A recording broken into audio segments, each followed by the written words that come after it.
Presiding, court come to order.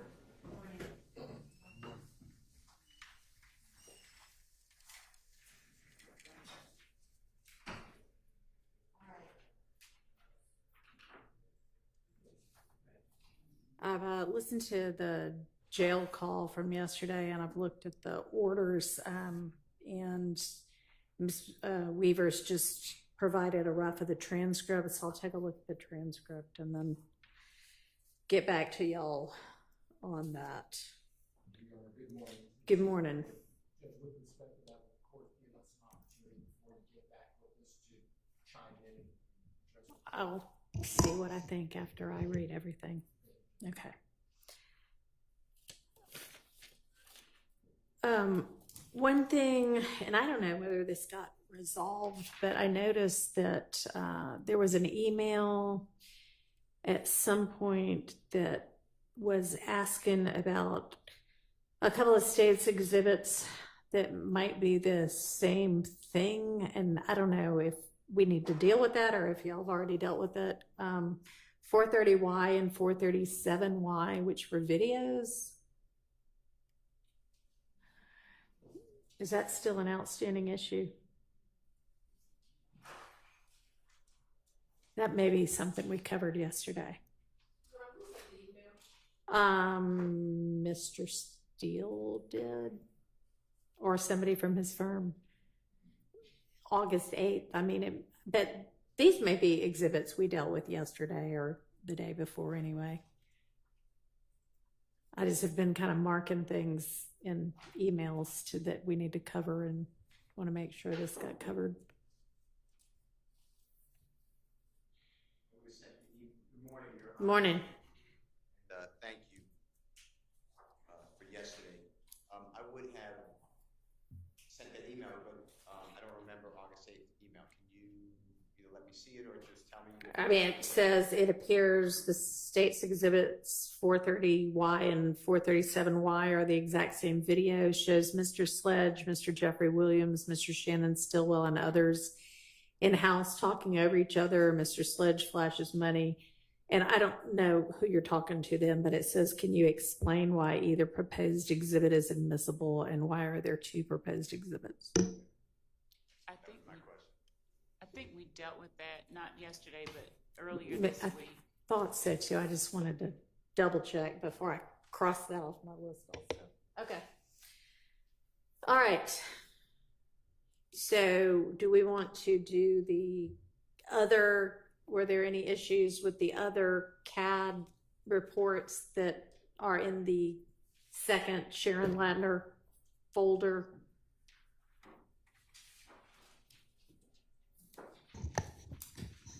Your Honor, I have not received any objections from defense counsel related to the exhibits in that folder.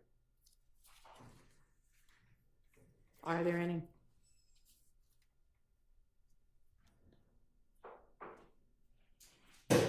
It would have been in the group of 31 through 60 witnesses and the counts 3 through 7 folder. The Sharon Ladner folder within that.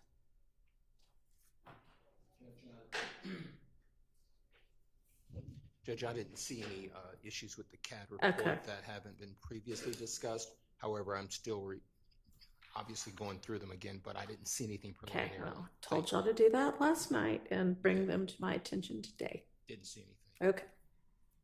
All right, I'm going to assume then that there aren't any objections to any parts of those CAD reports. Understood. All right.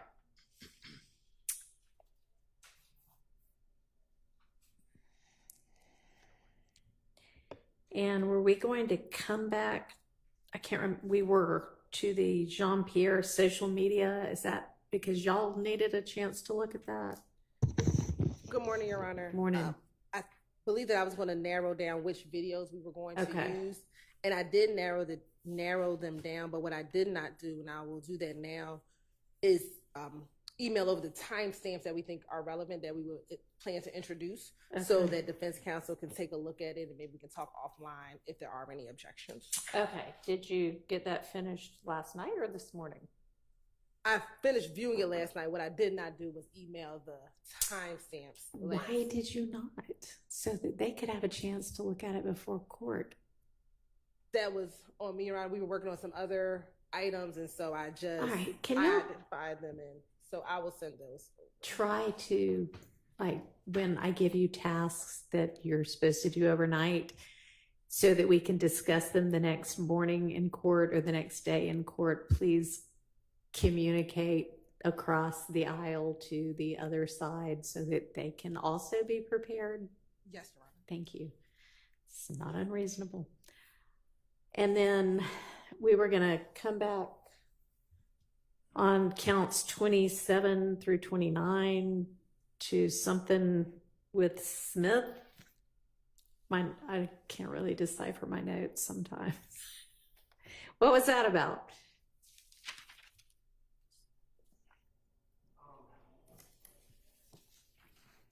Perhaps, Your Honor, this is something that I brought up about the videos. Okay. I knew that there were several videos of co-indictees that are not sitting for trial doing live streams and kind of broadcasting things to the world about this alleged crime that none of us are charged with. Okay. And I raised some concerns. One of them, I understood that the state had a video of Mr. Beebe wearing a trap commander chain, but I was suggesting that maybe a still shot would suffice. Yeah, the state would, thank you. The state was going to narrow those down and figure out which you wanted to look at or which you wanted to use and which you weren't. That's what I just addressed, Your Honor.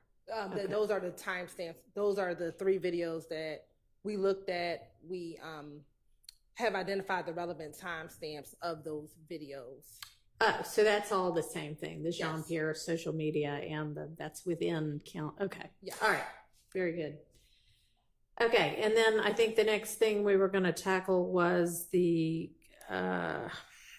whatever co-conspirator statements or other supposedly admissible statements there were within the wiretaps. Is that what we were doing next? We were doing that, and then we also wanted to see if Mr. Steele or Mr. Adams could identify which jail calls that. Oh, right. Yes, thank you. As kind of first thing on the agenda. So I think maybe Mr. Steele, you had provided as reciprocal discovery some possible jail calls that maybe Mr. Copeland was a party to. Yes, Your Honor. Did that in October, on October 25, 2023. I served on the state. They served on me numerous jail calls. Okay. I served on the state. They did not serve on me any jail calls from Forsyth County Jail. Okay. So I found out Mr. Copeland was housed there. There's approximately 163 jail calls from Forsyth County. I served that on them 11 months ago, maybe, whatever that comes out to. It's only a 3-week period from February 16th, 2023 jail calls to March 7th, 2023. And I am narrowing what I'm going to use. Okay. On the cross-examination of Mr. Copeland. Also, the state served on me huge amounts of jail calls of Mr. Copeland. So I'm going to, I believe, use some of what the state served on me. Okay. And I'd rather not serve it on the state until they are done with the witness, because I assume that then the state will just take my cross-examination from me. So I'm not trying to play gamesmanship. I didn't have to serve any of those jail calls because I would never use them in my case in chief. It's just on cross. I'll do whatever, obviously, you tell me to do, but if I serve it on the state and then they use it on their direct, I don't really see the purpose of me just giving away impeachment evidence. Okay. In addition to that, there are not going to be many jail calls to listen to. And what I plan to do is, once the state surrenders the witness on direct examination, I would get all my exhibits to the court, to the state, to the court reporter, like I said, and the jail calls, I won't use them for a while. My cross, I believe, is going to be lengthy days on Mr. Copeland. Okay. So, they'll have plenty of time, in my opinion, to listen to the jail calls. And I'm talking about a total of maybe 10, 11, maximum, maybe a minimum of 2 or 3. Okay, so you'll provide that, which jail calls you're going to use at the beginning of your cross? Yes. Okay. All right. So then let's move to tackling this wiretap evidence.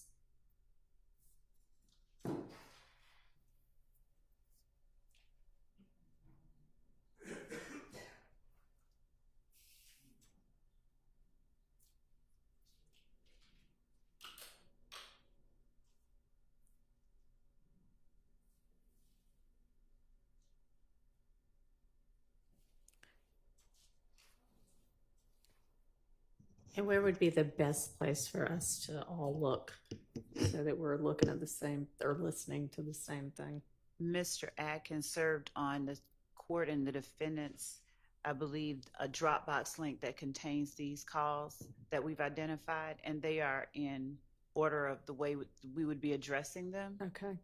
So we can resend the Dropbox link if anyone needs it. Is it the August 8th one or is it a different one?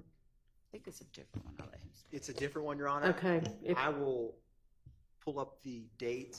It's the co-conspirator Dropbox that was on a Friday. Give me 1 second. Okay. He is. Your Honor? Yes. Well, that's being done. Can I ask the court an inquiry? Sure. Mr. Adams is, I'm assuming he told you, but he's doing another matter, which is no problem for myself or Mr. Williams. But at approximately 1:50 till approximately 3 today, so an hour and 10 minutes, I have to be, with the court's permission, on this case, but have to be outside your courtroom. So I can't believe I could say this, but my wife was going to sit in with me. And that's okay with Mr. Williams? Is that okay if Colette comes? And her name is Colette, Colettete, Steele, Steel, if that's okay. Yeah, that's fine. She's been in my court before. That is fine, as long as somebody's here. Thank you. All right. And that link has been resent to all parties, Your Honor. Thank you.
All right, and would this be in the folder labeled additional co-conspirator statements, or where do we find it? So, Your Honor, it's labeled D. Darlington 470, and it ends in 7355. Got it.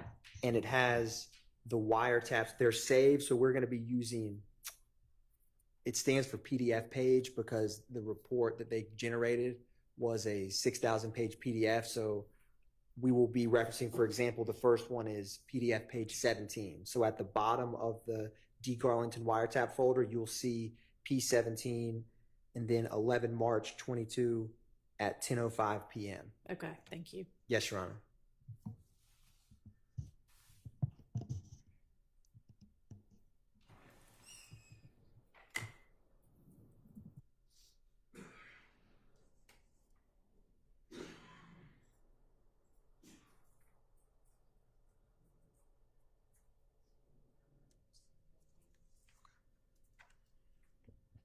And Judge, what I'll do is I'll do whatever the court says, but what I'm suggesting is that I give a summary of what we're about to play, tell the court the timestamps, and then play them unless the defense wants to just tell us in advance what they object to, whatever the court says.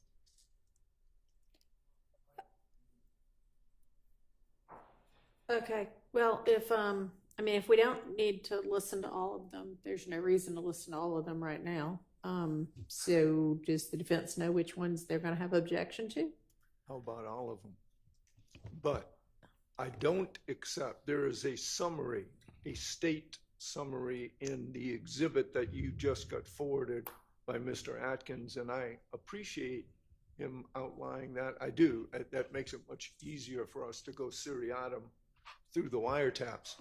But the summaries are in large part partially accurate. They're not fully accurate. So I'm confident that a number of us will object to all of this. And for the court's information, I don't believe any of the people on these conversations will be testifying. So in that regard, I think we need to go through them item by item. Okay. We didn't intend that the summaries be the portion.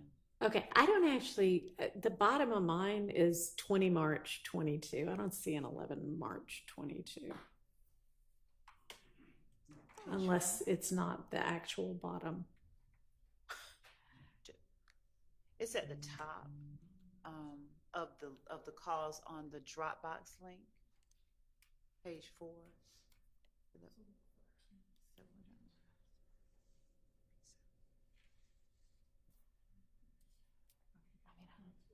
See it on what?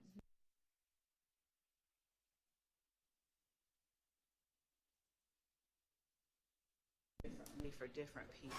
That's fine. I think what Ms. Pursfield saved for me separately may be in a better order. Okay. Okay. Yeah, over here.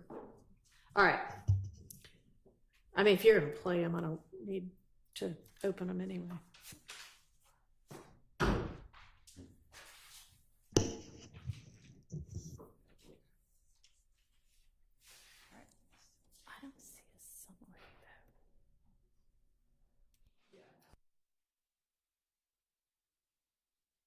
I don't know what y'all are talking about. Mr. Atkins, I believe, also forwarded a spreadsheet. Oh, separately, yeah. Okay.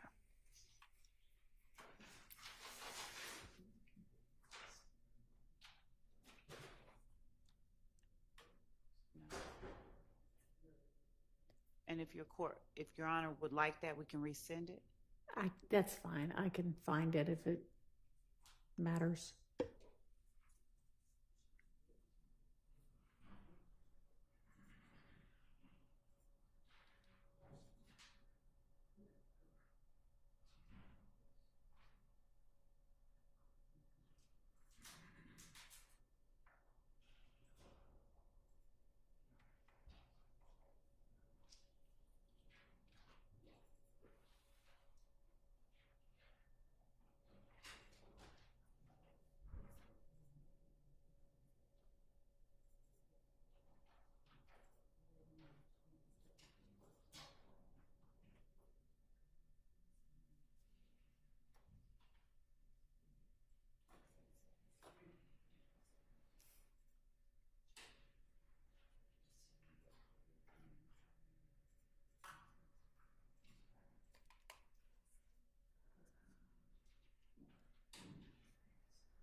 So I found the email that has the wiretap calls guide and call detail reports. Is that what y'all are referencing as a summary, or is there something else? Your Honor, there's a separate Excel spreadsheet that Deputy Hilton sent to the parties that we will resend. Oh, Miss Hilton. Okay. Yes, Your I was Honor. looking for It's highlighted something in that yellow. had come from, I've got that somewhere.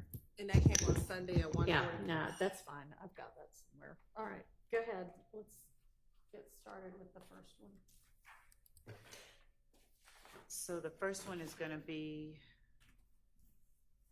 the call that is labeled page 1711, March 22.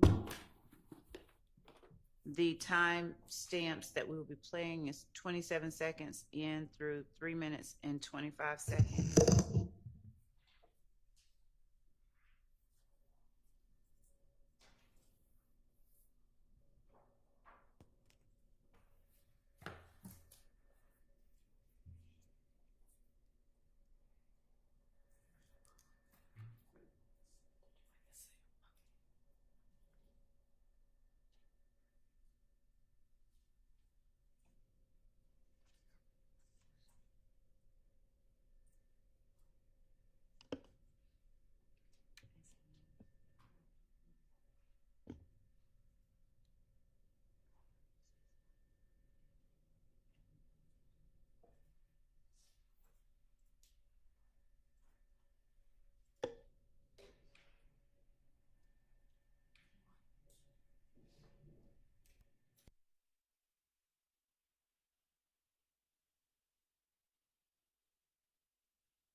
Oh, that shit was Chris name. Yeah, man. That shit, that was crazy, boy. Man, I was just going through what I'm calling when I had them posts. He told me, man, tell Corey, I said, what's wrong? I told you that. Yeah, that's why I got that. I'm like, man, that shit, that's just too crazy. But that's a fool. Boy, I'm like, damn, boy. They hit him more on this. I don't know. I think he the one that got shot in the head. I don't. Like, everybody been said he had to die first. Like, that's what they were saying at first. They were just like, bro was in critical condition for a minute. I heard he got hit in the head. Yeah, but Roger had told me what happened to him. He had that DM me like, man, bro just died too. So we turned on the video chat shit. But he was like Roger said it came from Summer Hill, but Quay just said they got into it with when they was at Chit Chat, they got into it with them henchmen niggas. Who niggas? Man, I think them niggas all I rent them folk, man. You know, own folk been going back and forth. They gonna answer. All I rent? Nah, not him, but like he little young nigga. Oh yeah, I heard that little Hitchman shit. Yeah, Quay say when B Slime just had the show, on B Slime them got down, rushed to the car to get the file, some shit they hadn't got into it. Yeah. That's crazy right now. My cousin just called him, so he know what he told him just pull up. He got down, he know what happened. Yeah. I'm finna pull up and got down, see what the hell going on. So what the hell you want coming from the car? Yeah, man, they went to look cool, man. Oh yeah, so I thought he went to traffic or something. Yeah, that's what I thought, cause everybody going to traffic. I be telling that nigga they go to traffic. But I ain't even say that to him last night, saying to put their clothes on. Okay.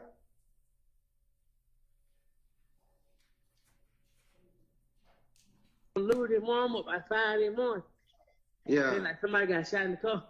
But they ain't really showing that. Yeah. I get on Instagram by 6, 7, like 7, 8 of something. I'm like, damn, that's what it was. Hey, yeah, man. I ain't know, man. Them folk blowing my phone up. You know what I'm saying? Them folks were on one. Them folks, they ain't see none of them niggas in the courtroom. Nah, Like, man. them two. Yeah, it was just them two, I think. I don't know, but I ain't heard nothing, bro. I ain't called nobody. Man, that nigga running, man. What the hell wrong with this nigga, man? That nigga walk so goddamn fast. I ain't talking nobody but Ed B.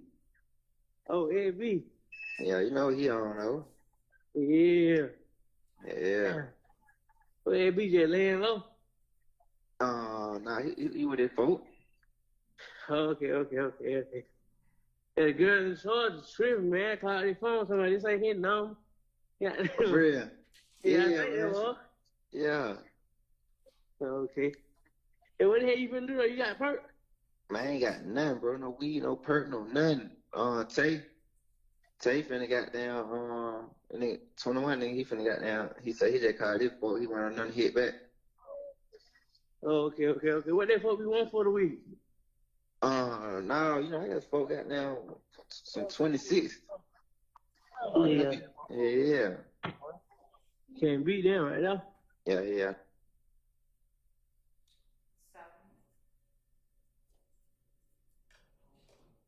Judge, this call was made on the day that the two persons who were YSL associates were killed, Mr. Ford and Mr. McMiller. It was after that.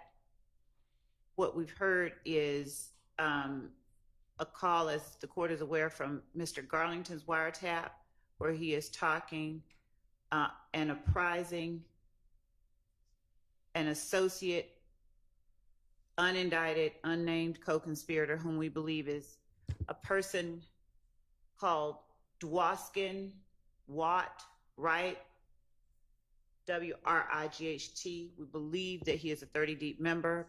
Nonetheless, regardless of who it is he's talking to, that person is an unindicted co-conspirator as well. In discussing what has just happened, they are alerting one another to something that has happened to one of theirs, and they are letting each other know what, for instance, Funk and Big Slime did, in that they rushed to the car to get the fire. They had gotten into it. My cousin had told me he just pulled up. He know what happened. I'm supposed to pull up, see what come up. All of this precedes the Shamel Drinks murder. This is YSL associates getting one another informed so that YSL associates can take necessary steps, we believe, to avenge what has happened. And I said Big Slime. I think that that's B Slime. And because of all of that, we believe that this is a co-conspirator statement, which furthers the interest of the conspiracy, that is YSL, by allowing them to properly conduct themselves following the murder of two of their own associates. All right. Can I just ask for clarification on something, Your Honor? Okay, in Ms. Hilton's spreadsheet, it says time of statement 310 to 325, but then we just heard it. I'm just trying to know what the state's trying to admit. Is it that whole call? Is it just 310 to 325 and the whole call was played for context? I want to know what we're arguing over. It's 27 seconds to 3 minutes. I said 325, but it was more like 338 seconds. It's not all the way at the end where they're talking about the perks and the 12s and the 26s. Okay. So I don't know if you have in front of you what Ms. Hilton had provided earlier. In her time of statement says 3 minutes, 10 seconds to 3 minutes, 25 seconds. So just for clarification, will y'all be intending to play the entirety of what you played just now, 27 seconds to 3, whatever it is? Yes. 325 or so. So, okay. Okay, this is why we have guardrails on trials. The state just leaned over to talk to each other about who this could possibly be. They don't know how to say his name. They think it could be this person. And then they confidently declare he's an unindicted co-conspirator. They don't even know his name. This gentleman, whomever it is, that Mr. Garlington is talking about, we've never received a list of unindicted co-conspirators. And it's just... Okay, I suspect that's because if they knew their identity, they would be indicted co-conspirators. Do you know No, I know that there are some who they know the identity of, but do you know the identity of this person? Not with certainty. That's just what, when we asked the question, like, who do you think that this is? Investigator Vivarito said, I believe that is, and she gave us a name. Okay. But there was not a further investigation on the recipients or the callers that were captured in these calls. It's the context of the calls themselves that allow us to designate the nature of the call. Okay. Well, okay. So that call, I don't know how anyone could determine that someone's an unindicted co-conspirator from the nature of that call. They're talking about past events. They're talking about gentlemen. It appears they're talking about gentlemen who were murdered earlier in that day. They're talking about past events. There's no, as far as I can tell, there's no planning. To the extent that they're saying, oh, well, it's co-conspirators keeping themselves apprised. I don't know how they can make that statement with such confidence without even knowing who the person is. And I'm aware, Your Honor, that the case law, the declarant needs to be a co-conspirator, not necessarily the receiver. However, if you're going to make the argument it's to keep gang members or associates apprised, then yes, I believe that the receiver also needs to be part of the conspiracy. So I don't see how this furthers the conspiracy in any way. There doesn't seem to be a conspiracy. And I'll say one other thing that is going to be a common thread throughout these arguments. The alleged facts of the Shamal Drinks murder. There's video camera, and there's video camera that puts my client and a car that he's in, and allegedly Demikian Garlington's in that car, although he's never seen on any sort of video. That's the state's allegation. In a separate car is what appears to be Mr. Nichols and Mr. Farley in a car, and I think they're alleging Mr. Boyer is also in that car. They're on video at the gas station. By happenstance, Mr. Drinks pulls up to that gas station after they're already there. Now, let me be very clear. Mr. Stillwell did not commit this crime. However, I will say that Mr. Drinks was shot within minutes of him showing up at the gas station where these gentlemen already were. So by even the state's theory, there's no conspiracy to kill Mr. Drinks. It's sheer happenstance. And by the state's theory, which we are saying is not true, the decision to kill Mr. Drinks would have occurred within minutes of the death. Okay. So it's all based on happenstance, a chance encounter according to the state's theory. There's no grand conspiracy here. The two aren't mutually exclusive in that there could be a conspiracy to kill people whenever you happen upon them.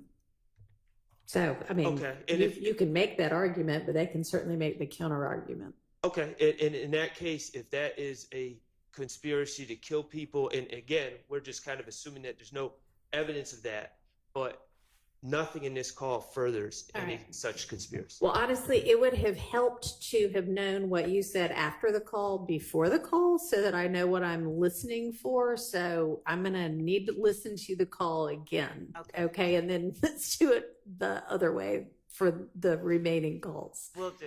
And Thank you. also, there was, since we're rehearing it, I'll tell you that you're going to hear in the call, one apprising the other that SB is laying low with his folks. There's that comment in there, but I'll play it again. All right.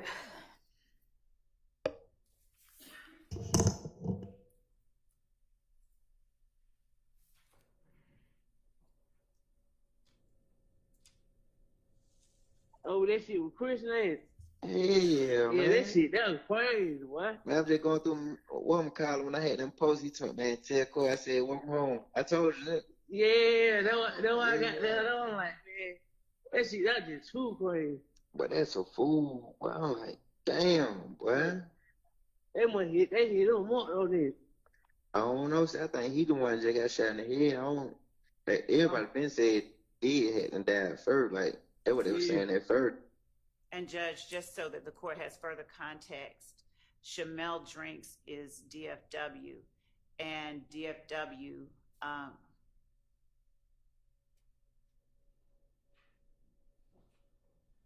said that wrong. Hold on.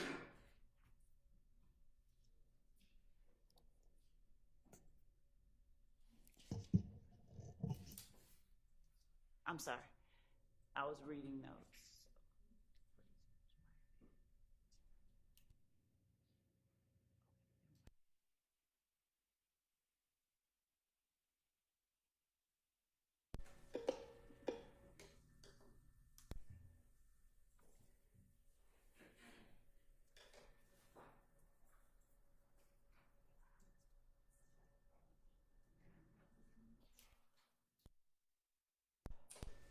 We think a timeline might help you as well. So we're going to give you a little bit more background than what I just gave you. We're going to start further back.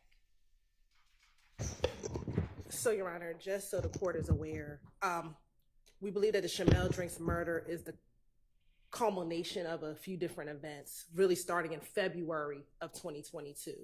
On February 9th, 2022, Rayshawn Bennett, also known as YFN Lucci, was stabbed in the Fulton County Jail by Jaden Myrick, a YSL associate. He did not pass away, so believing that they wanted to finish the job, on February 22nd, 2022, another YSL associate, Christian Eppinger, reached out to another YSL associate, Antonio Sumlin, to get permission to finish off what Jaden Myrick did not do. That information about Mr. Bennett being stabbed in the jail in February hit the media sometime early March.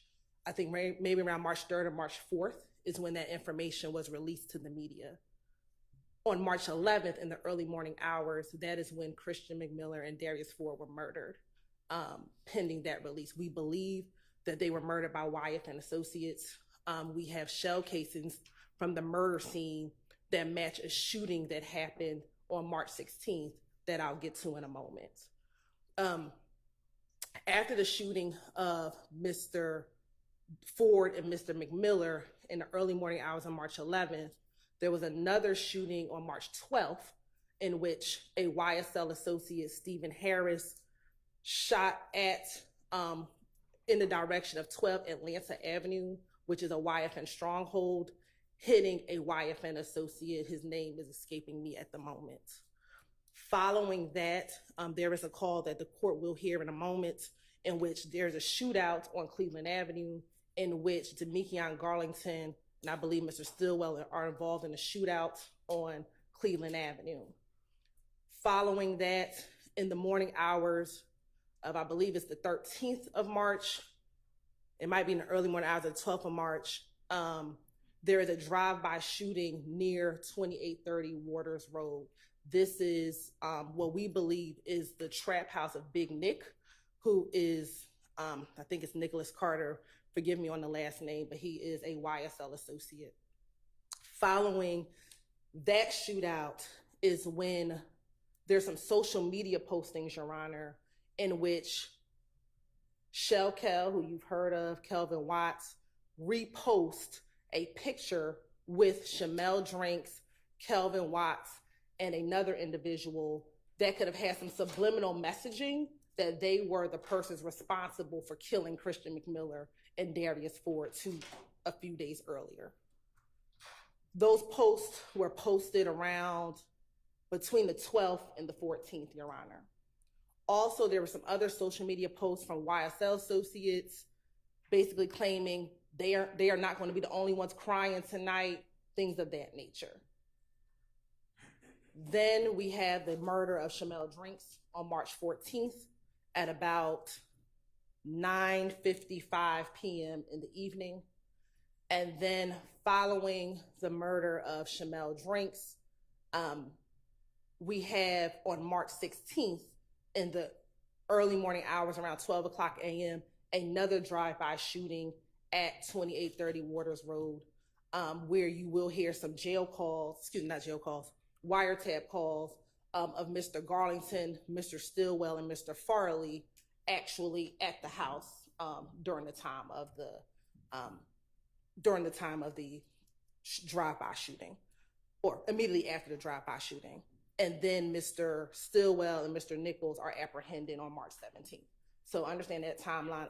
A number of these early wiretap calls are going to come into that time period with when all those events are happening, go further and going into the conspiracy. Your Honor. All right, thank you. That's helpful. They was like, bro was in critical condition for a minute. I heard you got hit in the head. Yeah, but Roger had and got there told me what happened to him. He had them DM me like, man, brother died too. So we just turn on the video chat shit. But he was like Roger said it came from Summer Hill, but Quay just said they got into it with when they was at Chit Chat, they got into it with them henchmen niggas. Who niggas? Man, look, I think them niggas all I rent them folk, man. You know, on phone me going back and forth, they gonna answer. All I rent? Nah, not him, but like his little young nigga. Oh yeah, I heard that little hits me shit. Yeah, Quay said when B Slime just had the show, on phone B Slime them got down, rushed to the car to get the file, some shit they hadn't got into it. Yeah. They're crazy right now. My cousin just called him, so he know what he told me to pull up. He got down, he know what happened. Yeah. I'm finna pull up and got down, see what the hell going on. So what the hell you want coming from the car? Yeah, man, they went to look cord, man. Oh yeah, so I thought he went to traffic or something. Yeah, that's what I thought, cause everybody going to traffic. I be telling that nigga they go to traffic. But I ain't even say that to him last night. I seen him putting his clothes on. Okay.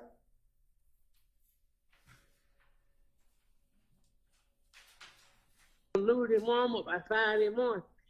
Yeah. Then like somebody got shot in the car. But they ain't really showing that. Yeah. I get on Instagram by 6, 7, by 7, 8 of somebody. I'm like, damn, that way the war. Hey, yeah, man. I ain't know, man. Them folks blowing my phone up. You know what I'm saying? Them folks were on one. Them folks, they ain't seen none of them niggas in the car. Nah, like, man. Yeah, it was just them two, I think. I don't know, but I ain't heard nothing, bro. I ain't called nobody. Man, that nigga running, man. What the hell wrong with this nigga, man? That nigga walk so goddamn fast.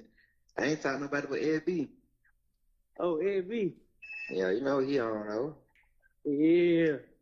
Yeah. Well, Ed B just laying low. Nah, he with his folk.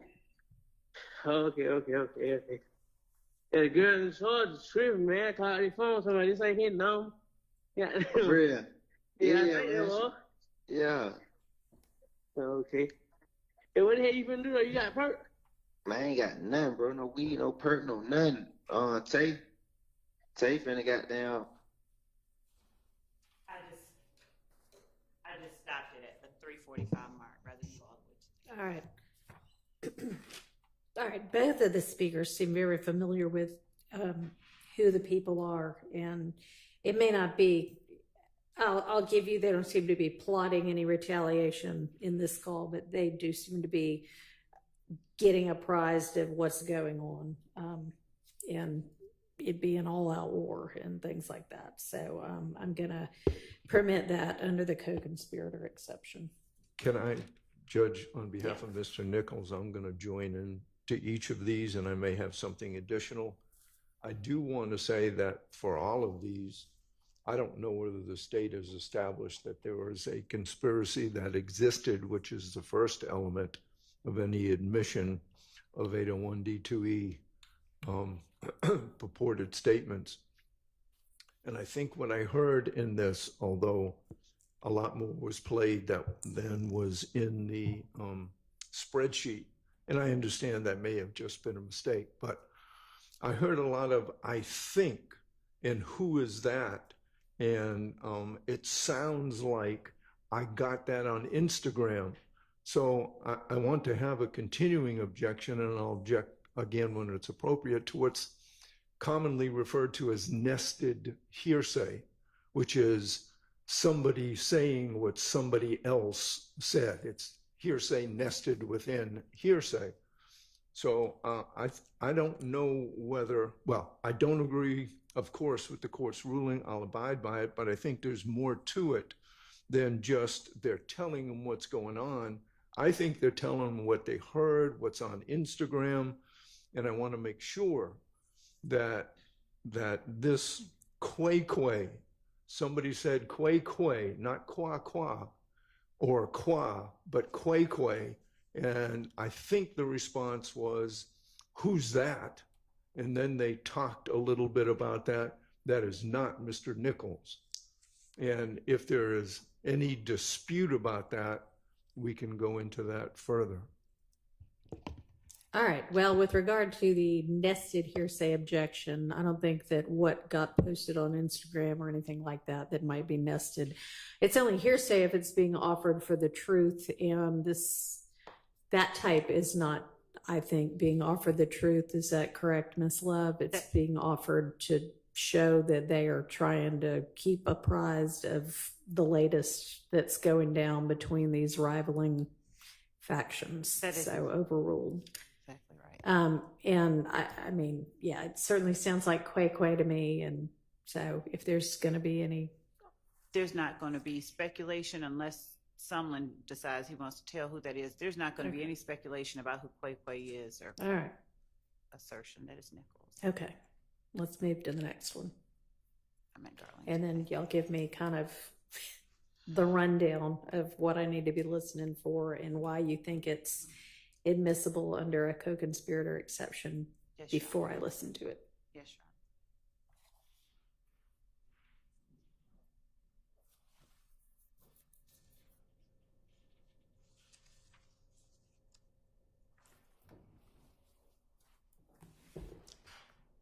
The next one that we're going to play is the call on page 25 from March 12th, 2022. And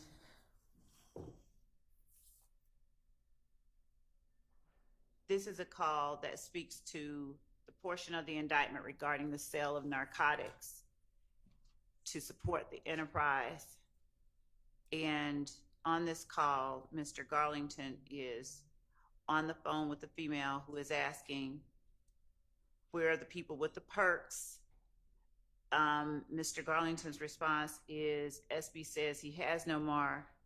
Everybody in the studio just wants some. Everybody in the studio wants some. They just bought him out. I'm going to let the court hear it. That's just a summary of what we have, but in terms of... And that's what counts of either the indictment or overt acts. It's count one, more appropriately looked at on page...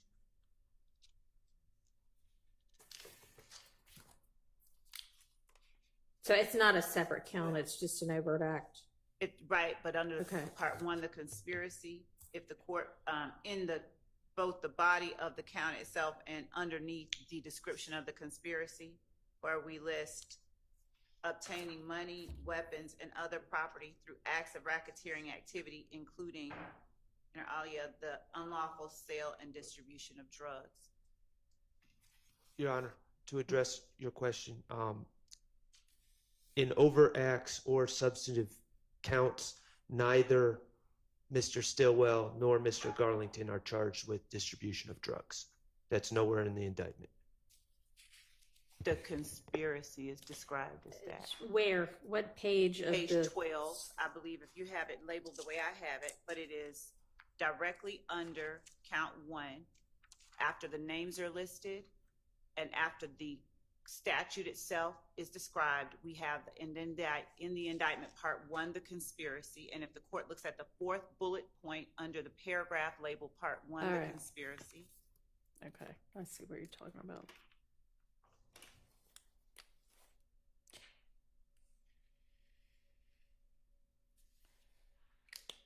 And then do you have overt acts that are?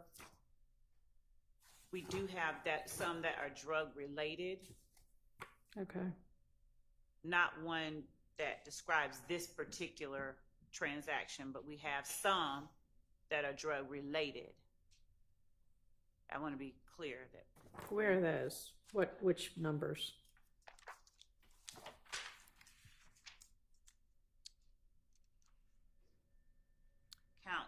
I'm sorry, Act number 3, possession of marijuana with the intent to distribute by Shannon Stillwell.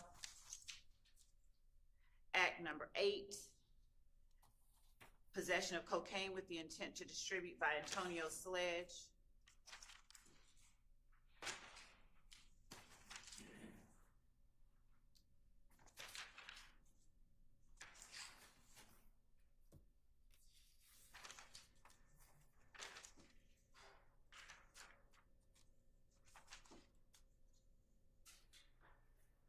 Also, in the counts themselves at the very back, we have count 60, Martinez Arnold, Diamante Kendricks, Jeffrey Williams charged with possession of cocaine. They are also charged with. All right. It just possession of cocaine doesn't get anybody any money. No. Violation of count 59. Violation of the Georgia Controlled Substances Act, possession of codeine with the intent to distribute, count 58. Violation of the Georgia Controlled Substances Act, possession of marijuana with the intent to distribute. They are charged with gang activity, to wit, possession of marijuana with the intent to distribute, possession of codeine with the intent to distribute. All right, and so this would be evidence simply of the pattern of racketeering activity by members of the alleged RICO enterprise? Yes. Okay. Your Honor, I'll point out that these are different individuals, different types of drugs, and from absent the count that the count involving Mr. Williams from 2022, those other examples of drug-related overt acts are from approximately 9 years before this wiretap. Okay. And, Your Honor, the counts, the substantive counts that you had just referred to, they're all on May 9th, 2022. You should know that's the date that Mr. Williams was arrested. He has a home, he has many homes actually in Atlanta and elsewhere, and law enforcement officers found several people who lived at that home. This was not a distribution. I mean, I understand very clearly that the state's alleging this and the state's proving it as, yeah, I understand. People have drugs. They may be illegal, but people have drugs. People have parties. Sometimes people have a lot of drugs. And establishing that you've got a lot of drugs and establishing that you are intending to distribute those drugs to garner additional money for your alleged enterprise are two entirely different things. That'll be up to the jury to decide. They can offer their proof. I mean, that's not what I'm here to decide. I'm here to decide, is it admissible under the rules of evidence? So I hear what you're saying. you're gonna have to tell that to the jury. That's not up to me. All right, so so I understand the purpose for it. So let's go ahead and hear do we know who the female is? We do not have information definitively. All right, Hold on, go ahead. Let me see. Okay, wait a minute.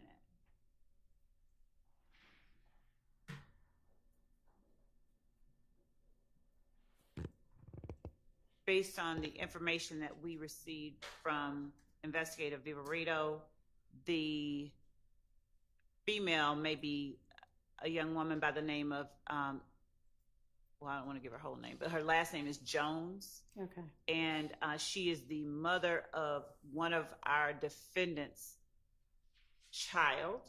Okay.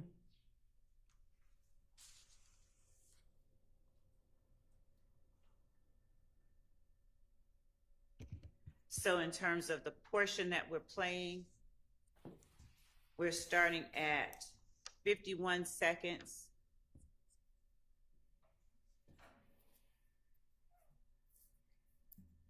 Zero, 51.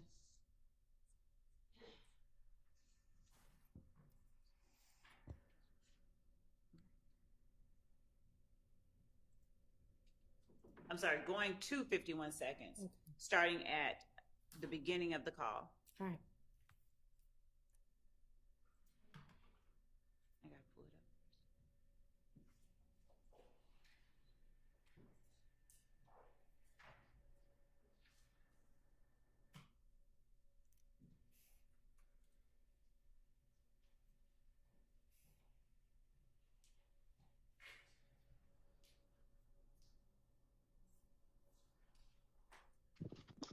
Hello?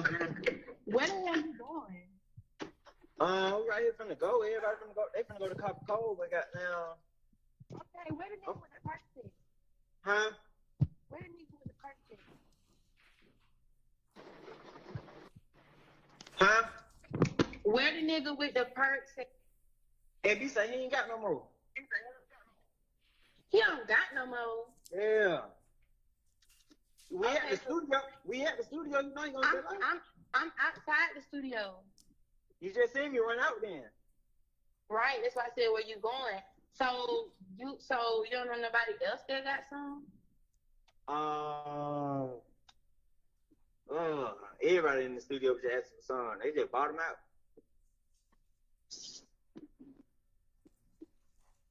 And I stopped at 52 seconds, but it was just after he said they just bought him out.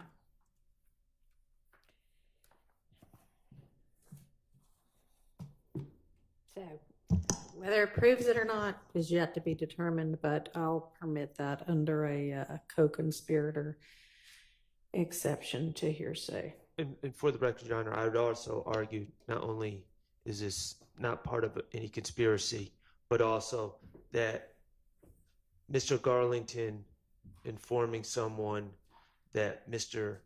Stillwell is out of pills is not in furtherance of him selling pills. No, but it might establish that it's something that he typically does. I understand why the state wants it in, to show that my client's a drug dealer, which is why I want it out. But the hook for admissibility is that it's in furtherance of the conspiracy, as I understand the law of co-conspirator statements, and I don't believe it's in the furtherance of any conspiracy. What is the state's response to that? That in asking for the pills, where are the pills, and in giving the information that the studio, they just bought him out, they are furthering the conspiracy by requesting more to be re-upped and getting information about where they are in terms of their supply. This furthers the conspiracy, that aspect of the conspiracy wherein they sell or distribute narcotics to gain money, weapon, or other property through racketeering activity, including the unlawful sale and distribution of drugs. well, that doesn't work for 801D2E. The declarant needs to be part of the conspiracy. Someone requesting pills for Mr. Garlington is not in any way, under any argument, cannot be part of any YSL conspiracy. A buyer and a seller are not part of the same conspiracy. And so we have an unknown declarant who's seeking to buy pills, and the state is seeking to admit their statements as part of a conspiracy. And I don't believe that fits under the hearsay exception. Your Honor, the conspiracy is not the interaction between those two people. The conspiracy is the broader conspiracy of the YSL enterprise and how they conduct their operations. So in as much as they sell and distribute narcotics to gain property and other activity, the conversation wherein Mr. Garlington is attempting to gain more narcotics, or this young woman is asking where the perks at. She's trying to get narcotics from a YSL member, and Mr. Garlington is saying that Shannon says, or SB says, he doesn't have any more, but everybody in the studio wants some. They just bought him out. If the court considers the Georgia Supreme Court's liberal standard applied to determining whether or not their statements in some way further the conspiracy, the statements can be construed to mean we're trying to re-up. I'm apprising you, this girl who is also, we would argue, an unindicted. She is in the sense that she is participating in the drug aspect of this larger conspiracy. She is participating in an effort to continue the sale or distribution of drugs within the YSL enterprise. Okay, so I think it does show that Mr. Garlington is involved in, has knowledge of SB's supply chain, and when he has it and when he doesn't, and what has just happened. They've just been bought out. I'm gonna permit it. Again, whether that's an ultimately successful and convincing argument is for the jury. You may. And for the proposition that buyer and seller cannot be co-conspirators, it's Darville, DARVILLE, v. State, 289 Georgia 698 at 715. It's a 2011 case. All right, but it doesn't appear that Mr. Garlington is a buyer or a seller right now. He seems to be kind of a middleman for communication. So if your argument's he's a buyer or a seller and it can't be both the buyer and the seller, that's not who's having a conversation. No, my argument was that the state's seeking to get in the words of this young lady who is clearly a buyer. And if we're saying that YSL is a set of sellers, a conspiracy of sellers, she cannot be a conspirator with them. And that's my argument. Okay. Well, I'm admitting his statements under the co-conspirator exception, and hers would just be to give context to what on earth he is talking about. Your Honor? Yes. Understanding the court's ruling, can the record also show that you consider that this is spilling the beans and it's not in furtherance of the conspiracy, because all it's doing is saying the person doesn't have something that does not further the conspiracy. It's not like he is going to rob someone to get the drugs. So I just ask that the record show we're not waiving that issue Right. either. Thank you. Your Honor, the court, I wasn't certain whether Mr. Steele was asking the court to find that, or if he was just saying that was their objection. I just wanted that clarity. Well, I'm sure he would like for me to find that it wasn't in furtherance of the conspiracy. So yes, I do think he's asking that. AD's objecting on that basis. Thank you. Understood. He's making the record clear. Thank you. All right. What's the next one? The next call is on page 40.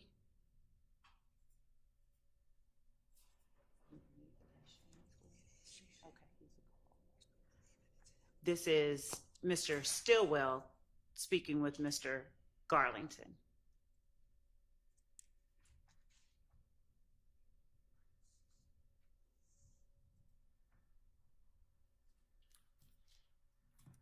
And what's this going to be about? And in that particular call, just 1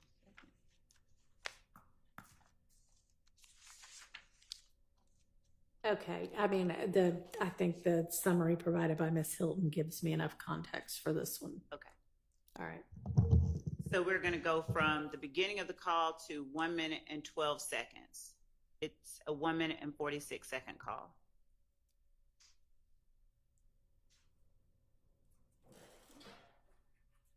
And we're not playing because I didn't share.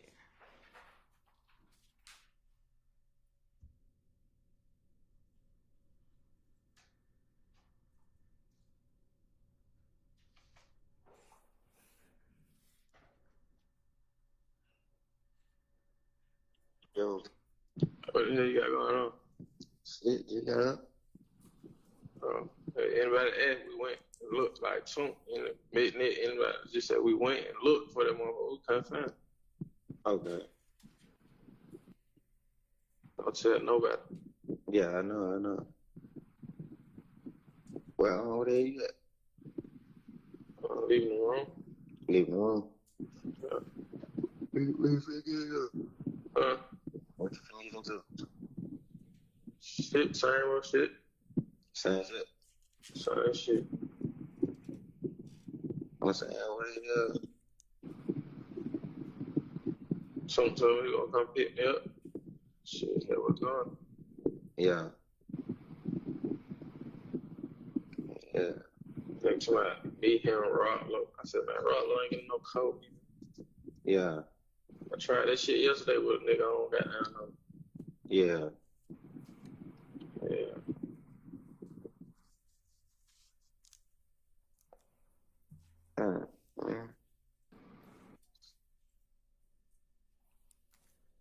I stopped it at 1 minute and 14 seconds.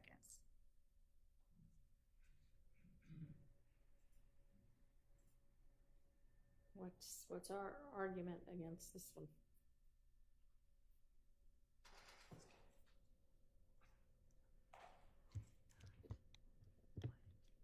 Mr. Stillwell is apparently on the recording, or what's alleged to be Mr. Stillwell saying, but I couldn't find it. I don't know what the state's theory on how this advances a conspiracy. I can guess, but the pronoun it doesn't make a lot of sense to fit their theory.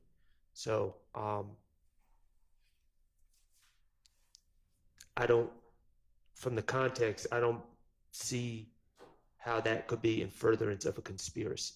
That seems just like talk, which we obviously aren't privy to the conversations that these gentlemen have offline, which would provide context and context that they have it with each other. But that's my objection. So, Your Honor, we believe this is a party opponent statement of Mr. Stillwell, but from the state's reading of this call, they're trying to do a drive-by shooting, but they can't find the op, just to put it plainly. And then when one is asking what you're getting into and the other one says the same shit, essentially they are apprising one another of their efforts to shoot an opposition gang member. All right. And I don't know whether it says it or him, but right. Regardless, I mean, the whole context of it, you can tell that's exactly what they're talking about is what Ms. Love just offered, gonna admit it both as an admission by a party opponent and under the co-conspirator exception. May we have a continuing objection to all these? Sure. Thank you. Yeah, I mean, I understand that just because I'm ruling against y'all, y'all aren't waiving your objection. Unless, and I still understand it, but do you mean you're now not going to voice objection to the rest of them? You're just going to assume that I... No, I was talking about at trial with the yes, jury. Yes, when these are of course presented. All right, next one. The next one is page 61, March 12th, 2022 call. The applicable portions are from the beginning to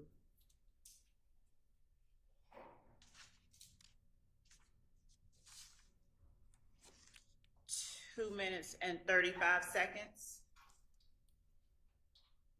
And in this call, well, we have the summary that's listed. If the court needs more, I can give more. No, go ahead and listen to it.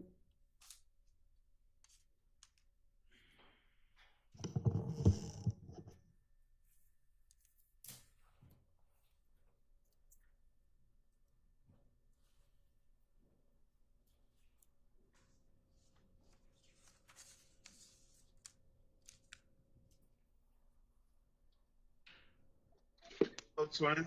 What the hell going, son? Man, shit. Right here on the east side. On the east side. What the hell you been up to? Man, shit. Chilling. Yeah. What the hell you got going, bro? You alright? Man, that shit that crazy. Yeah, man. That shit Man, that gay. oh, God. Main reason why I been standing in the house, man.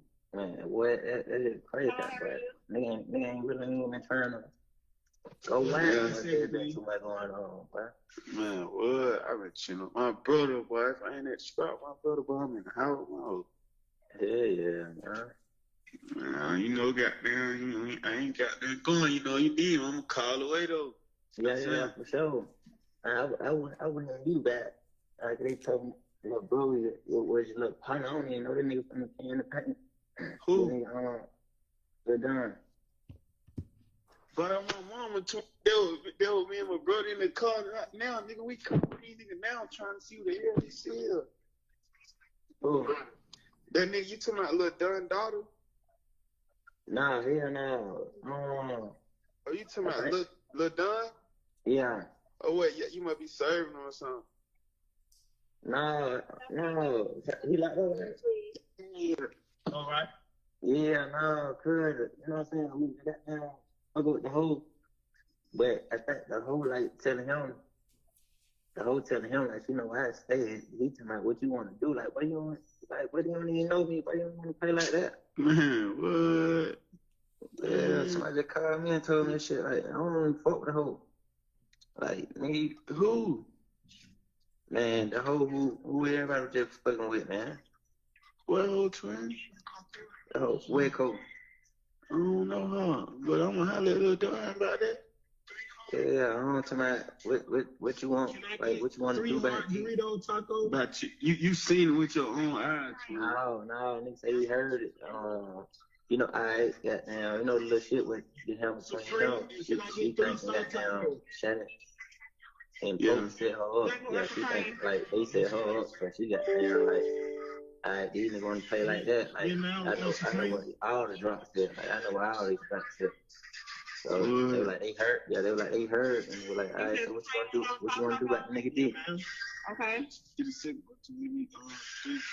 Yeah, but I don't even know you. Eliminate. And here, don't call that nigga. I ain't got no number for him. I'm gonna take your call. What the hell you got going on, man? You know I'm not here on the street, bro. Who the hell you gonna have to fool you? I'm telling you. Man, be smooth, man. Come on, man. They probably just tone for us. You know how that go, bro. Yeah. I'm finna call that nigga right now. Run to the car. I got you. Yeah. If the court wants to hear from us first, I can, or... Go ahead. Okay. So, Judge, this call is one in which one is apprising the other of what's going on, letting him know. Mr. Garlington letting the other male know about things that may put them in danger. This person believes, one of the opposition members believed that Shannon and Pokey set her up. He's apprising the other male that he's talking to that this person is asserting they know where all the drops and the spots are, in keeping them, one another, co-conspirators, up to date on possible actions that might be harmful to the group. They are allowing each other to remain alert and ready for any action that may come as a result of what this person that they're talking about is doing.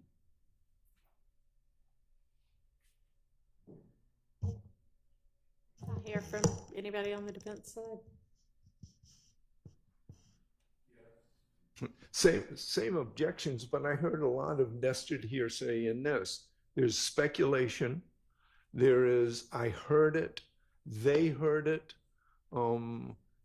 It's replete with nested hearsay, and we still don't have an identification of the person being called.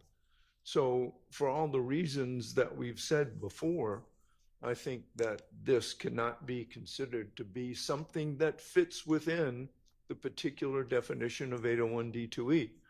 And I just want to say that the courts have said, and I quote, "The proponent of the out-of-court statement is not entitled to a free pass.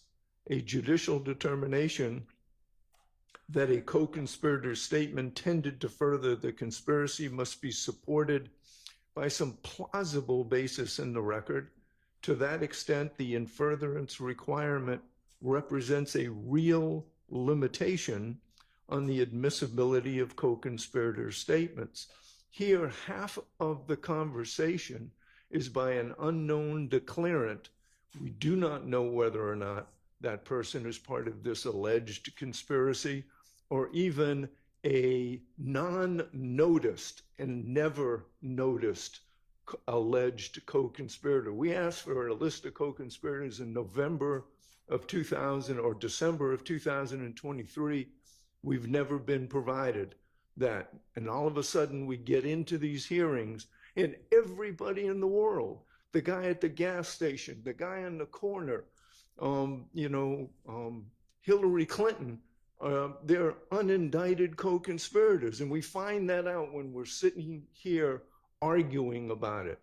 So this is a distinct example of speculation by an unknown declarant. And I'll add, Your Honor, that, and maybe I'm the only one, but listen to that. I mean, I understand that there seems to be general criminality maybe discussed, but as far as distinct, what they're talking about and distinct crimes, I'm a little lost when I listen to that. So I don't know how, if we don't even really know distinctly what they're talking about, I don't know how we could deem their subject matter part of a distinct conspiracy. State want to reply? Yes, Your Honor. I think that the context of this call makes it clear that they are apprising and warning one another of possible harmful actions by an opposition member and keeping one another apprised of possible harm at the hands of opposition is an act that furthers the interest of the conspiracy. The conspiracy being the YSL enterprise, the criminal street gang that is YSL, in keeping their members out of harm's way, from being harmed. That type of sharing of information furthers their interest in knowing what the opposition is doing and is about to do and may do to them. All right, I'm going to rule that that's admissible.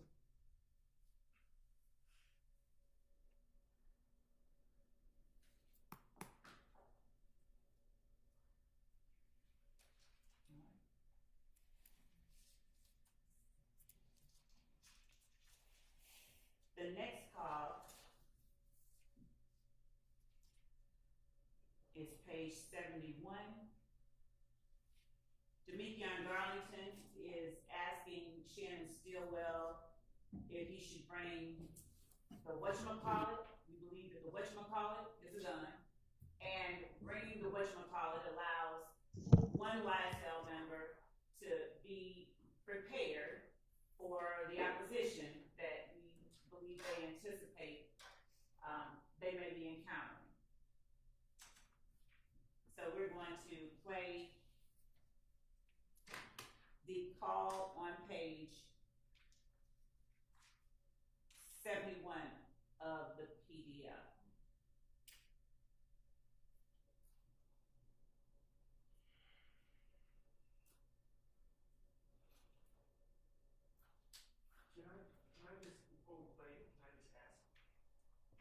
The state in their lead-in, are they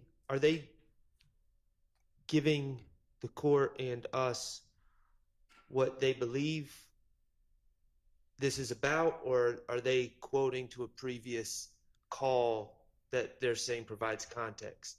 Because the state just declared like all of these facts, but I don't know if that's based in fact or just kind of their theory. Judge, we give the court the reason that we believe that the call is pertinent and the reason that we believe it furthers the conspiracy. If there is an alternative interpretation made by anyone, then obviously that's an argument that they can make. But this is the reason that we're offering and attempting to have this deemed admissible. That's what the court asked us to do. Okay, well, I mean, I'll listen to what's on the call.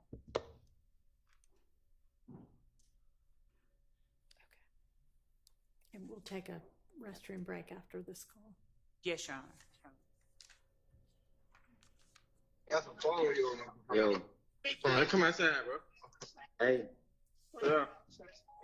I'm Brandon William Collins. I told you, don't bring it yet, bro. All right. Yeah.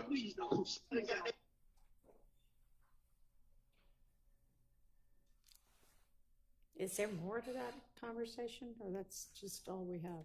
That's all that there is to that call, but we have other calls during this time, and Ms. Hilton sort of gave the court the timeline, the reason that we believe that this call is referring to a gun. They're not wanting to say gun, and they are obviously arming themselves for what they believe is about to happen as a result of the fact that two of their associates have just been gunned down. All right. Says they're obviously doing this, obviously doing that. And I understand, things are for the jury to determine. But my point, Your Honor, the danger of this is everyone sounds suspect when they're on a wiretap. I mean, when you hear a wiretap conversation, it sounds suspect. And the reality is later on in this, we're going to hear some more calls. And Mr. Stillwell talks about bringing things out wrapped in a towel, bringing things out, make sure it's white. And here's the thing. We litigated some things earlier. Mr. Stillwell was arrested in the middle of a sacrifice of a goat. And the backstory behind that is EFI religion and different practices involving that. We suppressed that information. There's in this, and I don't think I should have to argue this to the jury and bring up religion, but the reality is there's multiple references of bringing things in towels. And as part of that religion, there's a thing called elekes, and they're the beads. And they're not to be brought outside unless wrapped in a towel, and preferably a white towel. They're supposed to be wrapped, not exposed to the element or outside. So there are alternative explanations for a lot of these things, and it's just bare speculation by the state. And to refute that, I don't really want to get into my client's religion and all of that. And I guess will if I have to, but there was a reason that that was off limits. And if we're just forcing me to present all that just based on bare suspicion by them and speculation, I don't think that's appropriate. I think we have to demand that they have some actual evidence of this is what they're talking about, and it furthers the conspiracy, not, oh, we think this is what they could be talking about. And that's my concern. Okay. And it seems to me that the timeline that they provided is enough of the evidence to suffice. It's not in a vacuum. And Your Honor, I would also say that we are pulling calls in an effort not to play all of the calls, because if anybody sat there and listened to them in succession, it would be even clearer than it appears at this moment what they're talking about, and anyone would be able to distinguish when they're talking about their EFA religion versus pulling out a strap or bringing a gun to go shoot someone in a drive-by. So we're pulling these calls to limit the number of calls and evidence that we're presenting to the jury to make the trial more efficient. But the way that I'm hearing it, the only way that you know it to the satisfaction being asserted by counsel is if we play every one of the calls so you could see what it is exactly that they are and are not talking about. But we don't believe that that is necessary. Okay. Well, I mean, y'all try your case the way you see fit to try it. I'm going to admit this over objection. Let's move on to the next one.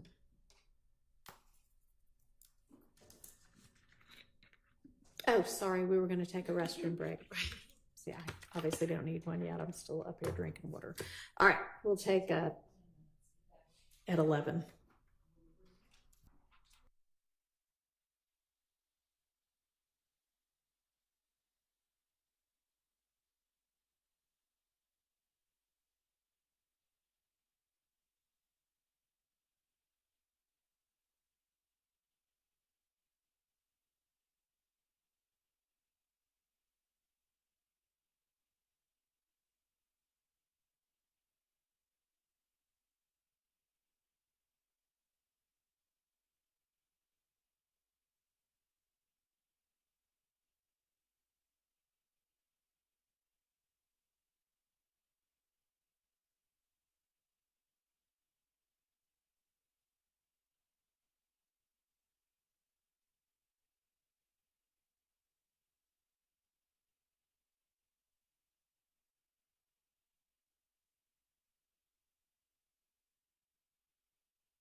Hang on. Who are we missing?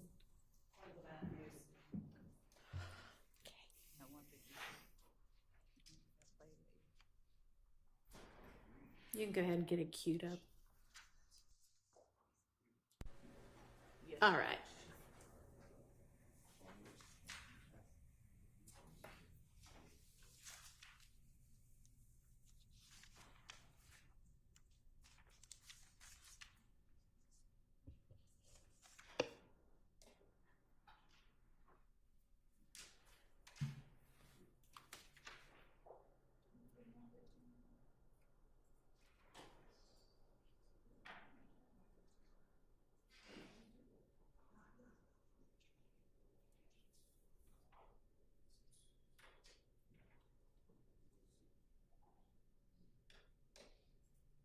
So, Judge, the next one we have on the list is 152. The 115 is one we'll come back to. We didn't have it on the list that Ms. Hilton sent. It's in the Dropbox link, but it's not on the shorter list. So we'll come back to 115 and just go skip to 152. Okay. 152. I think maybe it seems like maybe the page numbers on this are maybe one off on a lot of these. So I think it's 150 on this, but for whatever reason, 152. No, Your Honor. So the left column is the reference number. Don't look at the reference number column. Look at the PDF page number column, which is the second column in. Honestly, so that I could fit it on one screen, I ditched some columns. Oh, so okay. Whatever. I'm following y'all. Okay. Go ahead. So, all right. I don't see 151.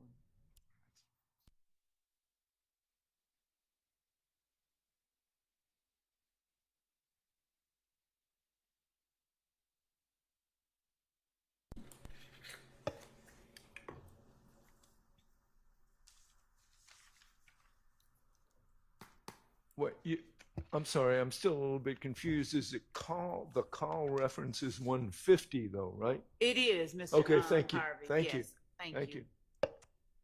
So if you all would just ignore entirely the column that says reference, if I may, Your Honor, ignore entirely the column that says reference number.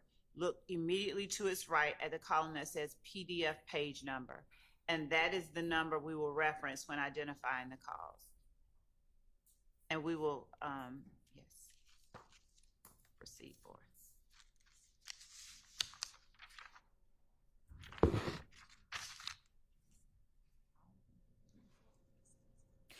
So when we were before the jury with these, is there going to be any faster of a way for y'all to get these queued up and to the right part? Yes, we have a graphics team working. Great, thank you.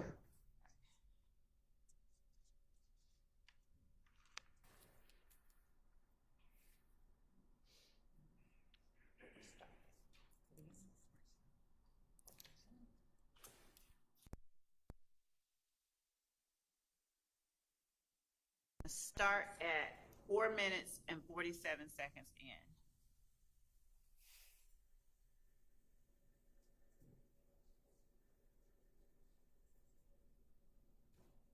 I'll start at 4:24.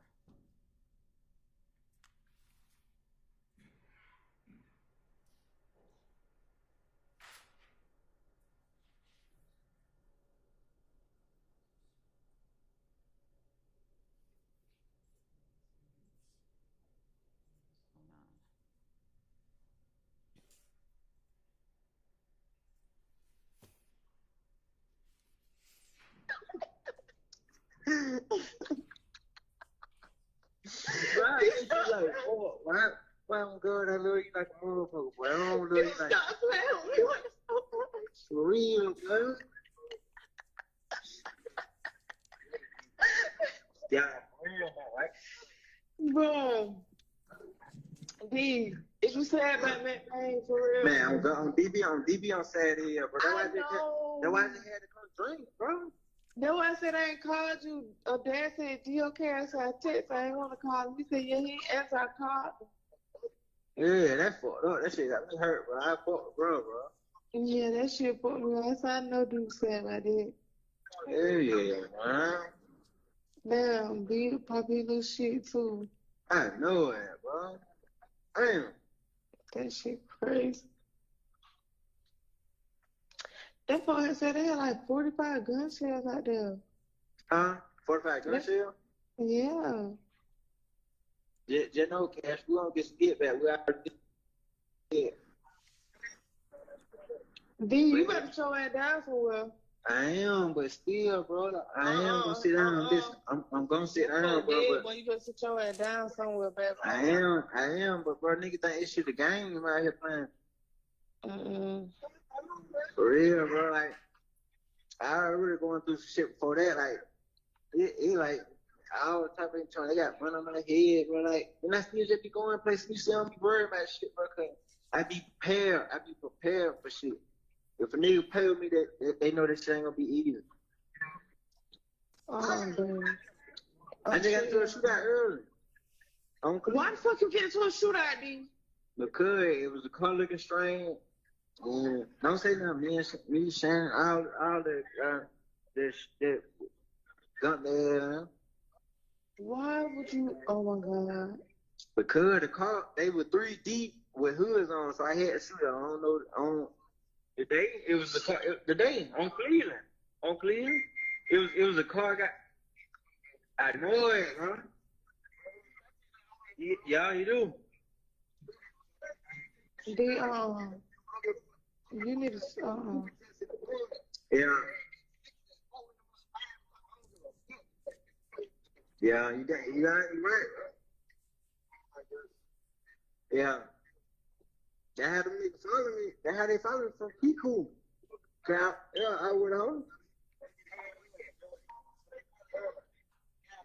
Mm-hmm. That's what you doing up at 131. Yeah, I just talked to phone. I told her for the call.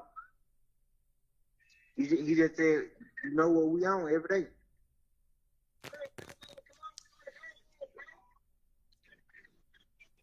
Hello? What you doing up at 131, bro? I was asleep. They woke me up and said me was dead. Oh, yeah. I'm like, damn. I'm gonna text you. I'm trying to fuck. I'm in the car, right? All right, be say love you. All right, love you too. If you want to take me back, you're going on block. You heard me? Okay. All right.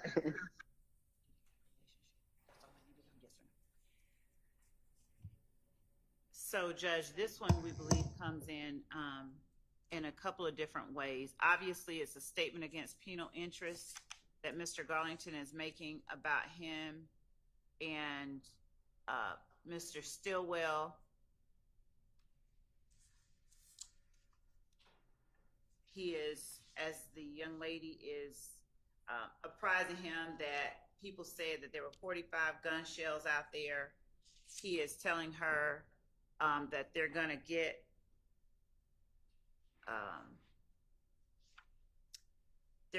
some get back. There's going to be retaliation. Those come in under that exception. The called party, it appears, is playing a role of support to Mr. Garlington as he is telling her what they are going to do. She's apprising him of the number of gun shell casings they said that they found, as he's telling her that they have money on his head and he's prepared for stuff. This isn't going to be easy. Telling her that he had just gotten into a shootout earlier on Cleveland again is a statement against penal interest. But in talking with her and in communicating with her, he is able to further the interest of the conspiracy by this furthers the interest of the conspiracy in that he is able to lean on this person for the support that she is giving him through the course of this conversation. So our position is that it comes in, it's a couple of hearsay exceptions that it falls under.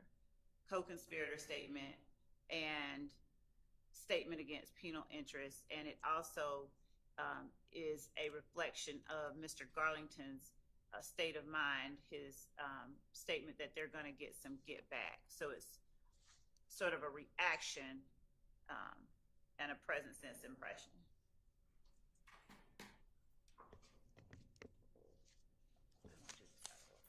Respectfully, I don't think the case law supports the lean on for support exception to the hearsay rule under 801 D2E. This is classic spilling the beans. It should be noted that Mr. Garlington says at the very end, I'm drunk as F.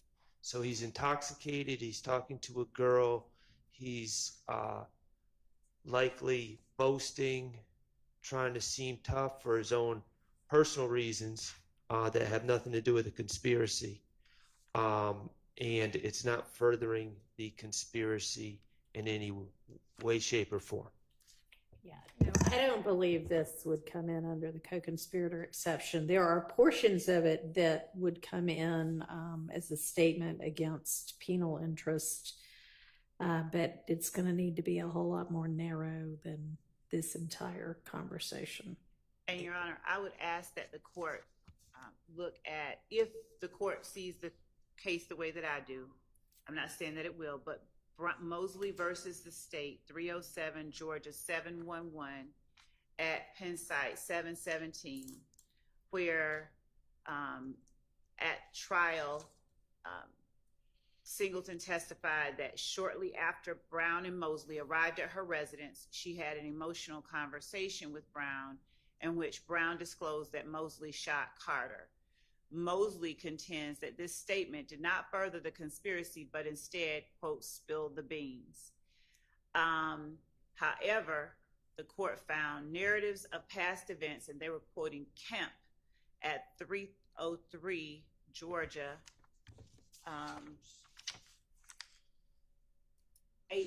385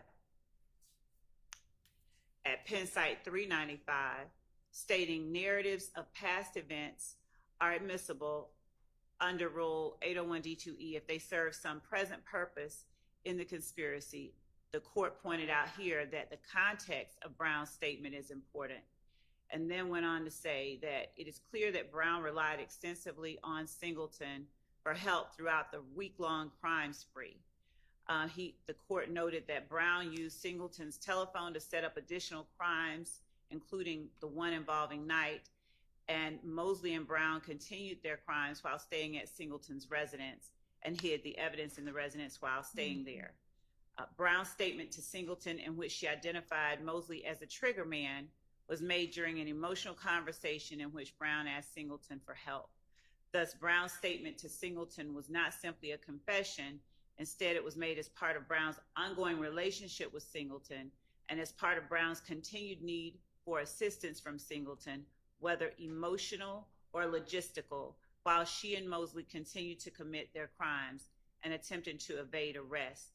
Accordingly, given the liberal standard applied to this inquiry, it was not clearly erroneous for the trial court to conclude that Brown's statement that Mosley shot Carter was made in furtherance of the conspiracy. And we understand that the court may need more context than what it hears, but I just wanted the court to be aware of that particular case that we think might. Okay, well, this doesn't seem to be that kind of a situation where he's saying pouring his heart out and needing support and logistical backup and anything like that. So I understand that that could be a co-conspirator statement in that kind of circumstance. I just don't find this to be that kind of a circumstance. So do you think you understand the portions of it that would be in against penal interest, or do we need to, you can take a look at it and then bring back a more narrowed one? Yes. Okay. In my understanding, for statements against penal interest, my client's name would need to be redacted out of that. Agreed.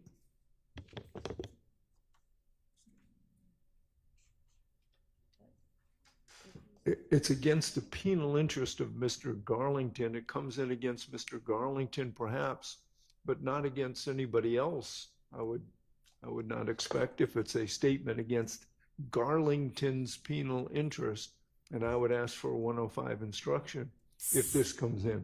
Okay, well, I don't know if that would be appropriate considering that this is all also being considered in the context of the greater conspiracy. So if you can get me some law on that, I'd appreciate it. And we'll just come back to the more narrowed down version of it. Okay. All right. So we're going to skip down to, we're not saying, we're just going to come back to some of the other ones that I want to make sure that I have tightly tailored for the court. Okay. So we're going to skip down to page 235.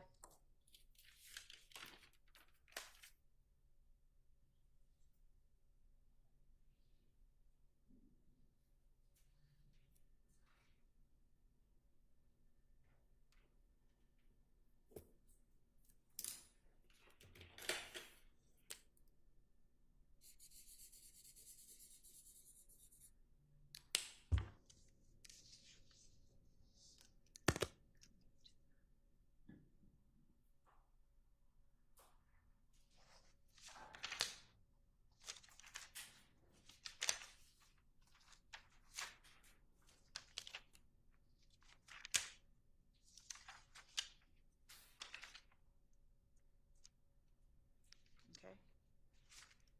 And it's going to start at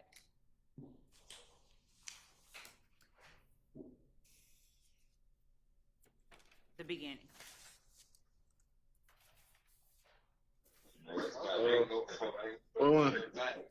Not that. Yeah, right. How this shit was like the other night? Where the movie at?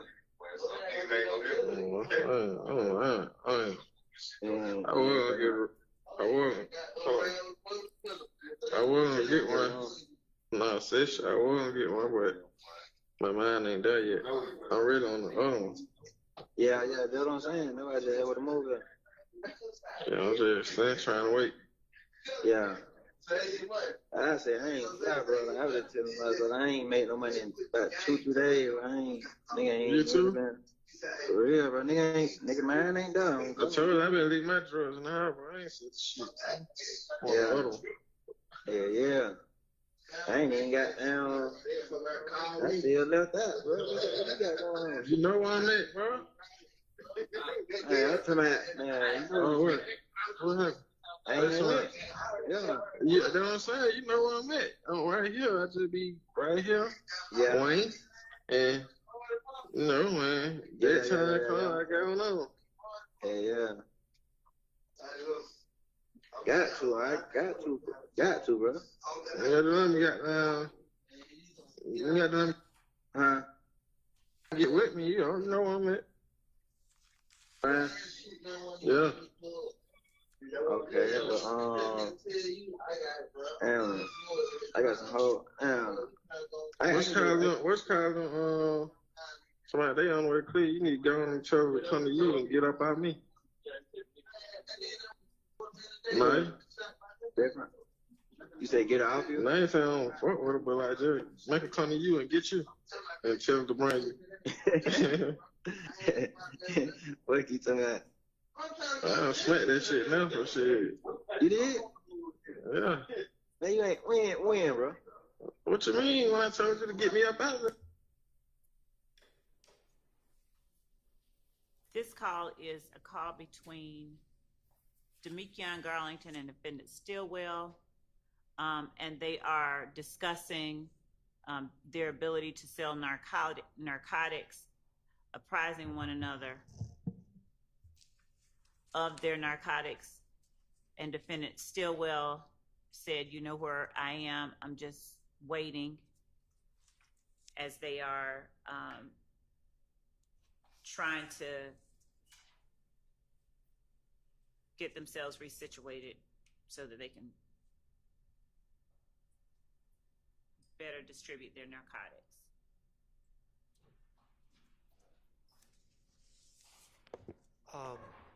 Well, I will start out by, and I misspoke earlier, and I think Your Honor realizes that Mr. Stillwell is charged with, well, he already pled to it. It's a 2013 possession with intent marijuana, which is one overt act as part of count one.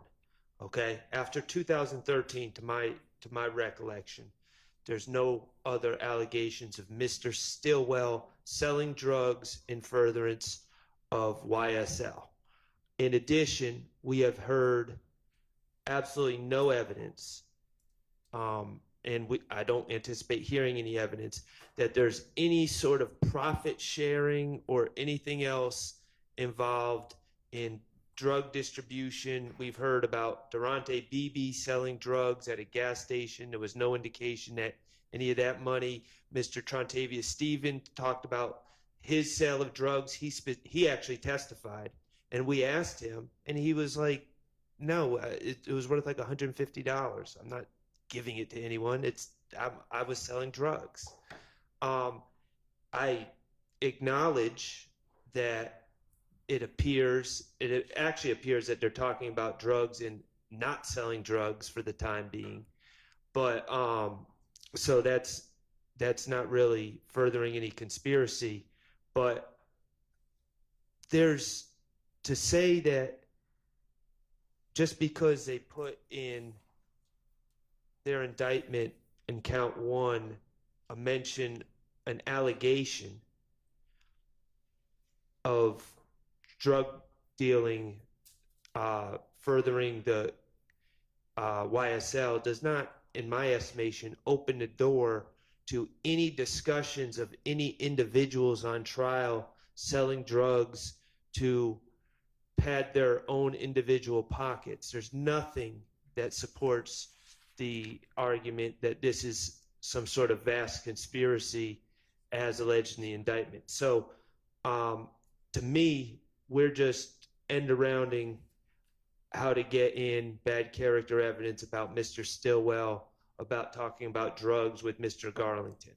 And so I don't believe it's part of any conspiracy. I don't believe it's in furtherance of any conspiracy. And I don't believe it's relevant, and it is prejudicial. And so 401, 403, and hearsay are my objections. All right. I don't hear how any of what gets said in this particular conversation can be in furtherance of a conspiracy. So I'm going to exclude this. Yes, Your Honor. And Judge, just so that I want to give a little bit more context to calls similar to this with the drugs. Okay. In this wiretap, where there are, as they've described accurately, about 60,000 pages of calls, there are more calls, or 6,000, there are more calls on this wiretap discussing the sale, the distribution of narcotics than we have time to ever listen to during the course of this trial. So the idea that the calls between YSL members are isolated incidents that should not be deemed in furtherance of a conspiracy is belied by that very real fact that we could show if we sat here and just listened to all of the calls where they're talking about re-upping, selling, running out, who to get it from, where to go get it. So I just wanted to make certain we're not trying to revisit what the court's ruling just was, but I want to make certain. Well, I don't hear anything in this call about where to get it from or re-upping or anything like that. I just hear them going, yeah, man, I'm not selling any. I'm not either. So yes, Your Honor.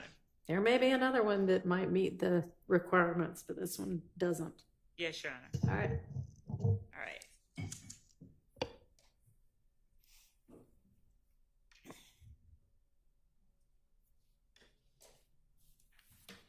And so these calls as well, Your Honor, that are coming up are party opponent admissions because they are talking about right before they go to the gas station. Okay, which ones are we talking about now? The ones that are coming up ones that are coming up next is on page 333. Well, page number was unfortunately what I cut off of this, so. I know we don't want to be going by reference numbers, but. Oh, I'm sorry. If you can give me a date and time, that's fine too. Reference number is 326. Okay. And the date is March 14th. All right, I got it. 2022. 9:56 and then 9:59 after that. Yes. All right.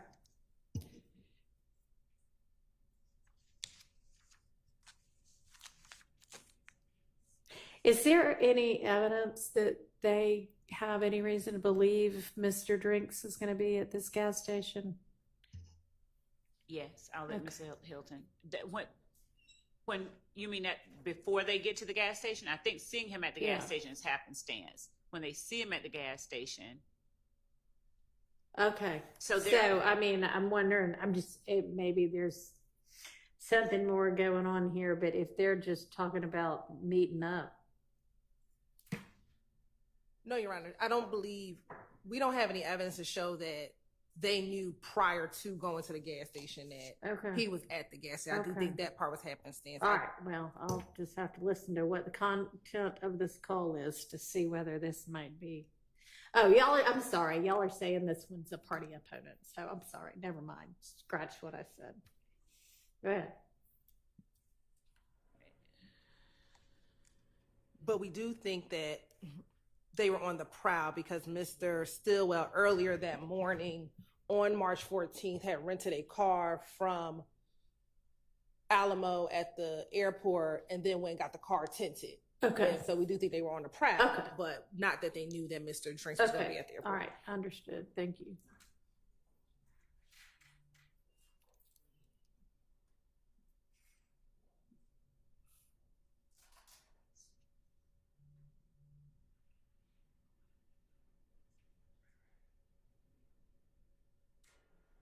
Page 333. Trying to zoom up.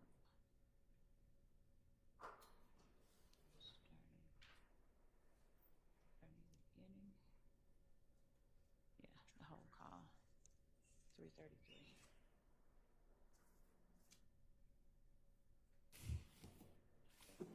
Hello? You know where it's at? He said Dirty Glove? Yeah. Yeah, but like, won't get out there with the tell him. I'm saying we can get out the edge literally right now. He just said that.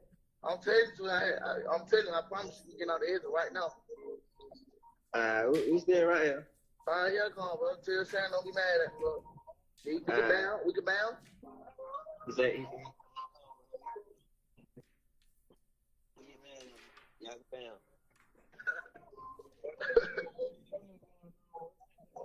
Yeah, I guess. Well, no, on my mama 12 on deep 12. We get out of the edge right now, fam. All right.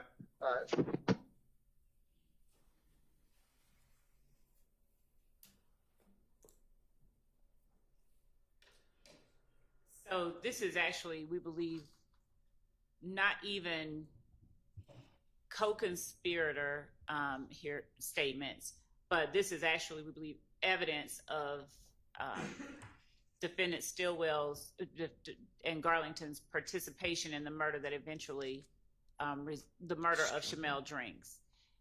So, wait. My client was not on that call. So if the state's just going to say things like that, I need to know what they're talking about. Your Honor, he is in the call. He's in the background. So when you hear, I believe, the caller, I think maybe DeMarco Boyer saying, tell Shannon don't be mad. Tell Shannon don't be mad. You hear Shannon make a response in the background. So I think him and Garlington are in the car together. The other car is calling him saying, don't be mad. We're going to meet you at the gas station. And Mr. Stillwell says something in the background. All right, let me hear it again. The state's spreadsheet says Garlington on the phone with Nichols. And now we're saying DeMarco Boyer's talking. Nichols on the phone and they're using Boyer's phone. Because Nichols and Boyer and Miles Farley are in one car And Shannon and Demikion Garland are in another car. And how would they determine that that's Mr. Nichols? Because when they get to the gas station, we see that it's Nichols, Miles Farley, and then we are able to investigate that this was Boyer, and Investigator Viverita is familiar with these individuals. So we're saying that is Mr. Nichols on that call? I don't know. Who are we saying is Because talking? We believe it's Mr. Nichols. Now, that's using Mr. Boyer's telephone. there's a lot of we believe, and I have little faith in those assertions. In fact, I know those assertions to be incorrect. So You said there's a video from the gas station, right? And does the video from the gas station show who's in what car? We know for sure that we see Mr. Jackson and the two cars, Your Honor, is an Audi and a Ford Fusion, a white Ford Fusion, a white Audi. We do know that Mr. Jackson gets out of the Audi. Who's Mr. Stillwell? Mr. Stillwell, excuse me. And then we know that Mr. Nichols gets out the Ford Fusion, and that Ford Fusion is actually his wife's car. Okay. And do you know, are those the only two people that the video shows getting out, or that you can see in any of the cars? And one other person, Miles Farley, we know that he gets out of the car with Mr. Nichols.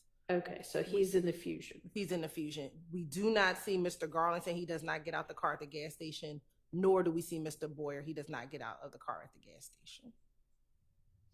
Okay, but your theory is that Garlington and Boyer are also in the Audi? No, Garlington's in the Audi. We believe Boyer is in the Ford Fusion. Okay, sorry. And you maintain that you can hear Mr. Stillwell at the back responding in the call?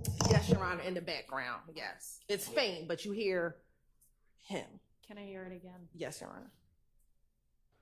Hello? You know where it's at? He said Danny Glove? Yeah. Yeah, but like, won't get up there with the tongue. I'm saying we can get out the edge literally right now. He just said that. I'm telling you, I'm telling you, I promise you, we can get out the edge right now. We stay right here. Yeah, come on, bro. Tell Sharon don't be mad at me, bro. We can bound. We can bound. He said, y'all bound.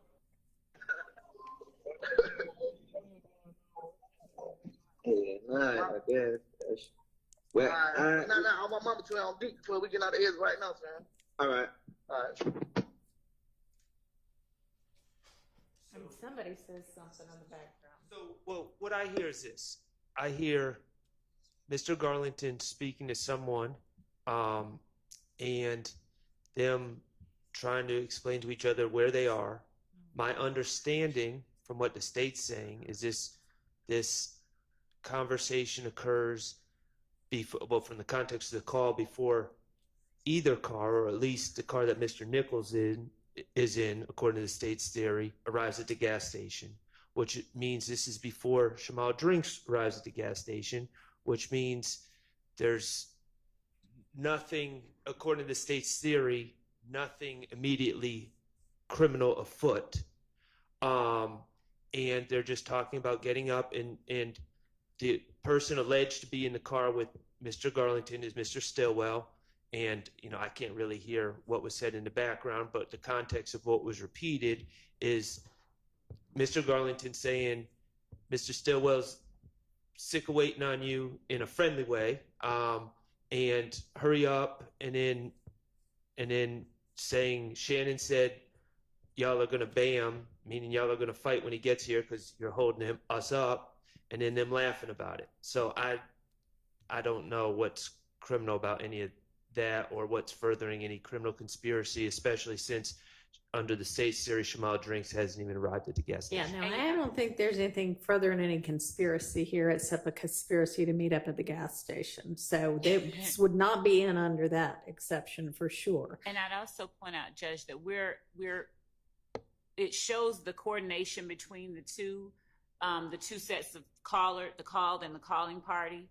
and the coordination. So even if you don't take what they're saying as true, the call itself is evidence of coordinated efforts and communication right leading up to the Shamel Drinks murder. Okay, So but it has y'all a are saying non-hearsay it was purpose as entirely just luck or bad luck for Mr. Drinks that they happened to find him here. So while there may have been a plan afoot to, when we see the enemy, we kill them, there, unless you've got evidence that this was, all right, we're getting together to go send out and start looking so that we can act on our plan, then this cannot come in under co-conspirator. It may come in under something else. But are you making that argument that this should come in No, under? that's just, okay. That's the opposite of the one I was making. What I was saying is that it has a non-hearsay purpose, and that the non-hearsay purpose was that it shows the coordination and communication between the people that we've alleged committed the murder,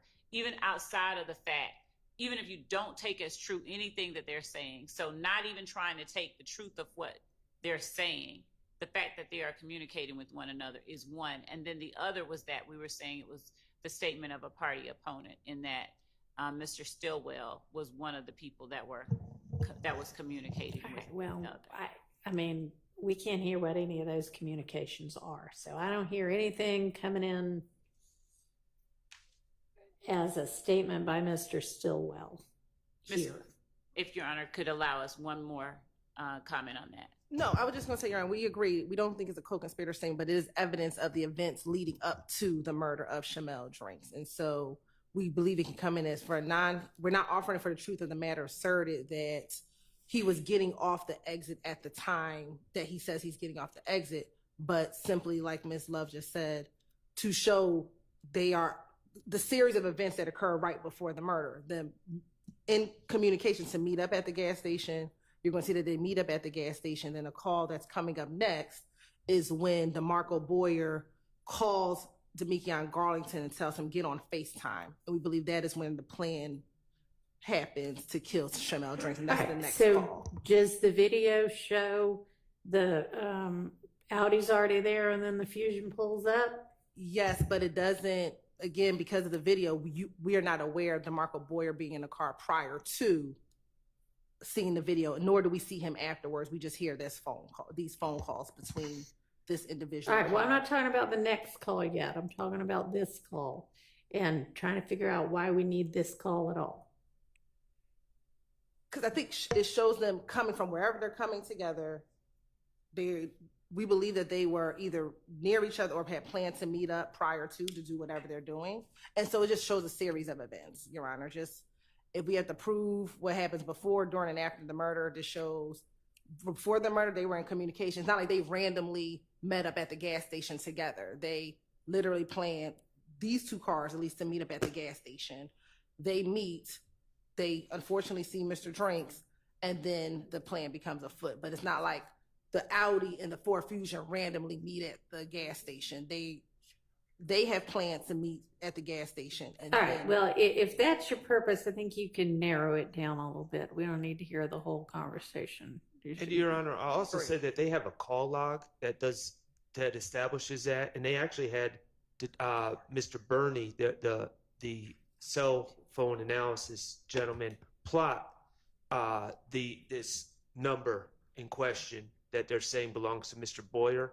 They've plotted that. So they have a call log of who's calling who to show coordination.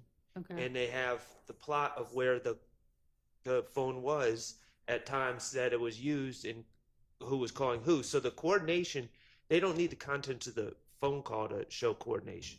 Yeah, but I would believe that the defense will argue, we don't know what they were meeting. We don't know what they're meeting up for, but now the jurors can hear. We still don't know what they're meeting up for at this point in time. But it's still just a series of events that lead up to the murder. These two cars and the individuals in these cars have some type of relationship. If you want to use the little tiny part that's we're getting off the exit right now, that's fine. But we don't need all of it. I mean, it just... And who's going to identify the voice? Because it's not Mr. Nichols on that call. Yeah, and we'll lay the foundation as to the call and where it comes from on the wiretap. Well, If I'm admitting it as an admission by a party opponent, then it needs to be one of these people on trial right now. So if you can't establish that it's Mr. Nichols, that's problematic. We will, Well, if we're offering it to show that they were, not that they were getting off the gas at the gas, and that's the hearsay, that we would need to, what we're saying is they were meeting up they were on their way to the gas station, not that we're getting off right now. That would be offering for the truth of the matter asserted, which would be the hearsay. Which would need an exception. That's not what we're offering. Okay, but if we have no idea who's on the call, then it's not relevant. But we do know from the phone number that it's DeMarco Boyer's phone. We know that he is talking to Demikian Garland. You know what? Let's just use what's already in for that. And by that's probably the wrong word, but it appears that you all have what you need. And considering the other issues surrounding this one, I am gonna sustain the various objections. I'm not gonna admit this. Okay, thank you, Your Honor. Thank you, Your Honor. And Judge, the next one that we have is omitted from the yellow sheet that the court is looking at. Okay. But it's going to be PDF page 351, March 14, 2022 at 10:50 p.m.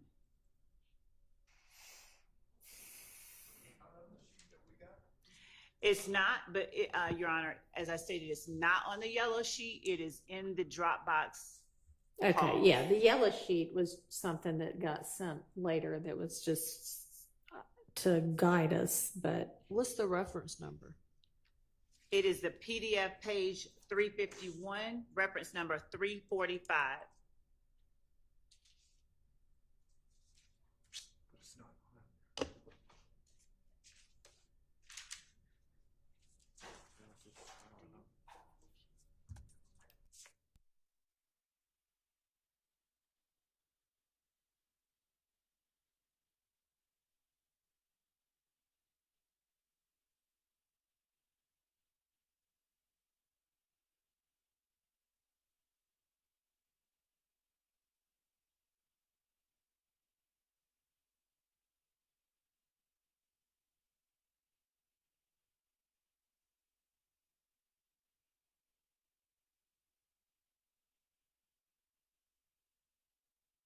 Man. Hello. Where you at, boy? Right here at the studio. Somebody got killed in the canopy. I was trying to see who it was. For real? Yeah. I just seen Shakur post shit like that. Yeah. Huh? Yeah, they call me leave. I was just trying to see who you were. All right.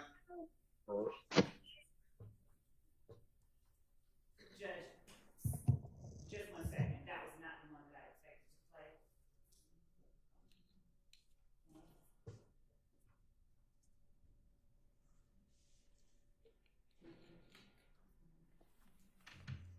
We're playing call 330, page 333, and reference number 326. That's the one we just played. No, yeah, That's the one no, we just it is. talked about getting off the exit. 335, 335, I'm sorry, it's the one right under. 335, page 341. My apologies.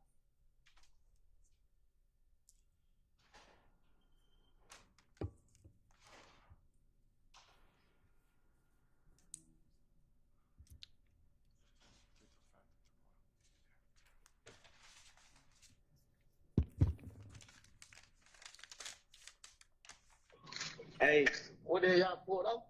Nah, call me on video. Hurry up. Call me on video. Call it. And is the timing of this one, y'all can establish this is after Drinks pulls up? Yes, this is right before the one. I think that pretty clearly would come in under co-conspirator exception.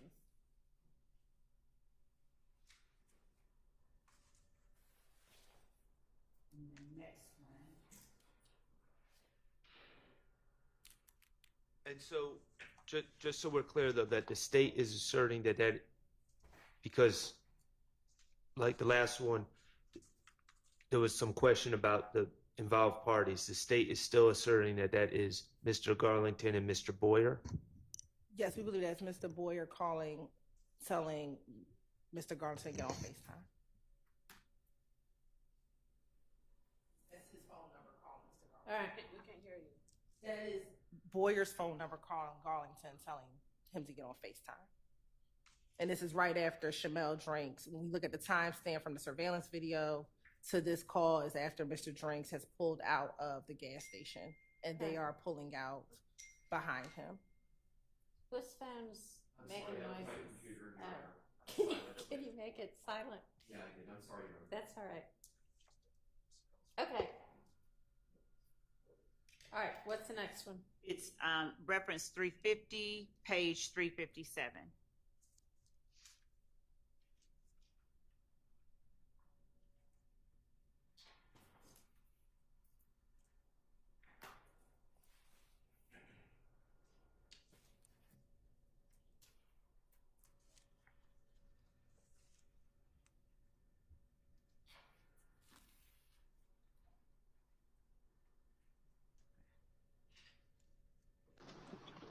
Yo. All right, man. There was all kinds of shit going on. I just jump in the other car, bro. Y'all nigga don't be getting dropped off and then got no motherfucking ride to go back home to. That don't make sense. Yeah. The fuck you getting dropped off for a nigga ride with a nigga who wrote you? Yeah. That's stupid as fuck. So, you need to be on the damn head, so. What's up with it? We right here down here. Yeah, what? Ride past trying to see. I'm finna go get I'm finna meet up with y'all, nigga. I'm finna go get a fill up. Try to get a fill up for right? Yeah. Alright, I'm listening. Huh? I said, alright, I'm listening. What's going on? I just, I'm pulling out now. Y'all nigga, Back, sorry. You say, I was gonna jump in with y'all. Alright. That's what I'm saying, Kyle, when you doing? Alright, I'm gonna get the fill up now. Alright. This call is made and is between Demekion Garlington and one of the people who were in the car with Mr. Nichols, whom we believe to be Mr. Boyer, talking about having rolled back through the scene. The police were on the scene of the Shamel Drinks murder at the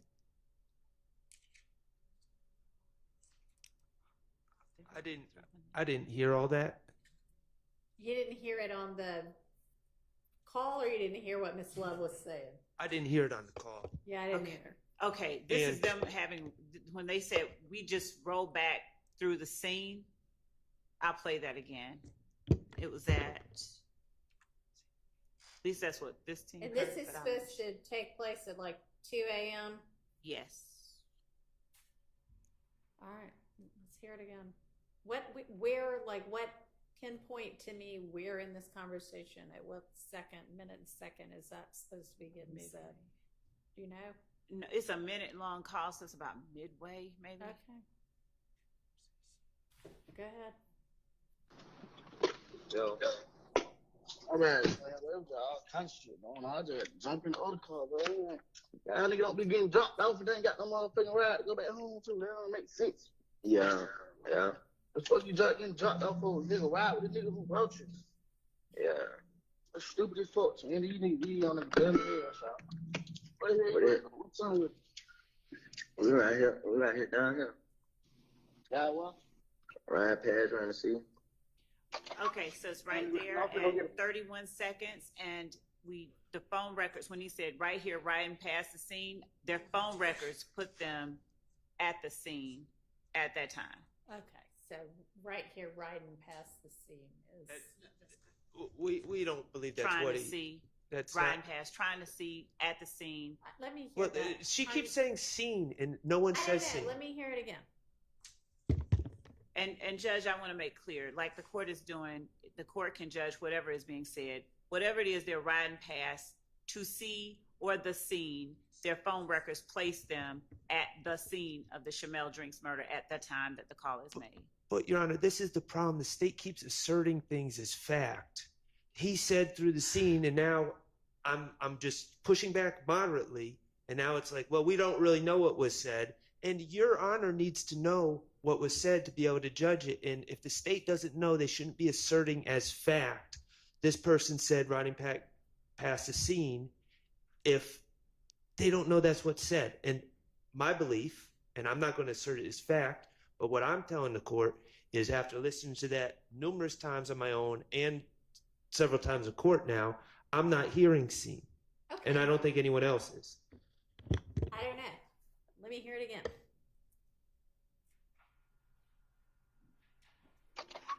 I'm finna meet up with y'all. Go get a fill up. Gotta get a fill up. Right. Yeah.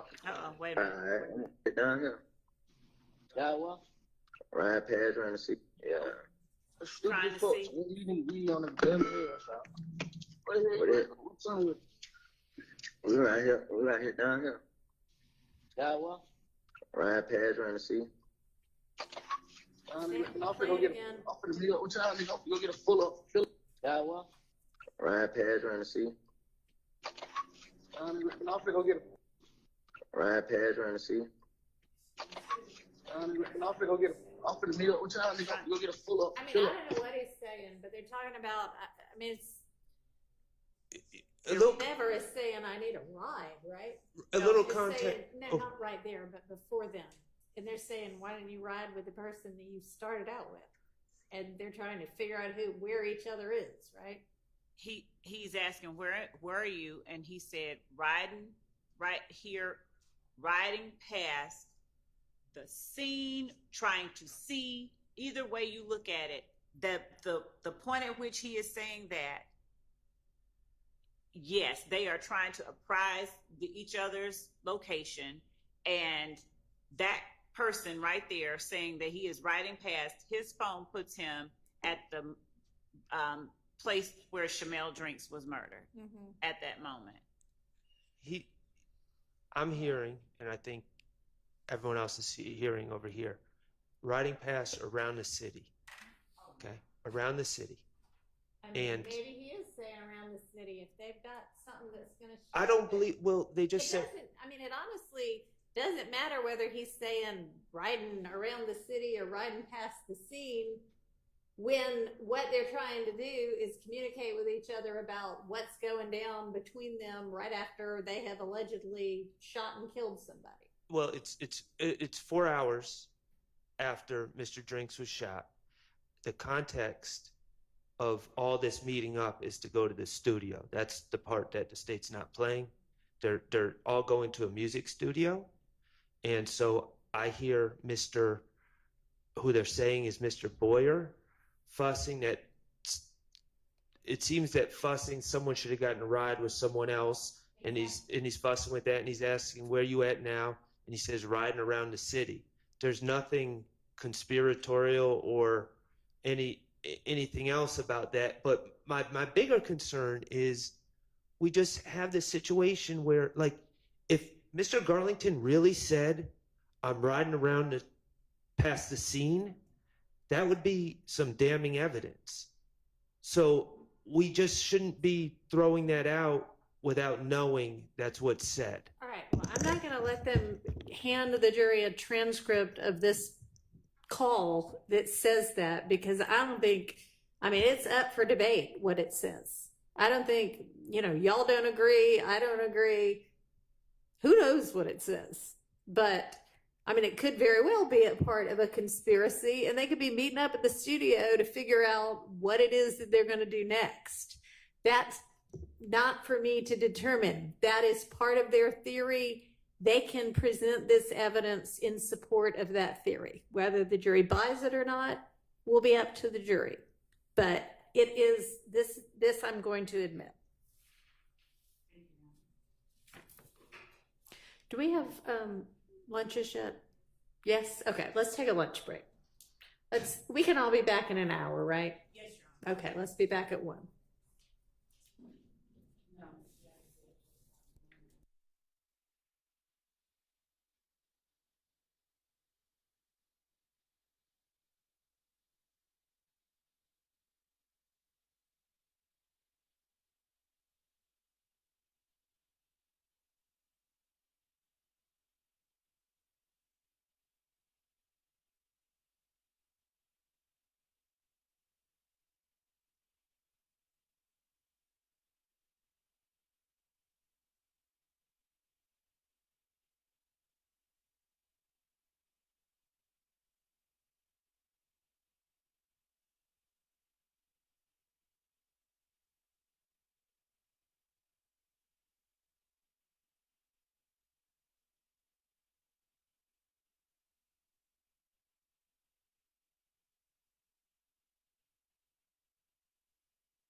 And I mentioned I listened to the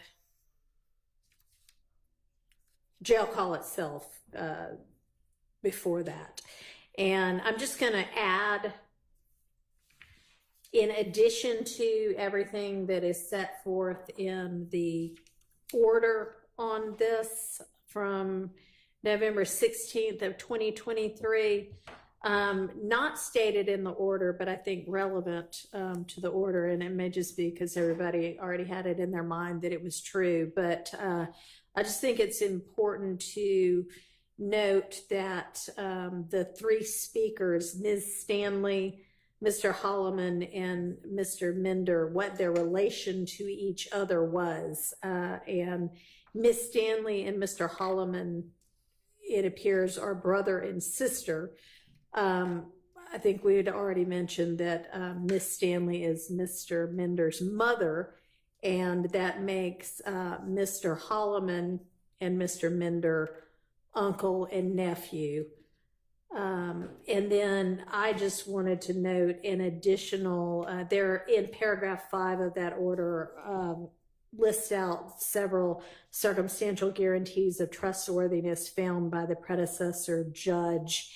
And I wanted to add, in addition to adding the familial relationship, that during the conversation between Mr.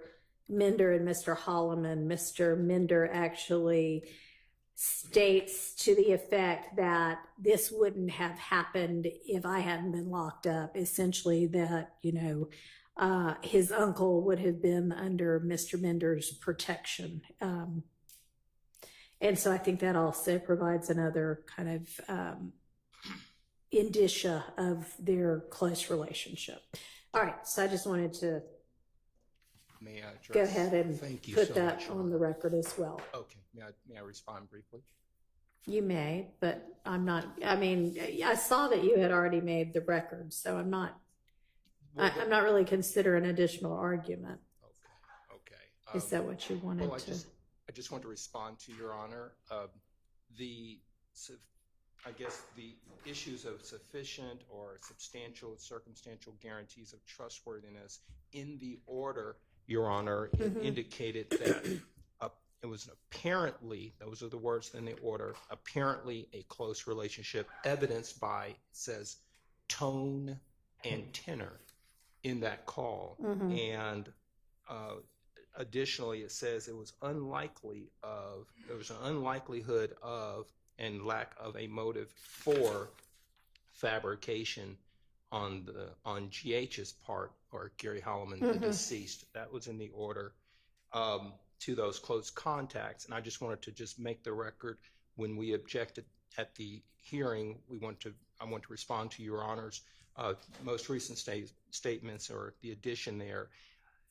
In the law, as it relates to the issue, I know you're not wanting to hear any more argument. I don't want to go too far afoul here, but in the argument and in the law, Your Honor, it says that the trustworthiness of the original declarant and whether the circumstantial guarantees of trustworthy are equivalent in significance to the specific hearsay exceptions, as the court is aware. So I read the entirety of the argument that you made before the predecessor court. Yes. Okay. I understand. Just wanted to put that on the record for the court's consideration. Thank you. Thank you. Okay. What's our next statement? Judge, Mr. Atkins will be taking care of that. I'll go ahead and cue it up. Okay. Your Honor, we're going to start with PDF page 360, which is 11 minutes after the call we last discussed, which was 3:57. Okay.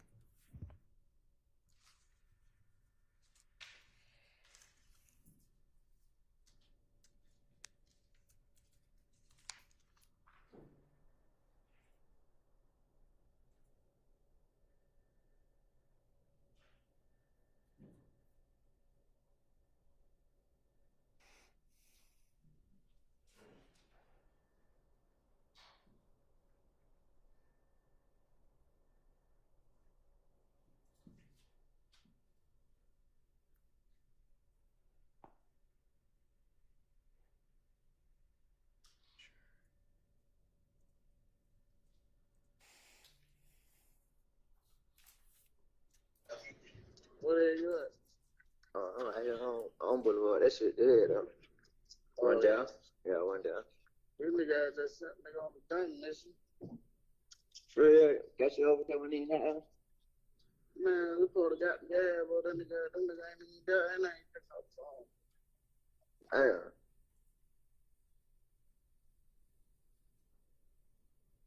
Where y'all about to go? Try to take it, man. You take it down? Yeah. All right, just call me. All right, love you. I love you too, but I need to bust that shit about two. About that shit. Leave me on FaceTime all that shit.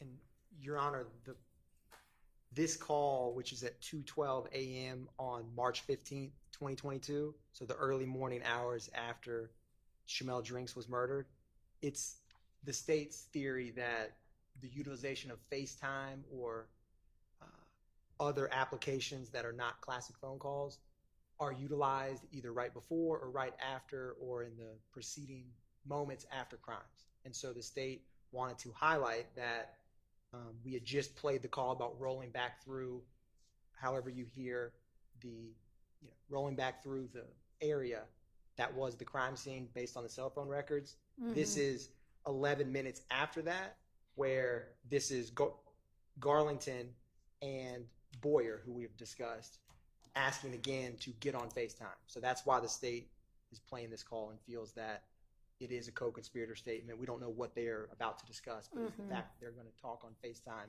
at this specific period in time, Your Honor. Okay.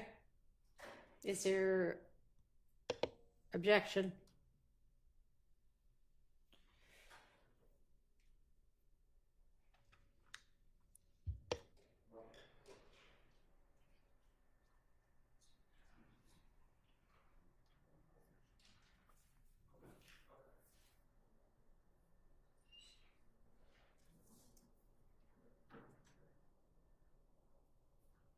It appears there is objection. There's just uncertainty as to who's going to voice that objection. I think we have different objections. Okay. I'm going to object. I don't see how this is furthering any conspiracy. I understand that the state wants to they have things in these calls that they feel is important and is relevant, but you still need the hook of the hearsay exception if these gentlemen are not testifying. So my objection is that it's not furthering any conspiracy. Okay. And before anybody else makes one, just so I understand, so are you going to have some, or have you already had some expert testimony that explains why a FaceTime call might be beneficial for utilizing in a criminal enterprise? So, Your Honor, old school Mike. Your Honor, two things. One, Demekion Garlington himself, in a call we have not reached, he explains, get on FaceTime because they can't record that SHIT. So he says that. I don't remember the exact call, but we will get to it eventually. And so, for one, that's his own statement.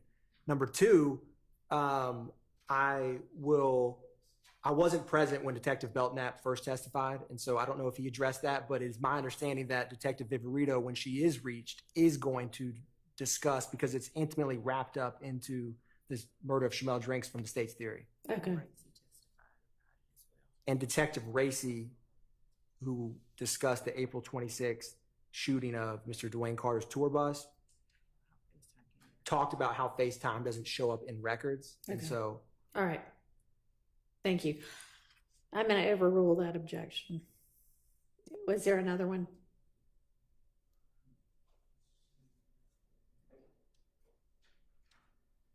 Just at the end, Your Honor, this is not, Mr. Williams not on any wiretap, as you probably can tell. So I was going to ask for an instruction, especially if you let things in that's not in furtherance of a conspiracy, because then that should not touch Mr. Williams. So I was going to do it at the end, but when you asked for, are there any objections? Yes, I'm going to have an overall objection. Okay, so I mean, this I am admitting as being in furtherance of the conspiracy. So with regard to any that I have let in not under that basis, but under a different evidentiary exception. If y'all wouldn't mind, I think maybe the only one that's occurred for so far is the one that I let in as a statement against penal interest. Okay. And Mr. Harvey had also asked for a limiting instruction as to that. Now, the issue that is still, I'm not sure 100% settled on this, is whether a limiting instruction is appropriate when the evidence is coming in to show, to prove some part of the RICO count, which everybody here is charged with. So that's what, you know, I'm not sure whether it's appropriate to give a limiting instruction in that circumstance.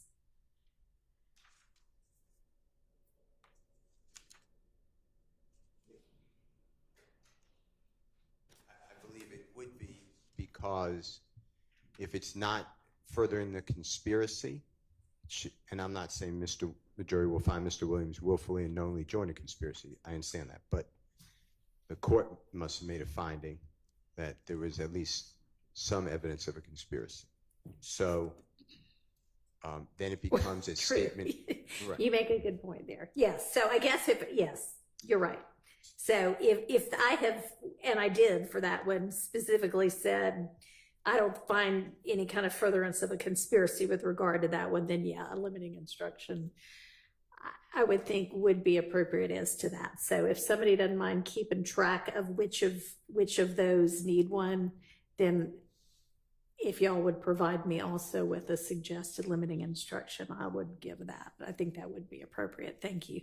And Judge, just for the purposes of the court's knowledge about the prima facie showing of a conspiracy overall, there was a finding prior to the court presiding of a conspiracy, that there has been evidence shown of a conspiracy. That finding was made particularly on the record as it relates to count one. Judge Glanville said, he flat out said, I find that the state has presented evidence showing a conspiracy that tends to show a conspiracy. Okay, sure. But we're talking here about a statement that's not made in furtherance of a conspiracy. Would that statement come in to show as evidence to prove RICO? We believe that it would. The purpose of the co-conspirator statement is to provide an exception to the hearsay rule, right. And the fact that the court admitted it under another exception to the hearsay rule doesn't make it applicable only to proof of against the declarant. Okay, well, I'd love some law. I guess maybe that's still not settled. So I'd love some law from whomever wants to provide me some on that. I mean, that's very nuanced. So we want to get it correct legally. Right. All right.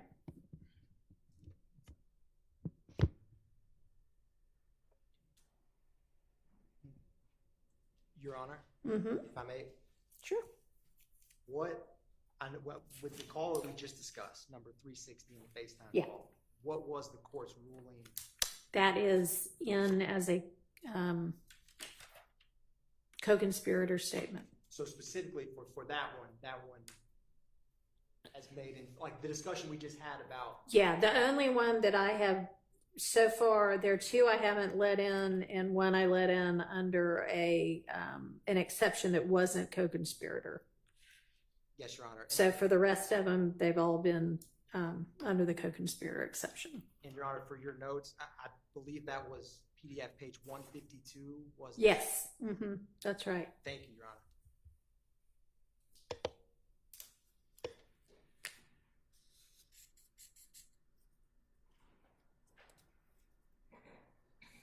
The next call we're going to be turning to, Your Honor, is going to be 423.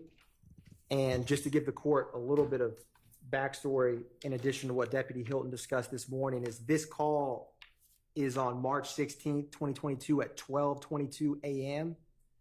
This is when at 2830 Waters Road, APD police officers arrived approximately around 12:08 a.m. after a lot of gunshots, which resulted in 11 defects in the front of that home, which ultimately inside of that home was Defendant Stillwell, Demekion Garlington, whose wiretap we have, Miles Farley, who is not in the current trial but is charged with the murder of Shamel Drinks, as well as other YSL associates.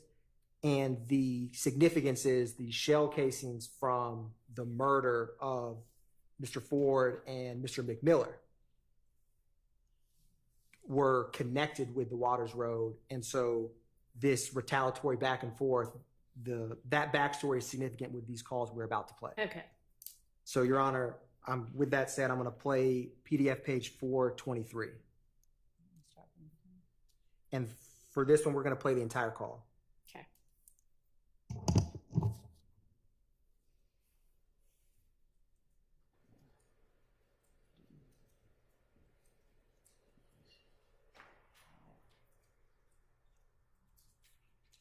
Like no little back.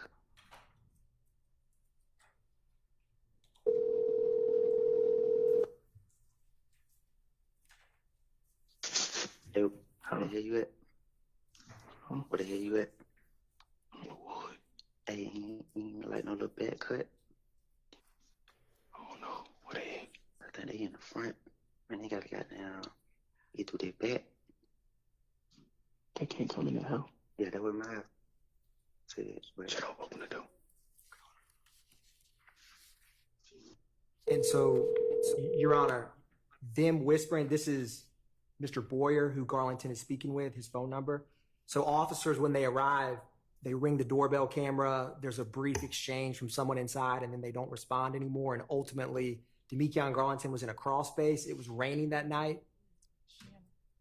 And so the significance of this is they are speaking amongst each other because they don't initially know, who's at the door. Police respond because of all the shots that were into the home. And so it shows their coordination. And although the phone number itself for 423 is Mr. Boyer's, one of my co-counsels had stated we believe it's Defendant Stillwell on the call. Okay.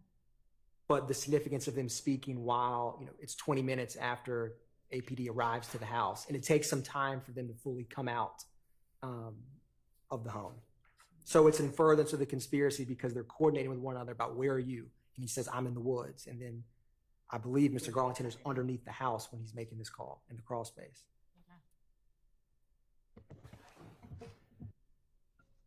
So the context of this call is it's directly after, to my understanding, individuals shot at 2830 Waters Road. That would not be a crime committed by our clients.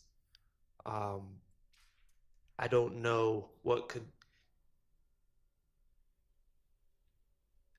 I think the context of the call makes it clear that they're trying to avoid interactions with the police. I mean, I'm not going to argue that that's not the context, but I don't know if that's part of a criminal conspiracy.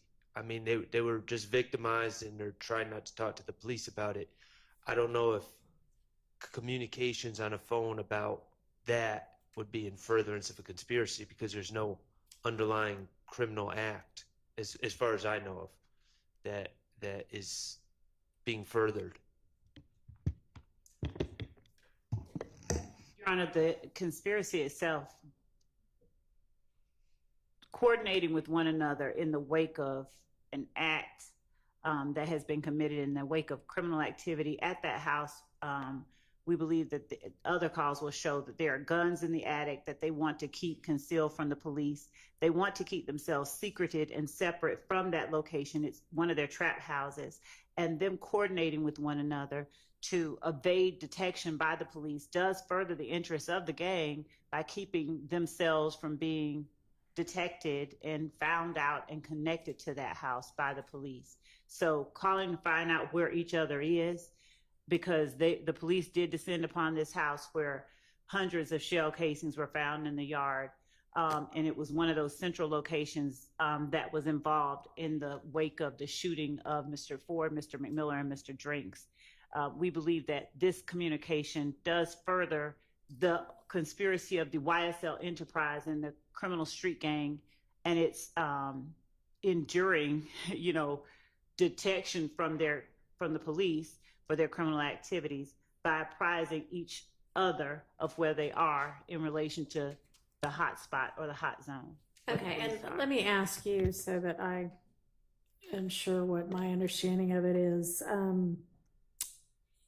Mr. Atkins, you had said shell casings from this scene are connected to the Drinks murder. So this wasn't just like a shoot up. This was a shoot back and forth. So, Your Honor, the shell casings from Waters Road connected with the murder on March 11th of Mr. McMiller and Mr. Ford, who were... Okay, I misunderstood you. Yes, Your Honor. Okay. So, all right. It's the state's belief that the rival gang was responsible for both. No, the I death. understand. Right. I just Yes, had written down the wrong set of murders. And Your Honor, I left out one, I think, relevant fact. The police actually did come in contact with these individuals eventually, and they released them without charging them with anything. Is that before? Did they search the house at that Yes. point? Yeah. Well, they see a gentleman in the house laying down, and then they trying to speak accurately about how this happened. They went into the house. That's right. They went in the house upon seeing someone on the ground and detained all the individuals and then let them go without filing any charges. They didn't search the house that day. They went in and detained, and Mr. Stillwell was later found to have been wearing at the house the same clothes. Okay. But no, they didn't search the house at that time. Okay. They didn't have a search warrant for it. I'd never said anything about them searching the house or not searching the But house. that's what I asked. They went in the house and detained people and then released them without charging them because And it was without searching the house. and without searching the house. They later searched the house. Okay. 2 days later. And I don't believe anyone is charged, and correct me if I'm wrong, but I don't believe anyone in this indictment is charged with anything that was found in the house. They didn't find anything because they took it out before the police searched the house. So They can't hear what you're saying. Pull the mic. Oh, great. We've got a second mic. Good deal. They found some stuff, but we believe that the things that they referenced in the calls were removed from the house. There was a number of things that were in the house that we know were in the house prior to them searching the house that were not in the house when they searched the house. All right. Well, based on, and we're going to hear that soon enough. Yes.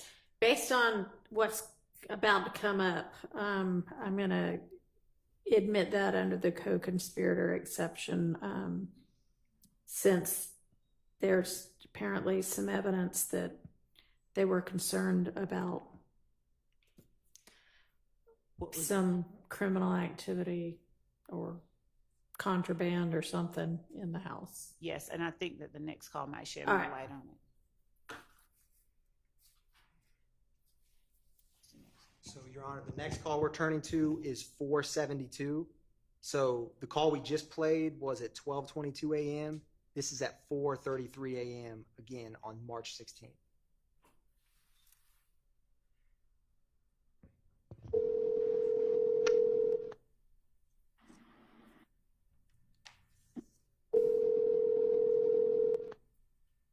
Oh, you good, nigga?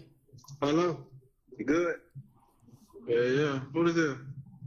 What the hell you mean, nigga? Oh, I ain't even say, I ain't saving no number. Yeah. Oh, yeah. For sure. Where the hell you at? You gone? Yeah, I'm right about to drop Miles off. 10 miles, boy, it's all love, boy. I couldn't wait, boy. I gotta go home. Oh yeah, yeah. He just ran in the store real quick. Yeah, so it was all love. I ain't waiting, boy. I gotta go, boy. That shit just shook the fuck out of me. Man, what, man? When I seen it, when I seen it, Man, what? Man, that whole just, man, boy, listen, boy, I just said to myself, boy, man, let me out that car. Boy, I'm gonna go in, boy, and I ain't coming back outside, boy. I don't care about having no run or nothing, boy. That motherfucker ain't moving. Hey, boy, I said the same shit, boy. Somebody really think I'm like, yeah, man. What's so crazy, bro? I was just being cheap. Actually, it was being cheap. My whole keep saying, let's get it wrong like him. I'm not gonna pay for no wrong. Man, listen, boy. I just said, damn, boy. They can send a nigga to right street with their money like that. My nigga gonna spend this shit on the room, man. Man, what? I'm trying to hey, that's on DV. I'm in there like, but I got to get my last 2,000. I got to get lawyered in. I'm like, man. Well, I'm in that beat like, you know, man. Damn. But you won't believe, boy. All the sticks and the guns was in the gray car. For real? Man, God, boy, and the sticks and shit in the attic. Ooh, shit, boy, that was God, boy. Yeah, what? Your Honor, I'll continue playing, but when they're saying that the sticks are up in the attic, it's the state's theory that they're talking about the Waters Roadhouse. They're talking about what? When we were just discussing what's inside of the home or not inside the home, it's the states that line about their sticks up in the attic. Sticks is short term for AK-47s or longer handguns. Rifles, that they're talking about the guns in the attic of the Waters Road home that all these police swarmed after the gunshots. I'm going to continue playing. And also to orient the court, Your Honor, this phone number, which ends in 1103, the state attributes to Mr. Shard's client. So it's Garlington and him speaking. That was God. Yeah. Oh Lord, yeah, get up out of there, bro. Baby. Good. What, that way? Yeah. Yeah. You know what I mean, though? Yeah, man. You know how far I gotta go. Oh, yeah. Hope goddamn blowed up. She what? She blowed it up, boy. Hey, man, she blowed my shit up. You saying Shannon okay, Miles? Hold on, let me talk. All right. Yeah, bro. Yeah. Hey, yeah. I don't know, man. You walk past me first thing, I'm like, well, I know for a fact, Man, what? You know who she was coming to then? She say I already said the same shit though. She like, cause she like, who house is it? I'm like, man, I don't know. I'm telling you, my first time here. She was like, yeah. So, yeah. Man, listen, bro. I'm thinking. Get what I kept saying. I said, boy, I know D and Miles, I'm smart. I know they saw them folk got her and took her to the front. I said, I know they hit that back cut. You wouldn't even believe. I'm trying to find out the back cut. That's why I called you. Man, you talking about, well, I would have made one straight through the motherfucking bush back there, boy. I'm telling you, I would have went trucking back there. Well, guess what? We only got caught for this dumbass nigga. Once his legs showing, he thinks somebody in the house dead, bro. Man, they tell me, they like, so you telling me nobody in the house? I'm like, hell, man, listen, man, I just pulled up. I said, I sat for 3 minutes, top. The motherfucker go popping. So shit. Oh, God, I said the same shit. Oh, God, well, I sat outside 3 minutes, popping. That motherfucker went to popping. So shit, I went to goddamn ducking and running. They told me, so why you They told me, so why you ain't got down? I thought it comes on something. They told me, so why you ain't got down come out when we said Atlanta police? I'm like, shit, I don't trust Atlanta police. I'm thinking these folks. I'm thinking these folks trying to get her to come out. So I stayed in. Yeah. Oh God, they're like, yeah. I'm like, look, bro, y'all question me like I'm a suspect. I'm a victim. They're like, yeah, you right. They're like, but let's do what we gotta do. We'll get back with you if everything come out clean. Then we'll let y'all go. Like, say, Lynn, I'm in the car sleep. I can't wait. When they tell me that, I kick back. Don't goddamn go out. Yeah. Oh God. You know that? They can't get the video from Nick on camera. Hell no. Yeah. Okay. Man. But you wouldn't believe, boy. I'm in the motherfucker like, boy, I know they can't come in here. We good, Brett. I'm telling Brett, like, we good, boy. They proud. Y'all was there. You told me I was in the woods. You told me I was in the woods. I was up under the house, man. You don't see how dirty I am? Oh, we heard them get their ass. They like, hey, move. You like, hey, my dumb ass, I go out the back door. No, I go out the back door, right? So I'm finna go toward the car and hop in the car, just sit in the car the whole time. That's what they at, though. Man, I go to the other side, finna try to hop the fence. They like, hey. I'm telling you what you gonna do. Go hit that cut, boy. I know it. I everybody what a cut was. They said they ain't know. Man, listen, man. You probably made your cut. Yeah, like you ain't from the hood, boy. You know how this shit go. I would have went back there and made me a cut, boy. I would have been trucking through the motherfucker. That's why my goddamn shoes so dirty, my pants dirty, and my shoes dirty. Real. They say, so is this about Matt, man? I say, ma'am, I don't know. Man, listen, man. They asked me, do I know Matt, man? I said, I don't know no motherfucking Matt, man. Who are that? Yeah. I said, man, I'm not even from over here, bro. I'm from Tumbleville area, bro. Yeah. So what you doing over here? Man, I came to see a friend, man. I'm trying to talk about that game, man. What you talking about? Damn, man. That whole blowing me up. That whole thing, nigga Sheen, all type of shit. That nigga was so cool though. He got damn called back. I need to put a lock on my phone and take have my messages pop out. This shit crazy, boy. I'm finna go in, boy. I'm finna get out the driver's seat, let her drive, tell her drive slow as possible. I got down, my stupid ass went in the car, got my stick out the car and my FN out the car. Watch 12 right there, and got in the car, pulled up. They're really why I ain't want to wait on mine. Yeah.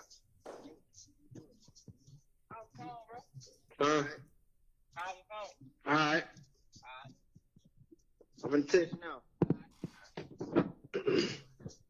Hey, yeah, man. Folks blowing up air. She called too. Sure. How she get that now? I don't know. Cause, Kira got my Instagram on her phone. Oh. Everybody DMing like, is you okay? So goddamn, y'all blowing up. So my Kira was already on the phone. I get Kira sent her number to Pope. Yeah, Pope. And all them was on the phone.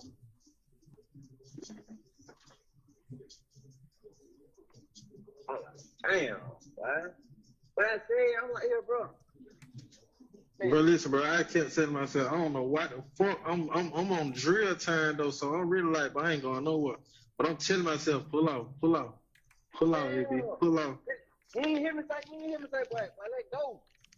Man, listen, you said let go, Miles said let go, Brett said let go, but I'm on drill time, so I'm just like, man, fuck that, boy. Yeah. I'm so mad.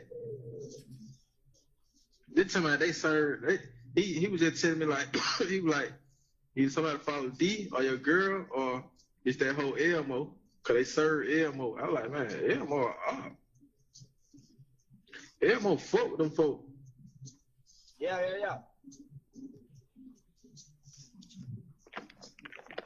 Ain't nobody follow me. Nobody on the freeway when I got off of nothing. Man, listen, man. Don't nobody know my hoe. Cause my hoe in a run, man. Fresh run, a new run. Them motherfuckers just got any run.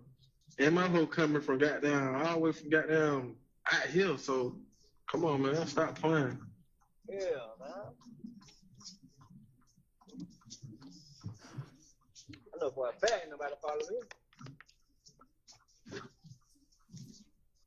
Don't even know what I'm in. Don't nobody know I fuck with that hoe. Don't nobody know what I'm in. That's what I'm telling. Like, do you folks ain't knowing these cars? That's what I'm telling him. Like, bro, these folks ain't knowing none of these cars, bro. All these cars are some new goddamn cars. Niggas ain't played. Yeah.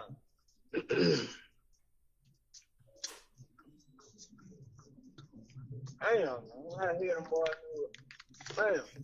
They're crazy, bro. Don't nobody know. Them folk don't be knowing where that spot at, man. Yeah. Somebody gave that drop out, boy.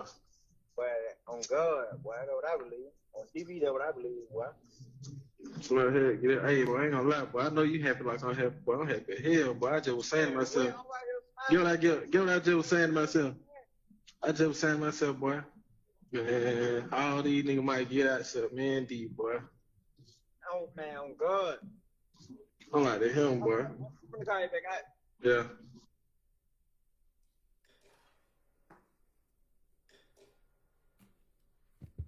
That's the end of that call, Your Honor.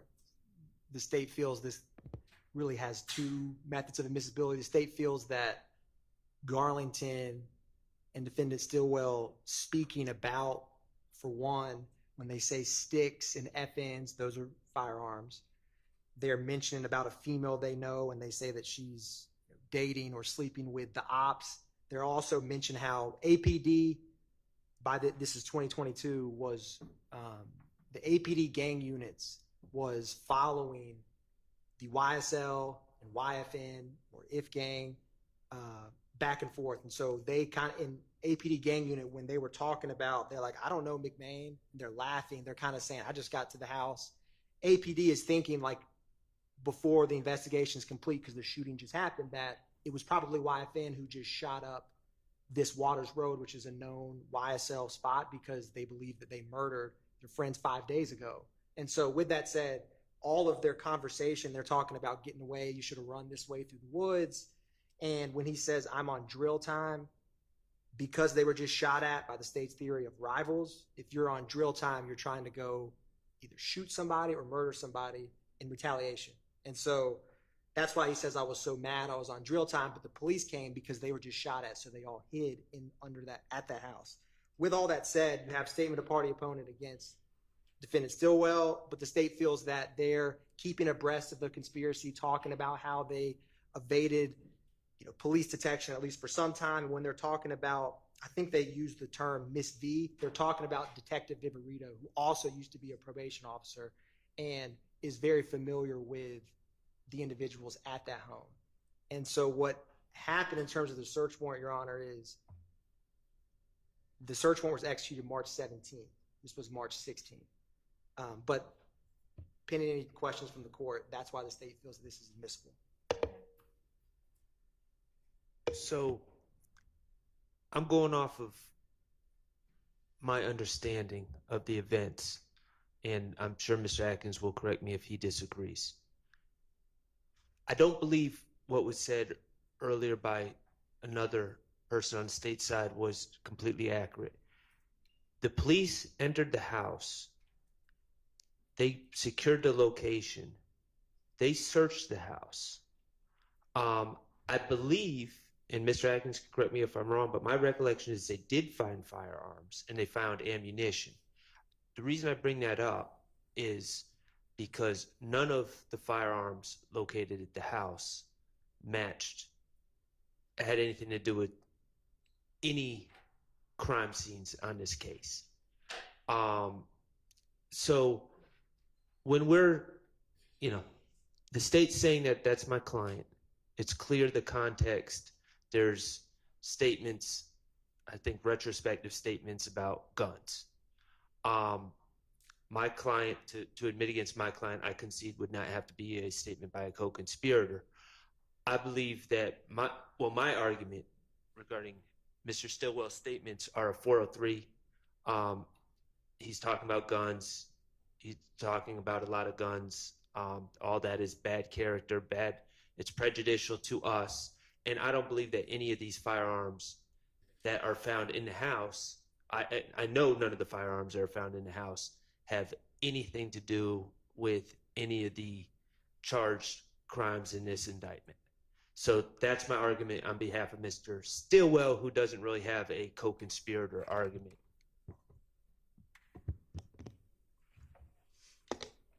I think it's more an admission of a party opponent, but it is all retrospective, I believe. And therefore, insofar as it may be a co-conspirator's statement, it is akin to the classic spilling the beans. Man, this is what we did. They came in there. I was running out to the woods. That's all saying what happened.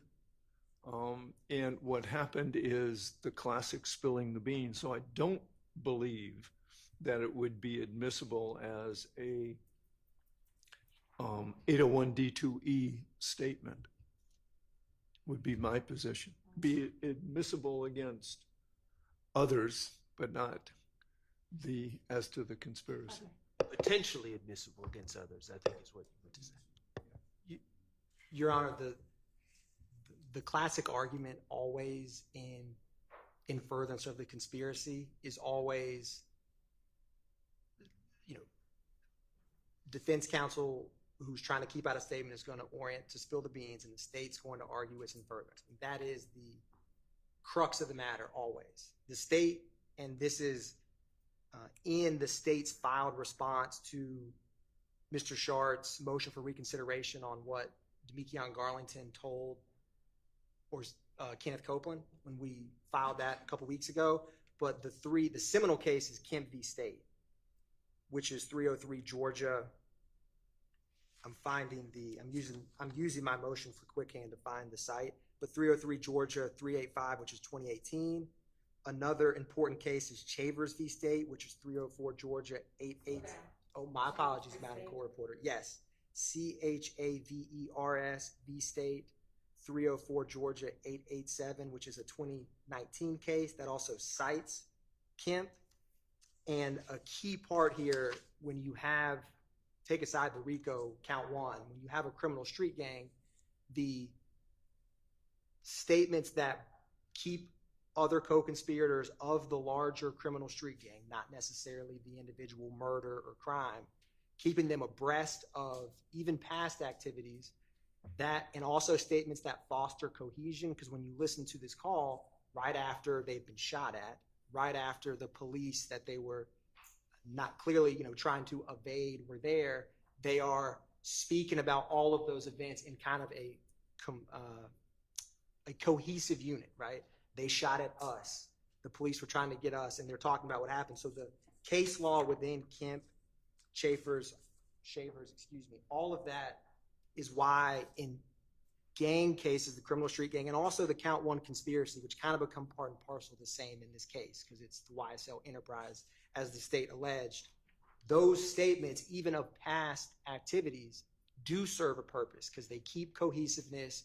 It keeps an us versus a them, and keeping each other abreast of the criminal enterprise's activities, whether the person speaking or receiving that information individually participated in it.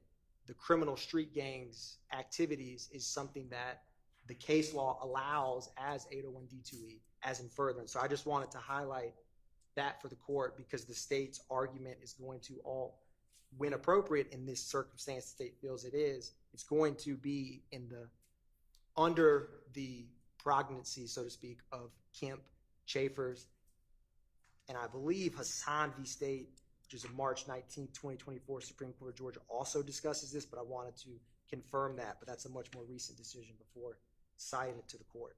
But that's the state's response, Your Honor, in terms of why it's in furtherance. Can I please respond to that? We're talking about, the state starts by saying, oh, the defense always says it's not it's retrospective.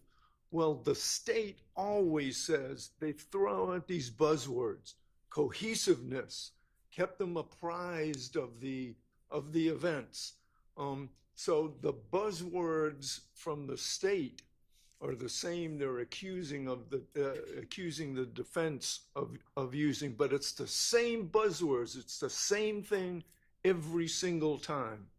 And there are just as many cases out there that say retrospective prior conversations are not part of the co-conspirators exception to the hearsay rule.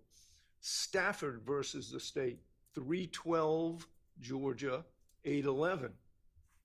State versus Lane, 308 Georgia 10. State versus Wilkins, 302 Georgia 156. There are cases after cases after cases that specifically say a retrospective statement that merely recounts what happened. And that's the whole tenor of this conversation, is not in furtherance of the conspiracy. So, you know, buzzwords go both ways, baby. And I'm just as tired of hearing the cohesiveness and keeping people apprised. So, you know, there are two ways that this goes. All right. Thank you, counsel. I'm going to admit this as a statement by a party opponent as to Stillwell and admit it additionally under the co-conspirator exception.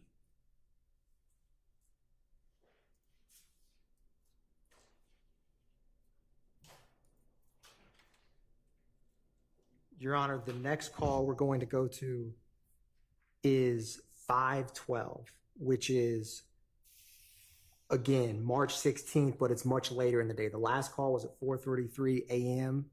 This call is at 6:49 p.m.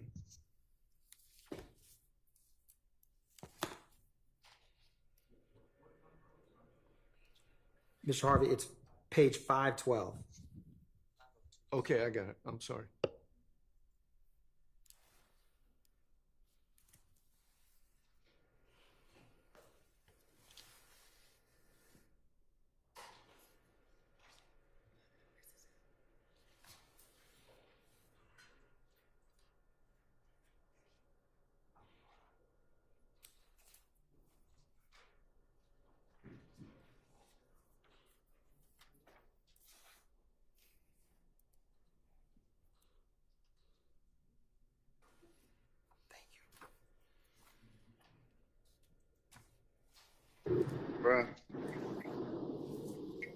Bruh.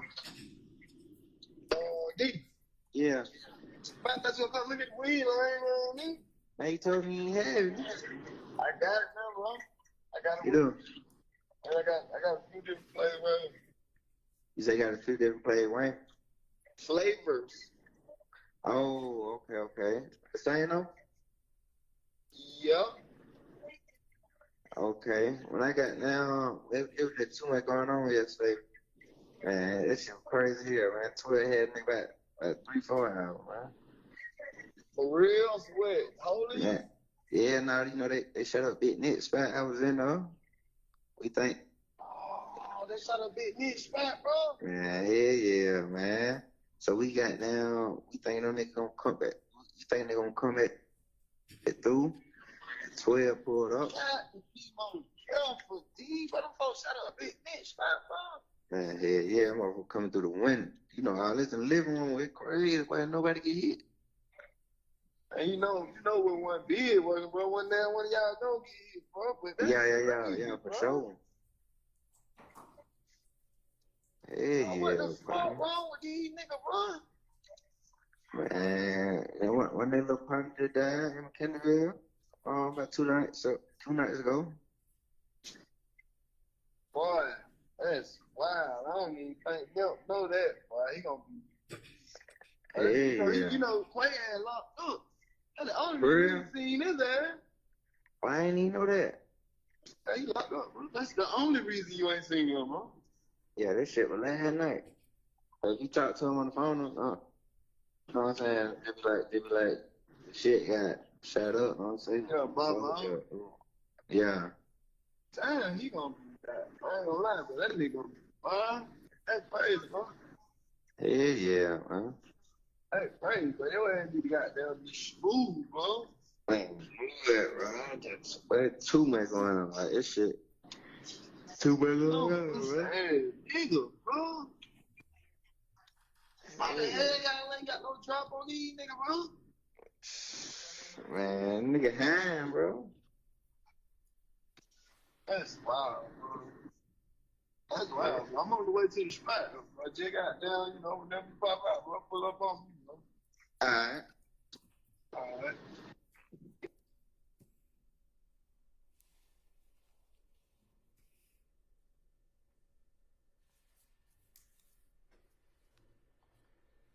So, Your Honor, they were Big Nick spot that they reference is what they refer to the Waters Road address as. And when they're discussing about those other people shot us, and the state's theory is they're talking about the rival gang. And they're, stating that it's crazy that no one got hit because there was a significant amount of shell casings at Waters Road. And then he states, one of their partners died a few nights ago, which the state believes they're talking about Chamel Drinks because this happens after that. And so the state feels that this conversation discussing all of those things, even if it's kind of thinly veiled, is again keeping abreast of the gangs, the criminal street gangs' activities, and sheds light on how they are viewing what happened at Waters Road from their own mouth and mind. All right. Can I hear it again? And it really would help if y'all would give me your argument first, so I can know what to be listening for. Yes, Your Honor. Your Honor, before we start, the state said they. Does the state know or who's speaking to Mr. Garlington? I do not currently know. I'm at this moment. If I do, I will share, but I don't know who Mr. Garlington's speaking with. Okay. I think he just meant like that the talkers were talking about a we and a they. Oh, no, I understand. I wasn't accusing him of anything. I was wondering if they knew because I don't know, and I think that's relevant.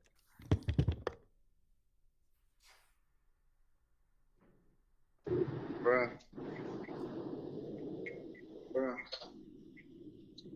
D. Yeah.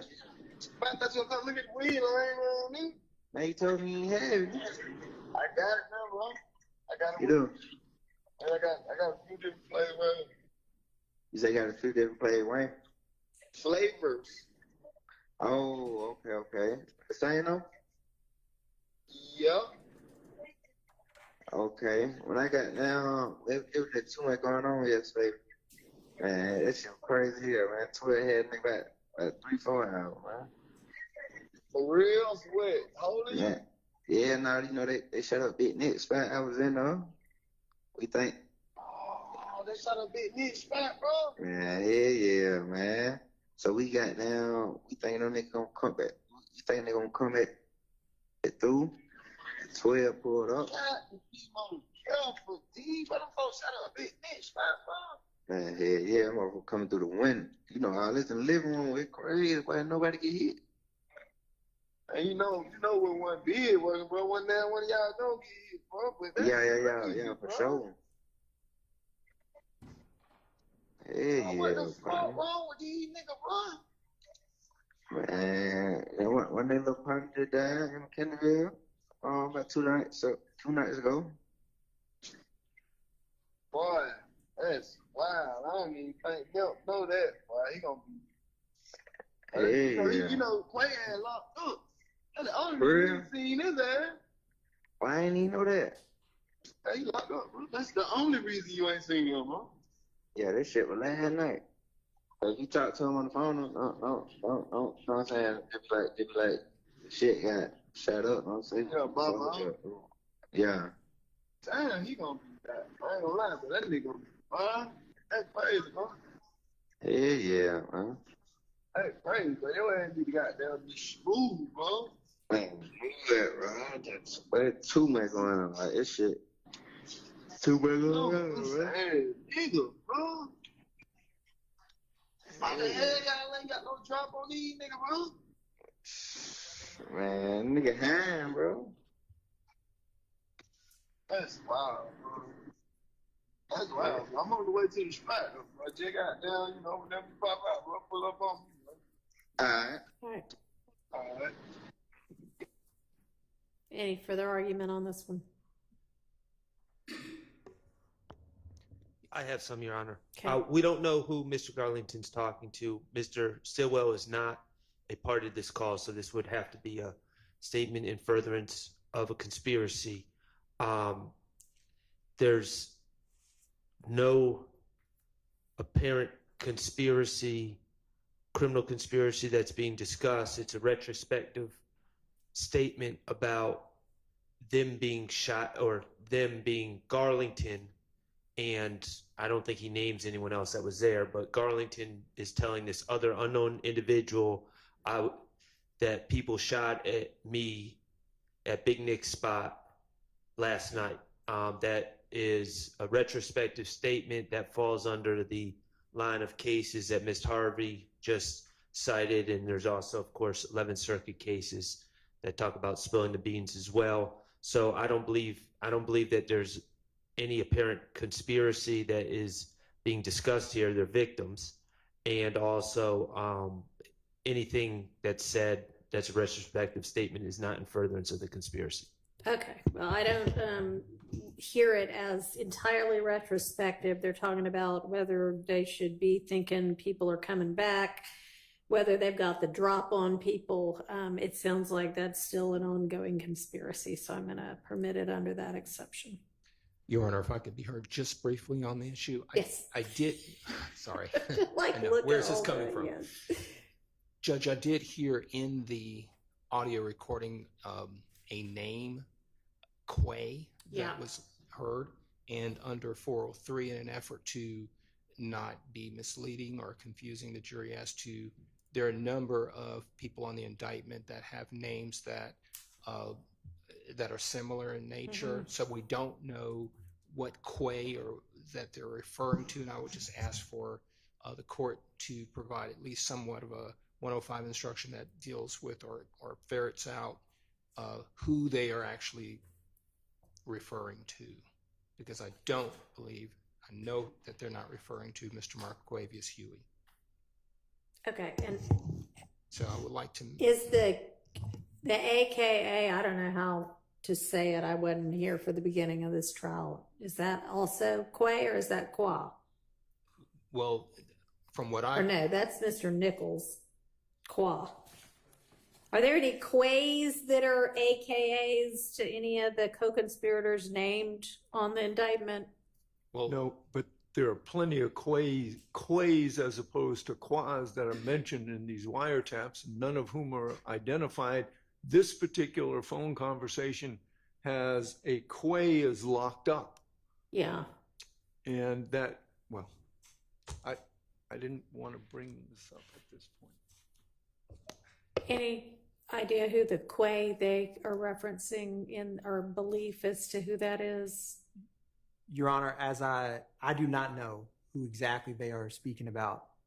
I can work on finding out, but I do not know. Any idea whether it's a member of this alleged gang or another alleged gang?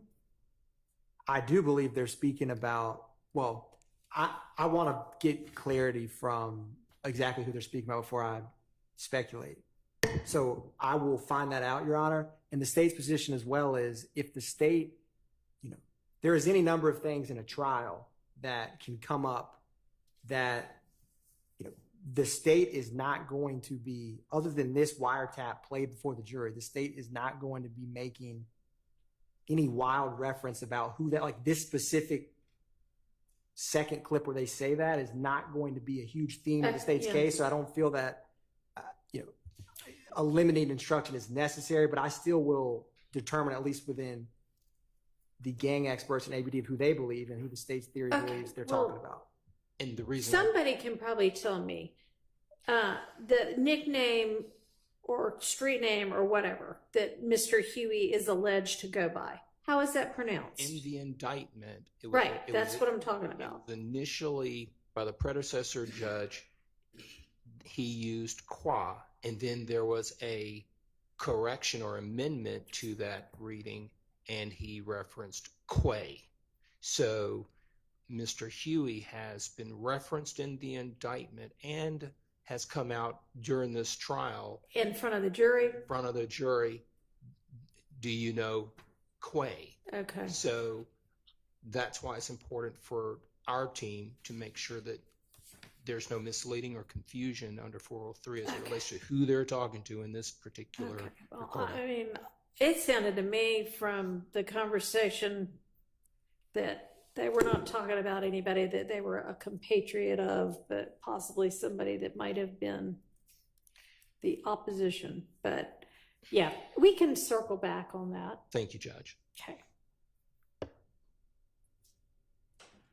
So, Your Honor, the next call we'll be going to is 6:35.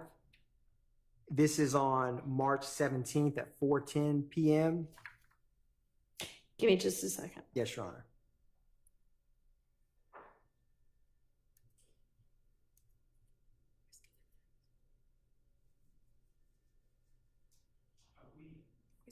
Oh, I might have skipped one, Your Honor. I actually believe the next one's 5:23. That's what I was about to ask. Thank you, Mr. Sharp. Which is at 9:04, so it's roughly 3 hours after the call we just discussed. And Okay. yes, Your Honor. So 513. What's the page number? It is page number 523, reference number 513. Okay. All right.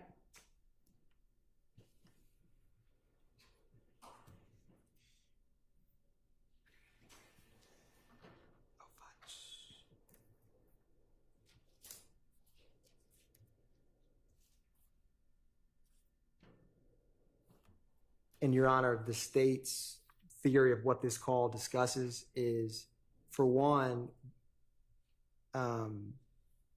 there's a mention of they flipped a car under the bridge by the Ville. The Ville, the state believes, is Mechanicsville. Shamel Drinks was murdered near a bridge in a vehicle. And so they're also discussing the funeral of the March 11th murder of Mr. Ford and Mr. McMiller. Do we know who the other person is? So the call, or the phone number, which ends in 0484 for this call, I have associated with a Mr. Wright, who is a 30 Deep member, according to APD gang detectives, with a nickname of WOT. So, Your Honor, we're going to play that call now.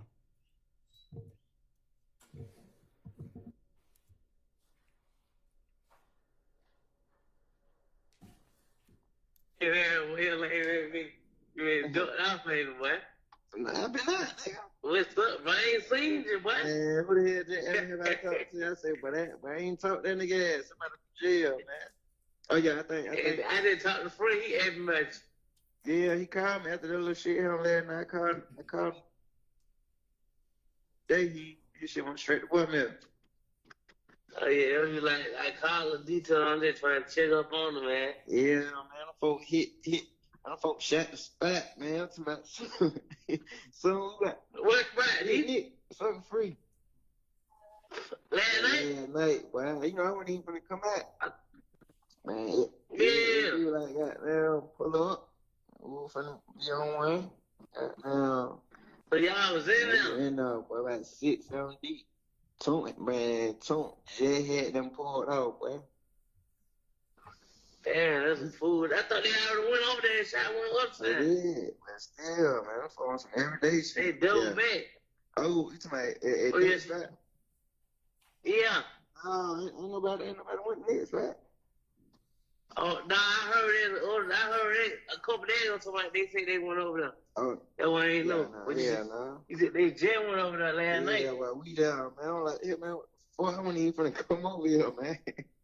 Yeah, you talking about? Yeah, I ain't even know nothing about this. Yeah, shit. man, look, we like to hear. We like, all right, they gonna come back through.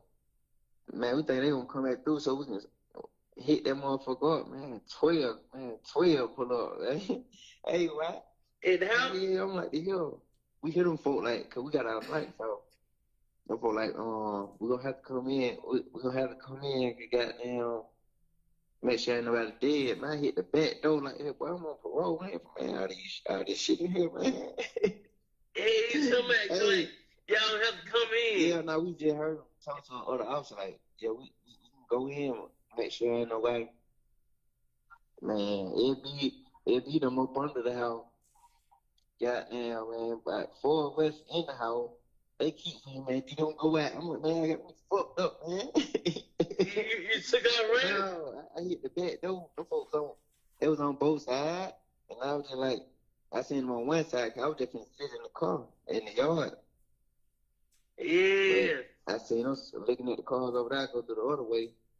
They know they was over there. I'm like, hey, come here. I'm like, hey, man, I just heard some gunshot. Yeah, you I'm like, say? hey, I just heard a gunshot, man.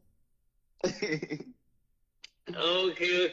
Yeah, that's where you coming from, like the wood. I'm dry here. It pouring down rain. No folks like, man, you ain't wet at all, man. I'm like, man, I'm telling you, man. I was in the woods. I don't know how I ain't wet. I was in the woods. But I ain't no salvage. Man, what? Y'all check that house, man. I'm good. I went in there, what? Hell no, I ain't got nothing to do with They that still house. went in there, though. They checked that. That was good, boy. If we say, Oh, they ain't searched. they'll make sure. They just looked They'll around. make sure nobody did. Yeah, so when nobody know when they went in? Yeah. They found Mal, goddamn Lil Quay, and another name. Okay. Yeah. I'm like, hell. What they at the house? Yeah, finna pop out for Colt. They got a little video shoot. Oh, they got a video shoot. Yeah. I ain't really been outside, bro. I really not. Bro, you ain't got nobody who been trying to say you no pill. Boy, nigga, bro. Man, I think I'm get some beer tomorrow. One guy just told me get 120 tomorrow. Shit, that 1800. I told him give me all on. Then I gotta get some weed. Boy, I ain't make no money in 5 days, boy. Yeah, nigga gotta make something, yeah. Well, now there been too much going on. Too much going on, though. Yeah, nigga got to see what's going. They felt nigga get up on the bridge in the Ville. Yeah, I heard. Yeah, I heard. Where the hell you at? I'm right here in the Ville. I'm right here in the store. You say you at the store? Yeah, there's a little 2-4 store down here at the bottom. Yeah. Where the hell you been at, man? Shit, I've been around the way. Yeah. Yeah. I don't even really be popping out at nighttime, though. It was nighttime. Yeah, everything been going on in the day, though. Yeah. Especially it been dry here, boy. Well, I know it, boy. Oh, God. Yeah, we probably in that little studio and shit, though. Like, everybody be at the studio with. Other than that, like... What they talking about, man, what they funeral and shit? Man was gonna be private with, Bid gonna be public. They say, man, mama wouldn't let Thug pay for the film.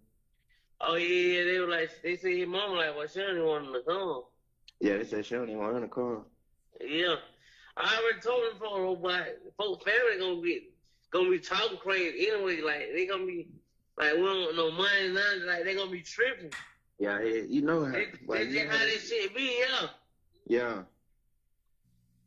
I'm like, damn. And why I know he just like, man, he just respect it. He just know how this shit is. Yeah. Yeah.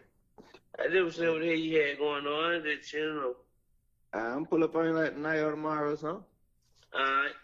All right, so I can see the part about needing to get drugs and money to, drugs to sell coming in as a co-conspirator statement.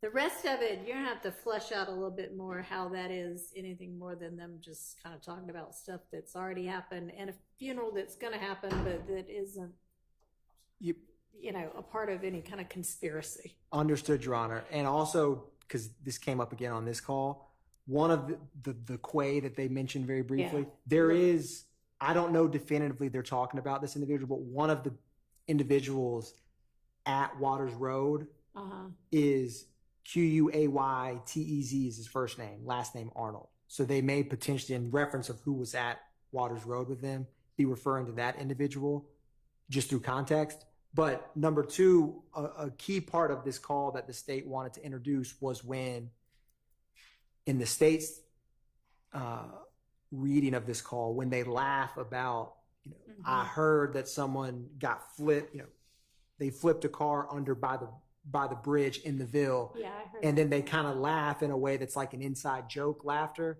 And Demikion Garlington is one of the individuals charged with Shamel Drink's murder. And so when they make that comment, that specific comment, to answer the court's question, I believe that them laughing and saying that, I don't know. I guess the truth of the matter of that would be that there was someone whose car was flipped in the Ville. I mean, the state believes they're talking about Shamel Drinks, but it's not saying that he's confessing to that, but it's the fact that they're laughing saying that I think that the state believes is important in terms of when they make that comment, that reaction that they both have kind of instantaneously is an important contextual detail of how they discuss kind of light reference to something that's eerily similar to the murder of Shamel Drinks. And so that specific portion, the state believes has a non-hearsay purpose, which is really their laughter to that statement. The state does agree in terms of, I know we initially stated, or what we provided was the entire call, but so the state, what I will do, Your Honor, is to provide clarity for both defense counsel and the court, is I would like to, I can by tomorrow at least have the state's proposed time hacks of what we would play so that we can address it tomorrow efficiently. Because I don't want to, if the court permits. I'll let you do that. And does that include addressing the issue concerning that name, Lil Quay? Again, that gets us into that same issue. While the state says they have a theory on who they believe that person is, who is not Mr. Marquavius Huey, we again are left with this confusing, misleading information concerning Quay again. So I would ask the court to take that into consideration as well. We believe, again, we think that it's a confusion. I mean, that reference was to Lil Quay, and it wasn't to him, whoever Lil Quay is, doing anything wrong. So, well, again, I mean, if you want to come up with some instruction that, I mean, I can't give an instruction that says you may hear a reference to a Quay in this call. That's not Marquavius Huey, because I don't know whether it is or not. So, I mean, I can't give that instruction. I'm not sure quite what you want me to give. Hey, a lot of people go by Quay. Well, I want you to help me out with 403 and how sometimes evidence should be left out if it's confusing and misleading to the extent that it causes a jury that it may be that part of this is not in the more narrow. So let's talk about that. Thank you, Judge. Whenever we come back to that. Thank you. All right. Remind me. Yes,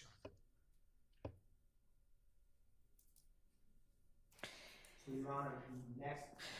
We're reserving argument. Yeah, we're just no point arguing if it ends up being two little things that. Okay, thank you. Yeah, we'll just come back to this one. Sure, but let's find out what they are first. and give me a second. I mean, you can be queuing it up, but I've got to write myself notes so I know why we're coming back to stuff. Yes, Your Honor.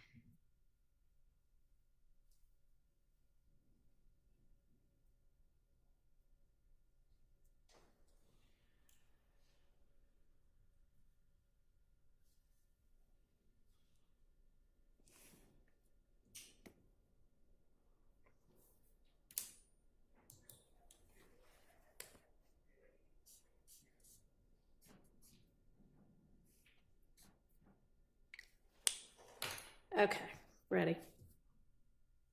Yes, Your Honor. So the next call is going to be 635, PDF page 635, reference number 624. All right.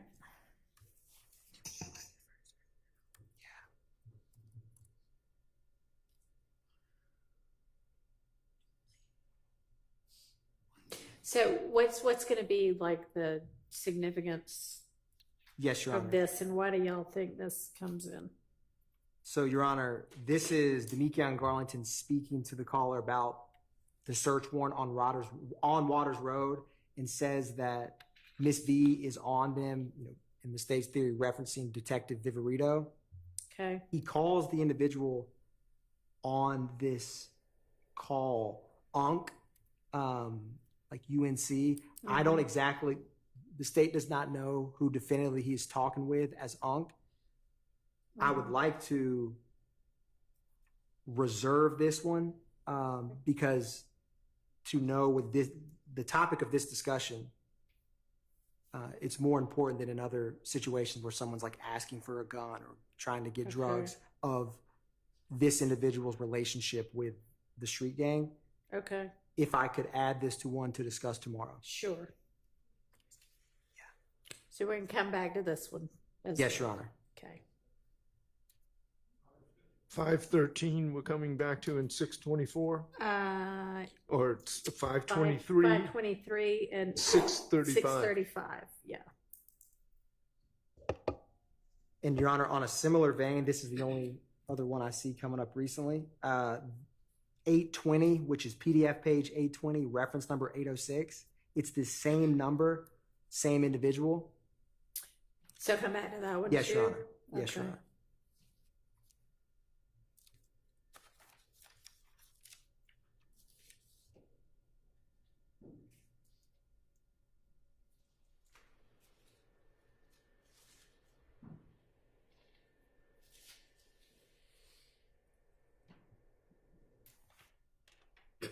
So, Your Honor, the next call is 1079.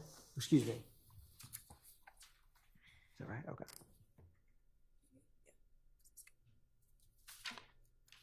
Yeah. This call's on March 21st, 2022.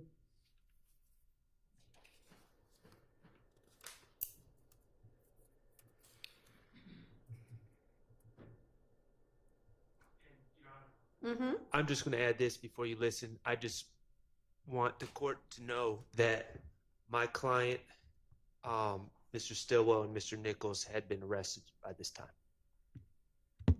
All right. Thank you. And so, Your Honor, in the states, what the state highlighted in this call, just before we play it, is they say that SHIT just came in, and Unfunk, who is Defendant Williams' brother, has already pled out on this indictment, just called and told me to pull up. The state believes that they're talking about some type of contraband drugs when they say that it just came in and told him to pull up. The reason the state, I don't definitively know. It's not like I have a eyes on Garlington and he goes and picks up a bag of drugs, but it's in the context of other wiretap calls where Garlington is primarily selling Percocets.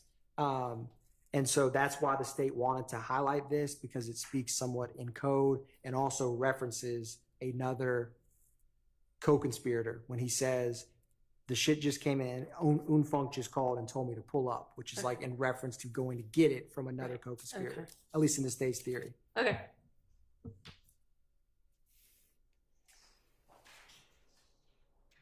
And Your Honor, this is a very brief portion. We're going to start at 26 seconds and end at 31 seconds.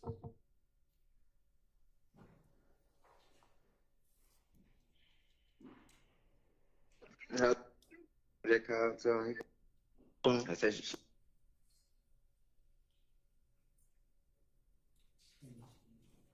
the record, we're starting at 23 seconds, Your Honor. Man, what you say?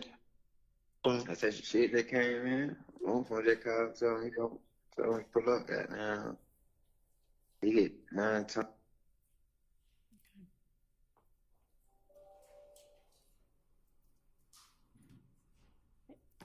Any argument on this one? Yes. Okay. Once again, too long on guesses and too short on facts. It's just an assumption. It's the fact-free world of conjecture. Their argument is a reasonable inference that could be made by a jury from this evidence. That's all that's really required. So how about an evidentiary objection? Any of those? Relevance 401. Relevant to their argument that part of what the enterprise engaged in was illegal drug sales. So overruled.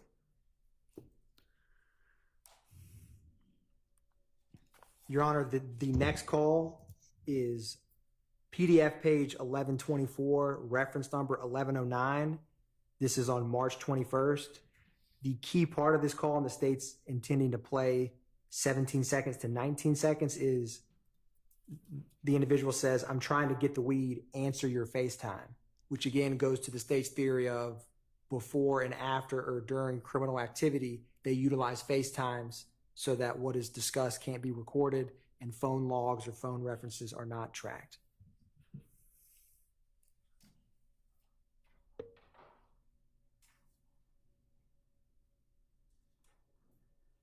Yo.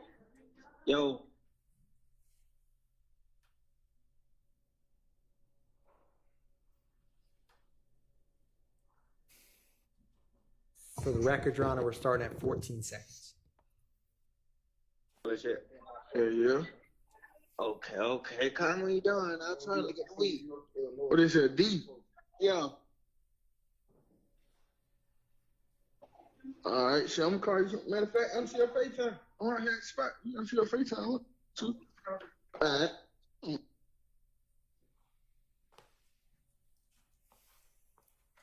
And Your Honor, we ended up playing it till 29 seconds. I think that was a typo. It was meant to be 17 seconds to 29 seconds. Okay.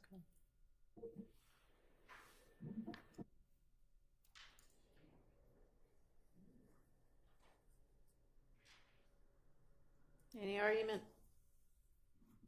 An objection? Same thing. Again, it's speculation. I'm trying to get some weed. That could be to smoke a doobie over a steak that night. Could be. Nonetheless, evidentially speaking, it is admissible under the co-conspirator exception. Well, and remember now, Mr. Stillwell and Mr. Nichols are incarcerated.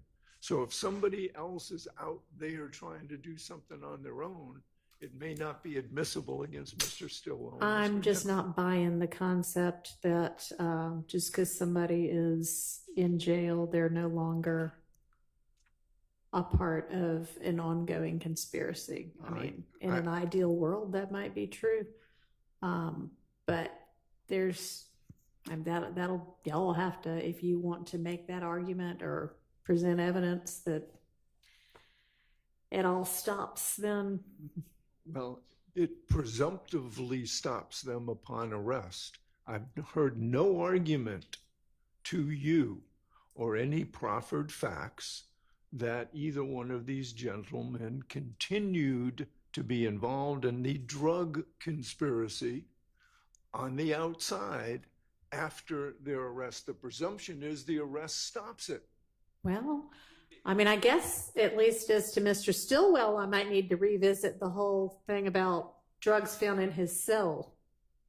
Your Honor, I was just about to say, because the Harvey rule is in effect, you're opting out of that one? I am opting out of Mr. Harvey's argument, and I'm opting out of the Harvey rule. That would be smart of you for this particular argument.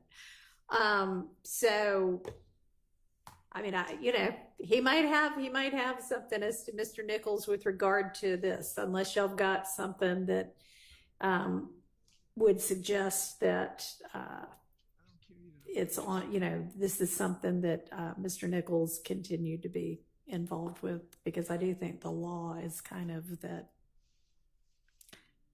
arrest kind of is a pause on certain things. So, Your Honor, what we will research for the court is, because this, for example, the call we just played was on March 21st of 2022. Certainly both charge counts and overt acts in this indictment in the conspiracy occur after that, as recent, at least in the indictment, as May 9th, 2022, where the search was at the home of defendant Williams with drugs and firearms. With all that said, also you have incidents that happened in both Fulton County Jail and three-way calls from individuals in prison. So it's the state's theory. Do any of those involve Mr. Nichols? Well, it's the state's contention that because of the RICO conspiracy they do, because he hasn't avowed himself or disavowed the conspiracy in this specific conspiracy as alleged by the state, and believes the evidence will come in, shows that this conspiracy operates quite easily and effectively within both prison and jail, as in the attempted murder of Mr. Rayshawn Bennett, as in some of these happened since the case has been in trial. So the state, we will find research, Your Honor, on this specific issue, because I am aware of what the court's referencing in terms of if you had a drug conspiracy case and one individual, not a RICO, not a gang count, but just two individuals in a drug conspiracy, there's some case law about if one of them went to prison or jail, was confined, you couldn't hold their separate one unless they were somehow communicating. I think the RICO and street gang changes that calculus, but I'll find case law to back that up, Your Honor. Thank you. Yes, Your Honor. The next call that we will be going to is PDF page 1155 and reference number 1140. This is a March 21st, 2022 call. The state, this is not confirmed, but the gang experts believe that this is Unfunk, Mr. Greer, who was referenced, but it's not confirmed. Okay. But what is said and why the state wanted to play this is everything's dying down. So, and then it has a couple expletives. It basically says these people think that they're up. We're supposed to get out of town for a little. I'm telling you, man. And it's the state's belief that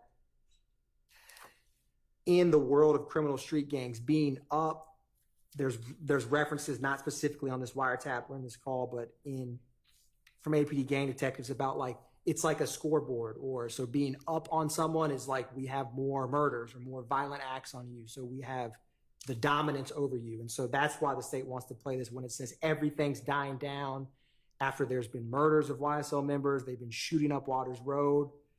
And then it says we're supposed to get out of town. That's why the state wanted to play this part. Okay. And 14 seconds through 46 seconds is the portion the state tends to play. We'll probably start at the beginning just to give some context, Your Honor.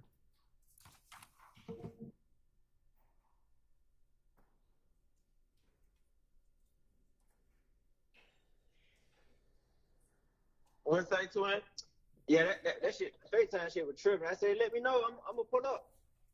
Oh yeah, nigga, you already know, man. We just gotta move, everything dying down. So now these fuck niggas think they, yeah. That's how we're going on. Everything dying down. Yeah. Especially like you know how they go. That's why we pulled goddamn went out of town for a little minute, bro. These niggas they wanted me to pay for the shit. And nobody want to put in their money to pay, bro. For real. Everybody hesitate to put in to pay for the fucking Airbnb. I'm like, that's the part of the state team is going on. Okay. Any argument about this one?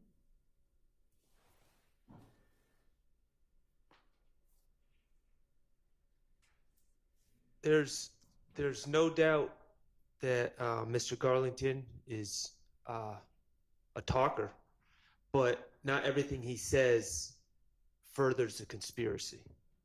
And this is just two people being chatty. And it's just idle chatter and not in furtherance of any aspect of this conspiracy.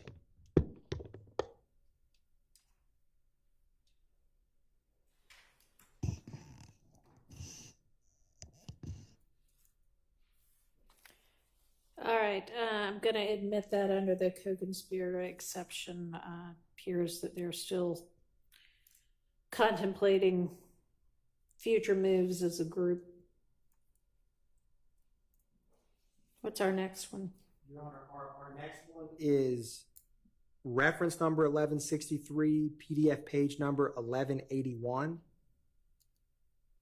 And the part that the state wants to introduce is Garlington is speaking with DeMarco Boyer, whose nickname is Little Co. And so he says, I'm fixing to have Co pull up and give him that stick. Okay. And so the state wanted to just highlight the exchange of firearms and reference to firearms in their own. So the state will play it. We're playing the entire call. I believe it's quite short.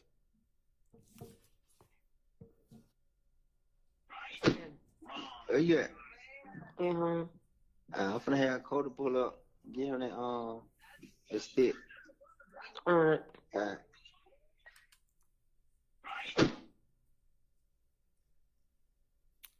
right. When I have this Excel spreadsheet on my computer, I think I read the one above. That's what Deputy Hilton was. Who he was speaking with is a female, but he's talking about Mr. Boyer, as in he's telling this female he's going to have Mr. Boyer get his stick. All right. That seems to be covered under co-conspirator exception. Are there other objections besides that? I mean, Again, Mr. Nichols is incarcerated, telling somebody else is going to pull up with a stick. I don't see how that is in the course of all it. right. Well, we're waiting on that law. Okay. Thank So you. just reserve my objection, please. Thank you. Your Honor, Yes. I'll email it to the court and everyone, but it's, I think, United States versus Harding, Harding. It's 2024 United States Appeal, Lexus 14995. It was decided June 20th of this year. It's in Division 3A, as in Elisa. And it does say what Mr. Harvey said. Generally, a co-conspirator participation in a conspiracy ends with his arrest. Oh, yeah, no, I know that's the general rule. What I'm looking for law on is what are the exceptions? When is that not the case? So, yeah, no, I thank you. That maybe wasn't clear about that. I'm looking for what I just said. Okay. So, Your Honor, the next call is reference number 1205, PDF page 1224.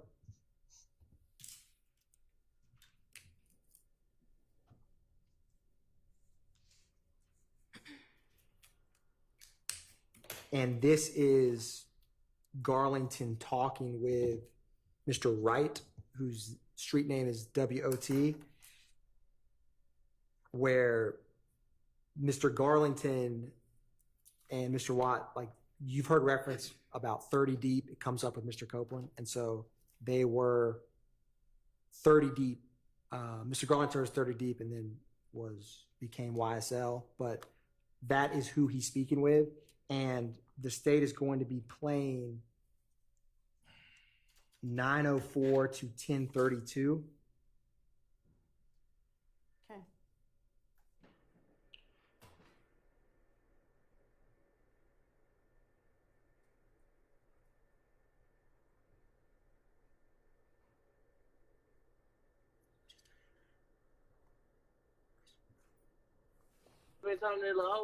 Oh yeah. Okay. He got a lawyer, right? They say, bro, go to get out of boy money. Say you gonna get Brian, and the other nigga you gonna get out of it, like. Man, the shot with the clothes got locked up for it. Nah, they would when they said they looking for. I just talked to him the other day. About 2 days ago. I said the shot on the low, like, oh hell no. Hell yeah, boy, he keep calling. Hey, D, bro. What the hell going on? I'm like, shit, but I don't know. Damn. He calling you like what's going on? Man, he calling everybody. He just drunk. Yeah, yeah. What I did that? Yeah, I knew it. I knew it. Well, you know how that shit, you brother, nigga gonna have to ride. Nigga know you gonna get through it, but I just know a nigga like, well, nigga ain't did nothing, bro. That little Jonathan ride, OD? Man, I mean, you don't really never know. They don't have no choice. That's his thing. You don't have no choice. Like, yeah. you see what I'm saying? In real life, like, you ain't got no choice. You gotta go however long these folks ride until they let you go. Yeah. I said, them boys gonna be good, but wow, don't put my name in that shit. Oh, hell. And Your Honor, we're going to back up just a little bit. We just started a couple seconds before when the context for this portion to start. And for the record, we're going to start at 8 minutes and 35 seconds.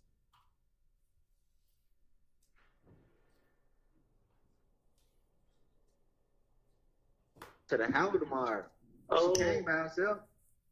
Oh, okay. So she had came. Yeah, I had my phone on. I wanted to see the news and shit. Oh, okay. Yeah, what? Oh. You see me telling that little hoe? Who? Who you with all that JJ first? When? I said, AB, you see me telling that little hoe who you with? Oh, yeah. Okay. He got a lawyer, right? They say, brother, to get out of them boy money. I say he gonna get Brian and the other nigga, he gonna get out of it. Like, man, the shot with the clothes got locked up for it. Nah, they who the one they said they looking for. I just talked to him the other day. Yesterday, 2 days ago. I said the shot on the low, like, oh hell no. Hell yeah, boy, he keep calling. Hey, D, bro. What the hell going on? I'm like, shit, but I don't know. Damn. He calling you like what's going on? Man, he calling everybody. He just drunk. Yeah. What I did that? Yeah, I knew it. But you know how that shit, you brother, nigga gonna have to ride. Nigga know you gonna get through it, but I just know a nigga like, well, nigga ain't did nothing, bro. That little Jonathan ride, OD? Man, I mean, you don't really never know. They don't have no choice. That's his thing. You don't have no choice. Like, yeah. You see what I'm saying? In real life, like, you ain't got no choice. You gotta go however long these folks ride until they let you go. Yeah. I said, them boys gonna be good, but wow, don't put my name in that shit. Oh, hell no, I'm dead, y'all.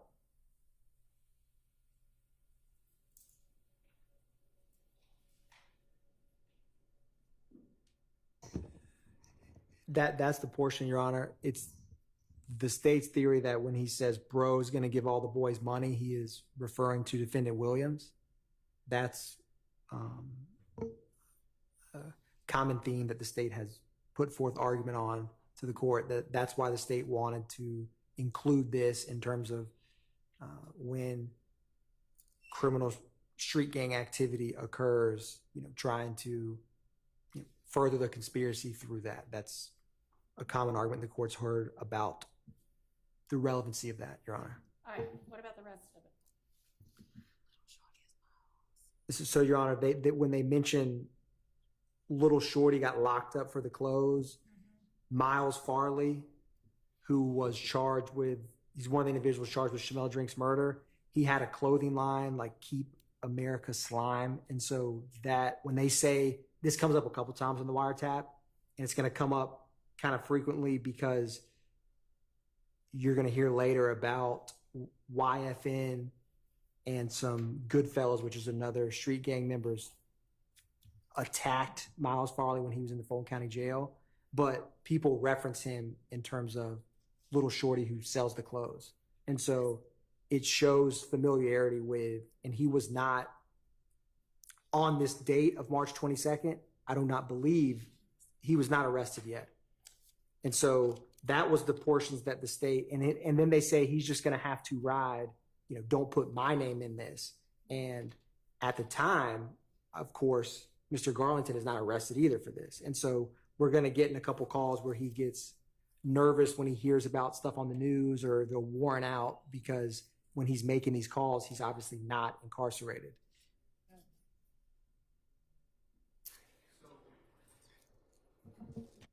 So, in regards to the second part of that call, it is Mr. Garlington giving his retrospective version of events and talking about what Mr. Farley is feeling, to apparently the state believes this is Mr. Wright.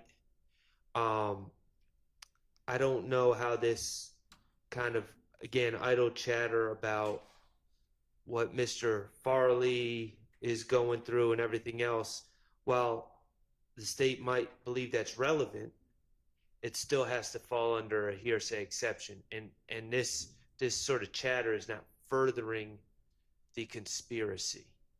And so, I mean, I see the state's argument about relevance, but again, they need that hook to fit through a hearsay exception. Brian, are you going to address the first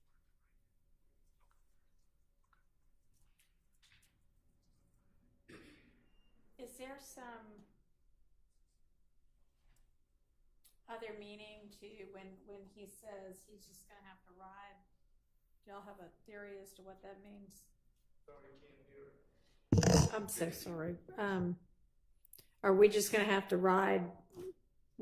A theory as to what they mean by that? So the state's theory in this context is essentially he's going to have to ride it out. Like when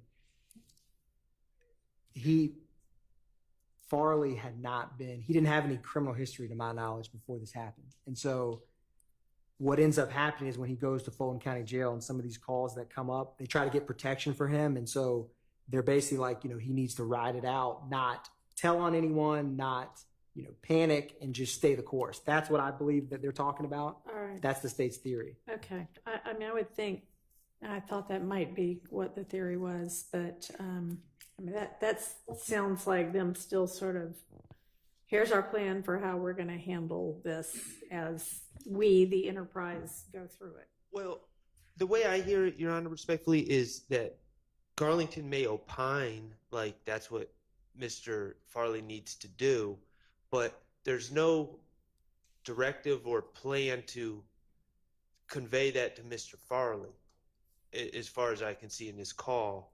So, I mean, even if it does mean he needs to ride it out, I mean, that anyone can say, oh, someone else just needs to be patient. You need to ride it out. You need to let the criminal justice system run its course. But the state, I think, is making a huge jump from that to, oh, he needs to be quiet. And well, right after that, he says, don't put my name in that. Well, and that's to me. So, I mean, that's Mr. Garlington's. This may not be that every indicted and unindicted member of the co-conspirator is on, a Zoom call saying, all right, here's how we're going to do this. But everybody doesn't have to know every little thing everybody's doing under the law. So I'm going to admit this under that exception. Your Honor? Yes, sir. I believe I heard a reference to what I think is my name, and I would ask the court to exclude that. Yes. Can y'all redact that out, please?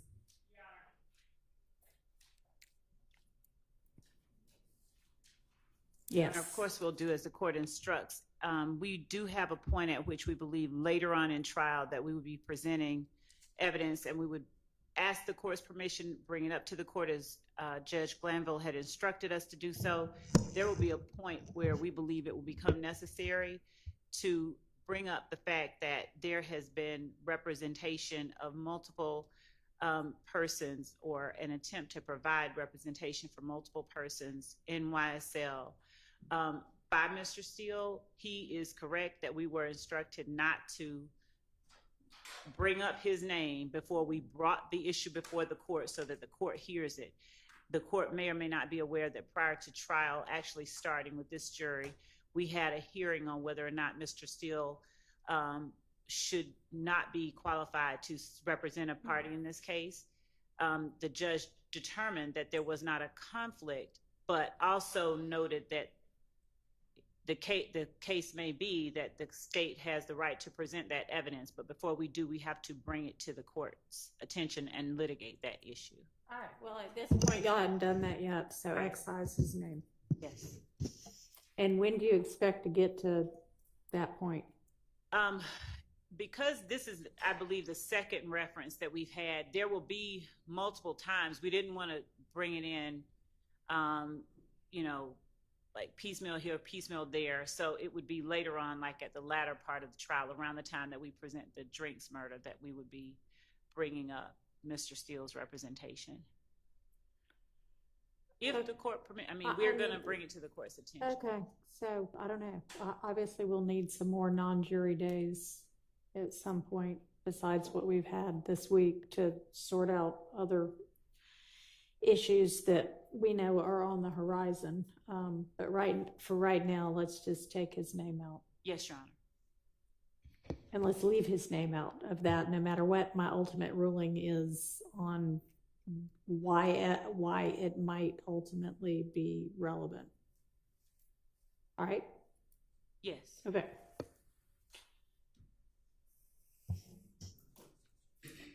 Why don't we stop and take a restroom break? Be back at 3. That gives everybody about 12 minutes. Yes, Your Honor.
The following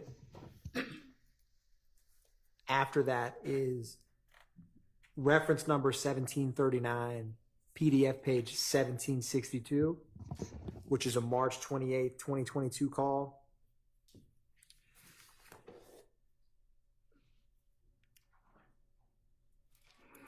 And on that call, Your Honor, is Little Co. Mr. Boyer, who asked Demekion Garlington that he needs to come get the blick, and he told Garlington to take it home with him. And then Garlington replies that he has his fire at the house, but he just didn't bring it with him. And then they asked for an address. Again,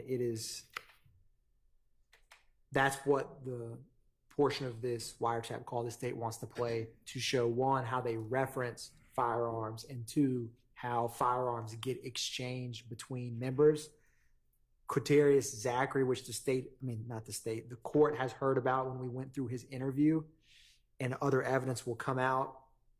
He gets arrested with a firearm that ballistically gets connected with the shooting of 1007 Hill Street, which was the mother of Mr. Bennett's mother's home. It's common, but the state doesn't actually believe or have evidence of that Mr. Zachary himself was part of that. So it shows that firearms get switched, exchanged, passed between both YSL gang members and sometimes other or allied street gangs. And so again, that's why the state wants to play this. It's a brief portion. Okay, and it's to show how they reference the guns, like the terms they use to reference the guns, flick and fire, and that they exchange them amongst each other and allied people. Do I need to listen to that, or?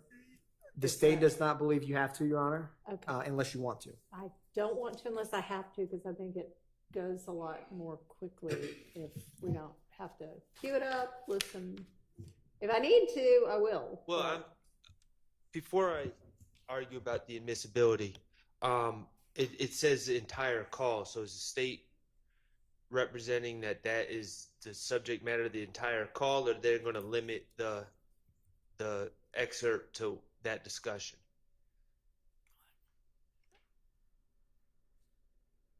That is correct, Mr. Sharp.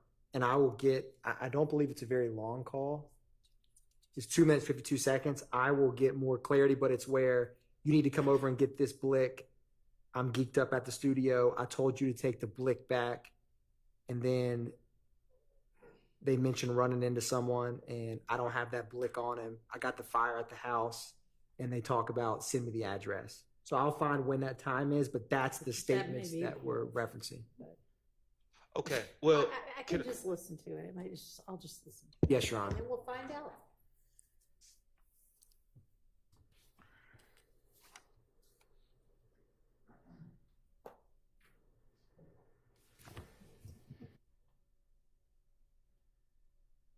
Yo. Hello? Yeah. Sorry. Hello? Yeah. Yeah, bro. Where? Bro, you need to come over and get blick, bro. I'm back. Where the hell you at? Shout out, geek. I'm at the same one you just left, man. That shit got below me, bro. Your ass, I told you to take the blick on with you, bro. It don't matter, bro. Yeah, you right. You got to do what folk, then you got to go to him, bro. Like, come on, bro. Bumping the niggas, you ain't having no profit. Oh, that's man. That shit about to blow me, man. I don't like this shit. It wasn't even that. It was just like, this shit. I'm like, man, shit, I went club. I ain't gonna run nobody out here. There's some geeky budget, man. That nigga. D-boy, nigga got down. Nigga got down. He way out. That one nigga, anytime nigga ain't got that blick on him, twin, that was some shit got down been on house, man. Yeah. Way like that, bro. No blick, bro. You need to go get that blick, bro. You can take that blick home, bro. You can take when you stay home, son, bro. Nah, I got the fight at the house. I just told you I ain't bring that, but like, you gotta send me the address. Come to it. Just go get it. Look here, I'm finna pull in right now. You know I gotta have one of these niggas drop the pin. Yeah. But I'm pulling up right now. So like on the GPS, what to type in? Type in look here, see they come to a little here house. Cause it is after little here house. You feel me? I'm Yeah. literally 2 minutes away from the studio right now.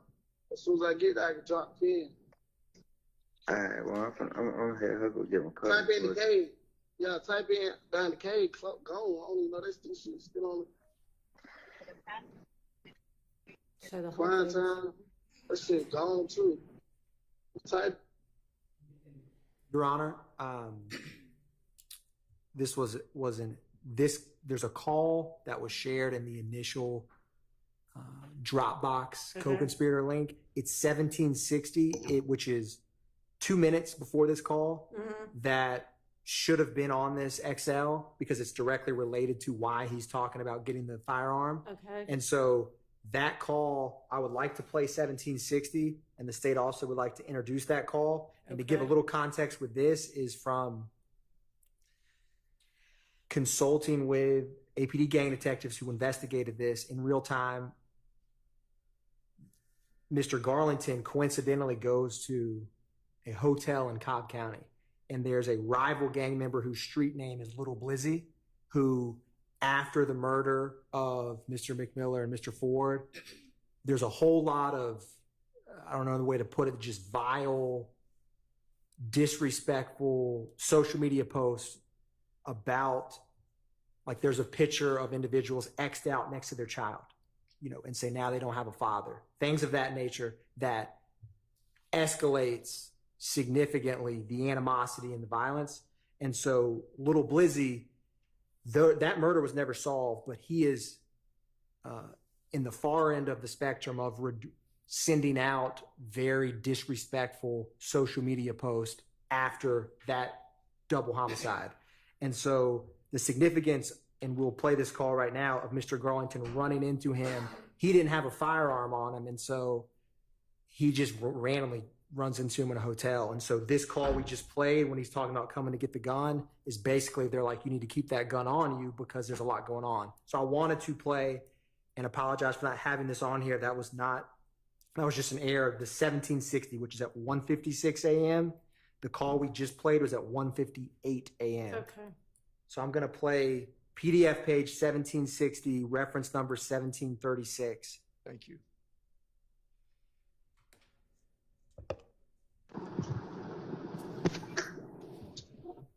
Where the hell you at? Hey, so crazy. I was just in the car, and tell you I just ran to the nigga, bro. For real? How you know? That what you calling me back? Nah. Hell, not at all. Oh, I thought nigga said something else, man. What he said? Nah, not him. The nigga, the Blizzard. What he say? Shit, he seen me turn his head. For real? On DV, yeah, he seen like, I tried to look at him, but like, he turned this shit. What you seeing there? Man, we at the same hotel. Right now? Right now. Damn, be safe out there, man. I know it, but I ain't got no. The nigga say it's real. J. Carl say he finna shoot a video. He want us in the video. What about the studio? Yeah, I'm finna meet them back up here, but he need to come back outside. But at least let me give you a gun or something. Which one? My side? The one we were just at. What was it? Hold on, they call out. So that is 1760, Your Honor. The state, well, if the court would like to hear 1762, but That's what we just heard, right? we heard 1760, which I think gives a lot more clarity to. Before that, Yeah. heard 1760. Yes, Your Honor.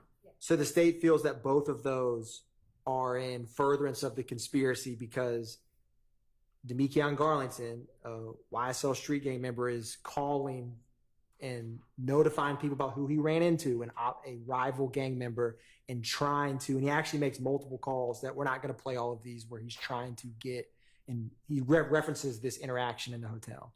Okay. So, Your Honor, Yeah. Mr. Garlington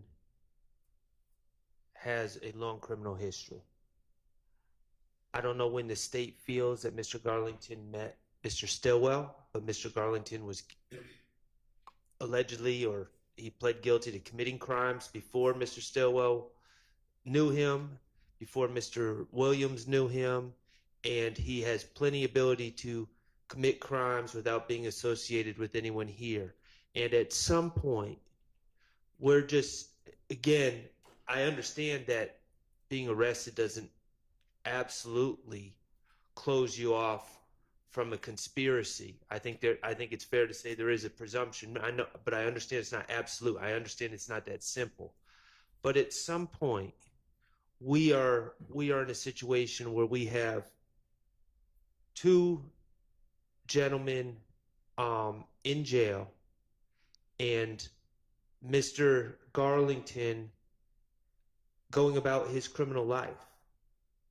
And that is, whether he's associated with other people or not, or whether the state is alleging that he's associated with other people, everything that Mr. Garlington chooses to do and every crime that he chooses to commit in his day-to-day life does not involve my client, does not involve Mr. Nichols, and the state is at this point trying to bring in Mr. Garlington's chatter about picking up guns and selling drugs and all these things that Mr. Garlington's been doing for years, and somehow impute them on two gentlemen that are in jail. And that's my concern. I understand that it's not an absolute that my client is no longer part of a conspiracy, but the state is theorizing, but there has to be a difference between Mr. Garlington's everyday criminality and criminality that is specific to an alleged association with YSL. And that's my concern, is at this point, we're just throwing in his everyday criminality, and it's making my client, who is associated with him through social media and other things, and that's just a fact that I'm going to have to deal with. But at some point, it's creating character issues and prejudicing the defense of my client.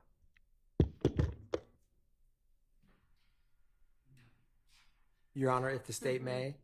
Yeah. Well, who's the other person that? So, who the other person is? yes, it is DeMarco Boyer. Oh, right. You said that. Okay. Who is affiliated with an allied gang, PDE. And so, with that said, also in reference, when defendant Stillwell is arrested, there's a contraband phone. He's still speaking with Demekion Garlington. And the state indicted and believes that both Demekion Garland and Shannon Stillwell, 11 days before this, murdered Shamel Drinks, a YFN member. And this little Blizzy is, again, someone in that same rival gang. So Demekion Garlington trying to get a firearm to take out a rival opposition is in furtherance of the criminal conspiracy that the state alleges defendant Stillwell is still a part of, and all the defendants are, before, during, and after this March 28th call when it's made. So it's not just Mr. Garlington on his own. It's in furtherance of that criminal street gang, which has to retaliate for a double homicide that they are blatantly, disrespecting on social media. And that, in the world of criminal street gangs, cannot be tolerated and has to be handled with more violence. And so that's why the state's theory that this is in direct furtherance of the criminal conspiracy, because if Garlington got a firearm and shot or murdered little Blizzy, that would be in furtherance of the criminal street gang. So him trying to get that firearm is helping move that needle forward in terms of the conspiracy. Understood. These two both appear to meet the 801D2E exception. What's our next statement? Your Honor, our next statement is 1759. reference number 1759, PDF page 1782, which is March 28th, 2022. I think Mr. Harvey likes the reference numbers. The state likes the PDF page numbers, so I'll give both. Well, thanks, because the court likes the reference numbers too. Then that's the state's preference, is the reference numbers, Your Honor. So we're going to play, I think it's only 57 seconds of the call. 57 seconds of it, but I don't know where they're starting yet. I don't think they've said that yet. Yeah, the total call is 57 seconds, Your Honor. And Mr. Garlington is calling. I want to make sure I read.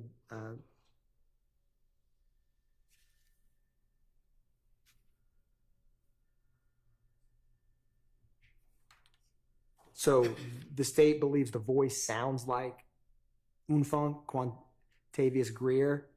Not 100% confirmed, but that's who the state believes he's talking with. And so the state, and what is said is Garlington is told that a YFN member wants to talk to him, and the other party tells Garlington to call them when they are all around. So this is in the context of,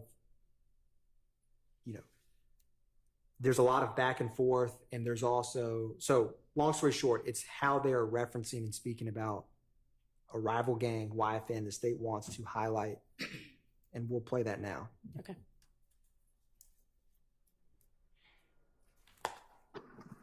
Yo, what's up, nigga?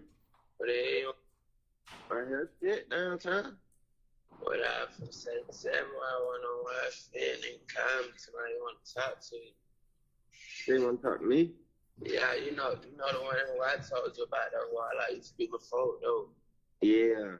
Yeah, he's my man. Tell him to call me, bro. Tell him to call me, bro. He ain't nothing like that, bro. Tell him I just want to talk, bro. Good shit like that. I'm like, shit, bro. I heard later message, bro. Bro, this shit back now. That's what I'm saying. Yeah. But, yeah, I just relayed the message to you. Type shit. Yeah.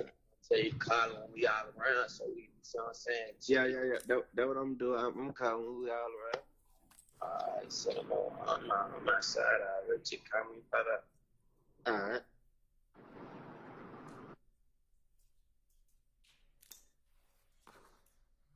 And so, Your Honor, the state doesn't have, I don't know exactly what this YFN member wants to speak with, but the fact that this is being set up and kind of having like a mediator to talk between them is relevant to show, because this constantly through this trial from 2015 to now, the jury is hearing and the state is explaining,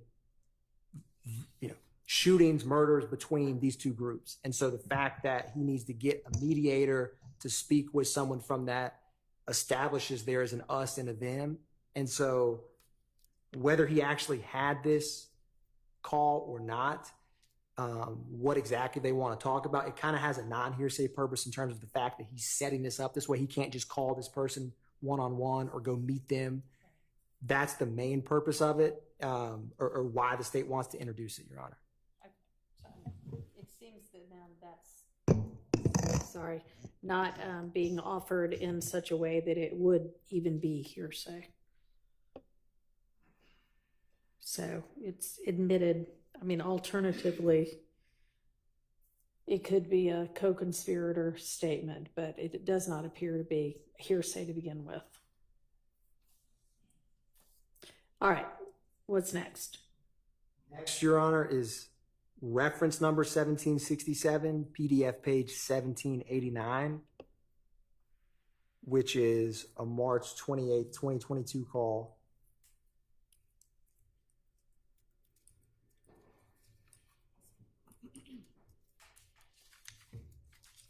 The state believes that the other individual on the phone he goes by the nickname of Dad and is a 30 deep gang member.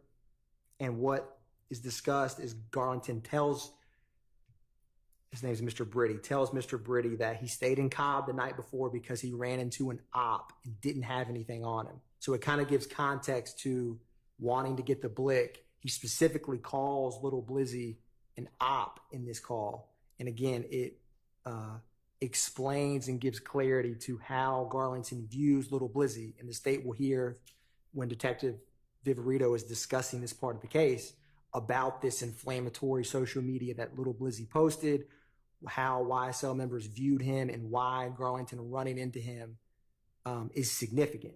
Because if there's an us, there's a them, that is a key part of this. So the state will play this call now.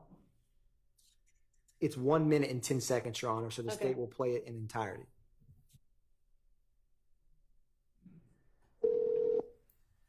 Hello? Yo. What's going on, bro? What the hell going?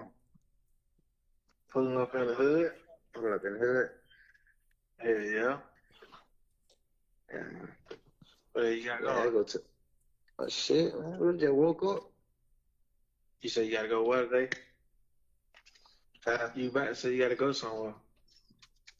No, man. I got down to the hotel in Carl last night, right? Yeah. I run to a op. No. I ain't got nothing on me, 'cause I'm like, shit, but I'm finna go out here. I know anybody out here. Yeah. Heavy. Go to the gym, like. Yeah, buddy seen me, and turned the head. You know, He seen you and turned the head. yeah. He don't even know he got me down bad. Oh, definitely. Yeah, man. What they even do? Yeah. Right here with Keelan Mooch. I'm probably.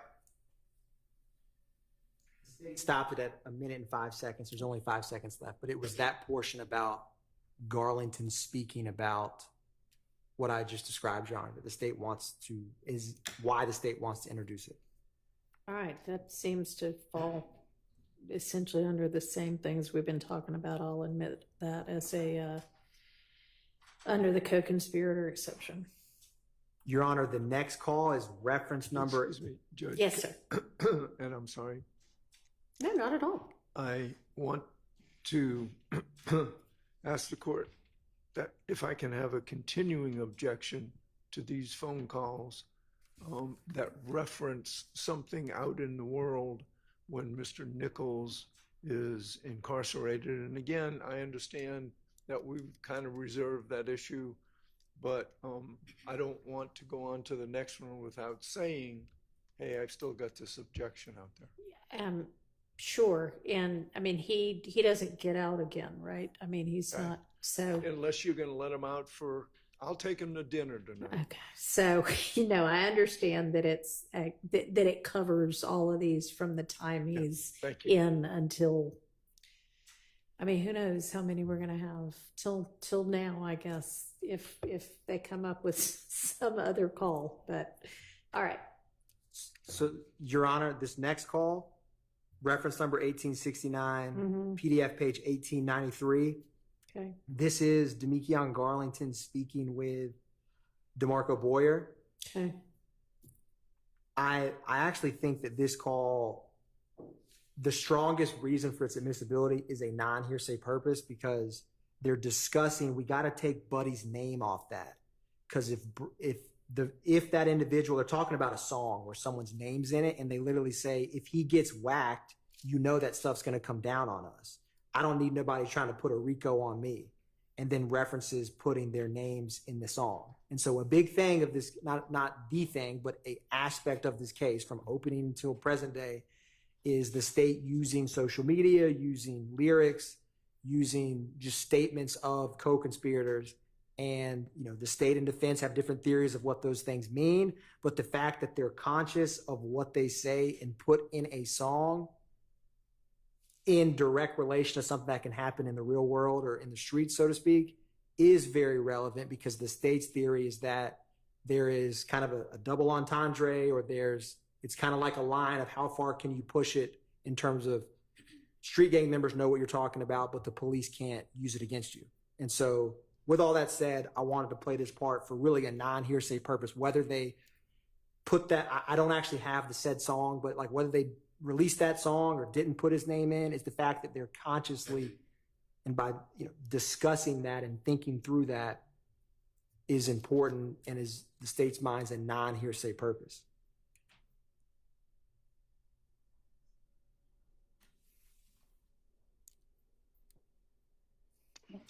Yo, yeah. I'm trying to shoot that ready. It's a good day. Hey. But I ain't gonna lie, we got to talk. We got to take better name out of that shit though. We got to. Man. You know, if bro fuck around and get wet, you know that shit come down on us. Yeah. Type shit. Then they already. The nigga Young Bruce so hot on the east side right now too. It like, I don't know if they trying to build a case against niggas or what. Like, you feel me right now. But they how they fought. Like, they jumping out, just laying nigga down about them nigga. That's why they was so hot up and down the script the other day, got on Glenwood the other day. That's why I ain't been around niggas ass. So they last come 2 days. So it's like, oh, I ain't need nobody trying to build no RICO on me. Mm-hmm. You know what I mean? So it's like, able to get a quote on this one? Yeah, like an estimate. so it's also shit like, I was just thinking, Lil Head was even saying the same thing. He was like, shit, but I was gonna tell y'all nigga this shit, bro. That y'all probably need to say bro name, bro, cause his ass finna be gone. And even if y'all drop the song now, he get gone, it'll look like somebody has something to do with it. We drop the song later. I mean, you know what I mean? Yeah, you damn sure right. We just gonna take the nigga name like this shit. We just gonna take, I ain't even scared, shit still fuck them niggas, you feel me? Just some smart shit, cause I don't think them niggas will put a song out there without that. Well, at least we just switch it up, you feel me? Mm-hmm. Even if we say that, like, we don't be Liggy for D, get a Shell, say something different, like, you feel me? Shell got that, Shell don't want that, or some shit, you know, I don't give a fuck, we say the same thing, I don't give a fuck about saying name, but I don't want you, you know what I mean, tie shit in. Alright. Yeah, they do it, they didn't. Tell them all. I don't think you're gonna get up and shit in a minute. And Your Honor, you heard they're talking when they say the line has something to do with Shell, and it's the state that they're talking about Shell Kell, who comes up repeatedly in this case, and is someone that YSL has been trying. You know, there's violence from January of 2015 until this call was made March 29th, 2022. And so Shell Kell's name comes up repeatedly throughout. And some of the social media I'd referenced about disrespect when individuals get murdered, Shell Kell's social media posts are a part of that will come up in Shamel Drinks. So that's why the state wanted to play this portion, is really for the non-hearsay purpose that they are thinking through, you know, they discussed the lyrics and how it can impact literally the police, because they're like, if he gets killed, it's going to come back on us. They're going to look at us. So we need to take his name out. So that's why the state wanted to introduce that. Okay. Anything from the defense on this? Well, if I am not mistaken, it's being offered for as non-hearsay. And if it's offered as non-hearsay, it's not offered for the truth of the matter asserted, and therefore there needs to be an instruction saying you can't consider this conversation for the truth of the matter asserted. So I am a little puzzled as to that issue. And Your Honor, I guess I started with there's really two arguments, as sometimes there is, in terms of if they put this individual, you know, it's also a co-conspirator statement in terms of they're strategically trying to make sure that they don't get in trouble for releasing a song when they're trying to kill this individual. So the fact that he's like, you need to probably take his name out, that does move the ball forward in terms of the conspiracy, because the conspiracy does not want to get caught. Because if it does, it can't continue as well. And so there's that aspect of this as well, in terms of they're strategizing about, like, it's a good line, but it's too, you know, when he gets murdered, or if he gets murdered, it's going to create a police involvement with us. And he's trying to get him to not release the public song with his name in it, with the purpose to further the conspiracy by not getting caught. So there is you know, it's not an either or. Sometimes there can be multiple purposes or theories, and I think that's appropriate with this specific call. Okay. I think they're saying let's not commit a crime. I mean, I I think they're saying let's not provide easy evidence to inculpate ourselves. I'm going to admit that under the co-conspirator exception. There's no crime in releasing a song, as y'all have all argued. What's our next statement? Your Honor, the next statement is reference number 1974, PDF page 1999. And this call from March 30th.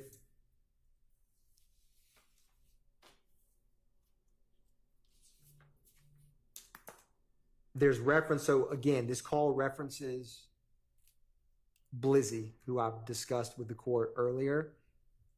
And it also references there's a reference to a street name of Haiti, which is a YFN member, Mr. Higgins, that is also connected with the killing of Mr. McMillan and Mr. Ford. And so we're going to play this entire call. And on this call, Garlington also references, he says SB, talking about defendant Stillwell's cousin, who's a female, was followed by a black Durango. There is, the murder of Mr. McMillan and Mr. Ford is not solved, but the black Durango, there's referencing to it in a couple wiretaps because they believe that that vehicle was involved and is associated with the rival gang. And also, Garlington tells the other party again, he's mentioning running into Little Blizzy. He didn't have the fire on him, and then he gives the address of where he was staying that night.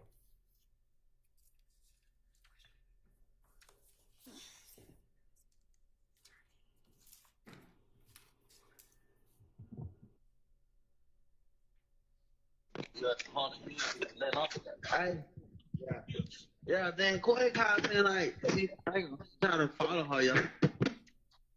You said what? Quay, maybe because, She said I tried to follow her? nah, hell nah. She saying like a nigga trying to follow her. She said a black car, but black truck. So I think she was trying to say the black, the black Durango. And she like the nails and shit like that. I like, she's like, at the door, it was outside. The police like, is that for you? But she like, nah, she wasn't paying attention. So she get in the car. I mean, when she walked to the car, nigga, like, he tried to hit her. So yeah, she get in the car. Like, the nigga pulled in front of her because she had the bag up. She said the motherfucker followed her from the door. Like, she ran to a roadblock. She was going to back street in Riverdale. She ran to a roadblock. They did a U-turn. Damn, that's a fool right there. That might be Buddy, though. She, Buddy used to try to be in her DM talking about, I'm going to find out where you stay at and shit. Yeah. Like, he tried to talk to her. It might be Buddy. Then they say he had Durango. Hey, I don't know. Hey, you know who I just ran into, bro? In car, bro. I told you that shit the other day, bro. Who? Man, I ain't had no foul on him. I just ran into the nigga Little Blizzy, bro. Oh, somebody just got that nigga on the other night. Bro. Yeah, what he was in? No, I don't know. I was in, both checking in the hotel. Like, I was going upstairs with the hoe. He was checking in. I see the boy that's on DV, bro. That nigga turned his head so fast, bro. Damn, you think he still been playing out there? Yeah, I don't know. Damn. What hotel it was? We was somewhere in car, bro. I gotta get the name. Of that shit. He told to the clerk like he know it. Like, man, damn, man, come on, fuck with me. Ain't Bay Money now? Nah, he ain't Bay Money. That motherfucker called. Man, I don't. This some old man. What street is on? I had that motherfucker. I got the address right here. That shit was called.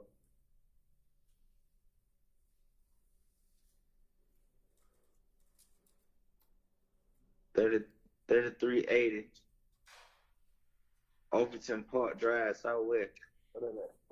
Overton Park. Overton Park, Southwest. Hello. Southeast. The backside. I'm trying to put it in now. 33. Yeah, wait, another paper. When you gonna go play right there, they be meeting up at 3380. The one that called the police on your house last time, 3380. So, you said 33 what? Hold on, 3380. Yeah. Overton. Park Drive. OVERT. O-N West Can I Drive? say OV? Park Drive? Overton Park Drive. Yeah, southeast 11. Yeah, right on the back side of Cumberland. I mean, Cumberland, Engine Park. Yeah. Go make the left. Go make the other left. Come back down. Like that on the hotel. Yeah, we got him. He might be playing right there because, you know, he's scared. He just got spent, him and Hayden, like 2 more little other niggas. Got spent there and ran on something. For real? Mm-hmm. Yeah, I didn't even know that. Yeah. We ain't trying to play that. Yeah. They got to go. So Your Honor, the black Durango was associated with the shooting at Waters Road on March 16th. I misspoke when saying the Ford McMiller double homicide. So, Deputy Hill, actually, it's connected with both the murder of Mr. McMiller and Mr. Ford and the Waters Road shooting. So I wanted to clarify that. And also, Your Honor, there's a reference of getting the address where an op was the night before we got him. And so this discusses past events of running into a rival gang member at the hotel, but also references, be on the lookout for this black Durango, and also has references for future conspiracy activities of getting addresses of opposition gang members. The state does not know exactly who Mr. Garlington is speaking with, but a conspiracy can be furthered because Garlington gaining this information and discussing this still furthers the criminal street gang conspiracy. But I wanted to give all that information to the court. All right. Thank you. Any? Borrow Mr. Harvey's term about nested hearsay. From my understanding, this call, and I'm going by the state's notes as well, this call has Garlington relaying what SB's cousin, that would be my client's cousin, said to him about being followed. That would be hearsay within hearsay. So I'd ask that anything involving what was said by my client's cousin be redacted. This again has been put in writing in the state's brief. I wanted to find it, but in terms of co-conspirator statements, you do not have to search through time to, there is not a double hearsay exception or objection that if something is a co-conspirator statement in furtherance, the speaker making it, you don't have to determine if they have personal knowledge or not personal knowledge of it, because the statement itself is in furtherance of the conspiracy. And I will find the case law to back that up, but the state has briefed that issue in writing in the initial, and I'll find the date, kind of general co-conspirator brief. Mm-hmm. And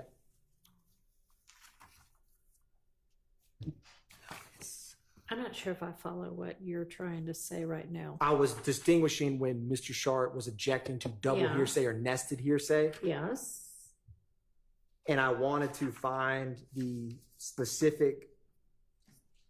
So if the state gives me, not the state, Your Honor, if the court gives me a brief moment, I actually brought this motion with me and can't currently find it, but it's directly on point to this issue. All right. Well, there's a difference between personal knowledge and nested hearsay. So let's not go down the wrong track. We can go down both, Mr. Harvey. All right. And find the right answer. Let's stay focused on the issues at hand and not back and forth with each other. Me and Mr. Harvey get along well, Your Honor. Mm-hmm.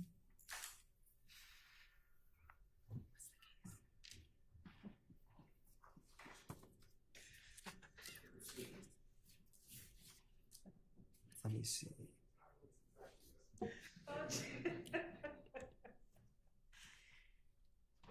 Well, Your Honor, while we find that for the sake of efficiency, can we?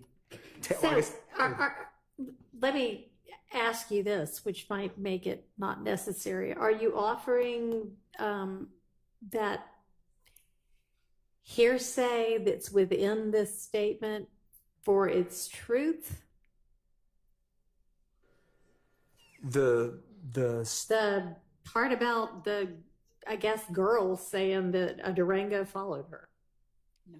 It's the fact that, or that Mr. Stillwell's cousin says that whomever said that a Durango followed them. So, Your Honor, it is for them discussing the black Durango, because the state doesn't have any additional evidence that like that black Durango on this day and time was outside about to shoot someone. So it's the fact that they're discussing the vehicle that's connected with the murder and the Waters Road shooting, the fact that he's discussing in opposition terms Little Blizzy, and the fact that they are discussing whether they actually got the address and found the opposition member or not. The fact that they are discussing that is relevant in and of itself. And the state doesn't have, so the state is not intending to say, aha, 5 hours later they went to someone's house and shot them. So it's the fact that they're discussing all of these things, which is really a non-hearsay purpose. Okay, well. To answer the court's question, Your Honor. Not sure to answer the question, but what I take from that is that your answer would be no, we're not offering the nested part to establish that somebody actually followed her in a black Durango. Is that true? Yeah, correct. We are not. In which case, that is not hearsay. And the rest of it comes in under the co-conspirator exception. Well, whether the state's intent is to do that or not, it asserts a fact that is harmful for my client if believed. And I don't know how the jury is necessarily supposed to compartmentalize, oh, well, this is not being offered for the truth of the matter asserted. It seems to me that it would be, if it's not offered to prove that, I mean, this is important evidence if believed against my client, because it suggests that my client is responsible for Shamal drinks, and therefore other people are now following my client's family members. So it's not just a little deal in my mind. Okay. And so it seems to me that even if the argument is we're not offering it for the truth of the matter asserted, it would fail a 403 test, because what does it matter really that my clients, for the purpose that they're claiming, that they're discussing the goings-ons of the quote-unquote opposition, what does it really matter other than to just make reference to my client? What does it really matter that my client's cousin is the one that said it? If we want to redact my client's SB's cousin from that, that's fine. I don't have a problem. All right, why don't we just do that? Judge, we'll make the whole thing easier. Judge, the importance of that part is that whether there was actually a black Durango following anybody or not, there was their belief that they were. There was this belief that was shared among them. The reason that this is a co-conspirator statement is that they are participating in the enterprise by apprising one another of things that could harm them. Yeah, the appraisal part's not the issue. Do you lose any of that by taking out the two? I mean, if they even say SB's cousin. We could listen to that part again to ensure that we are accurately asserting what is being said. But our belief is that the fact that something they believe is endangering one of their members' families is something that is causing them to act. Yes. So that is the reason that we believe that remains inside that statement, because by making one another aware of a potential danger, whether it exists or not. A family member of one of their co-conspirators. Yes. I mean, honestly, I don't see how. I think it's a bit of a.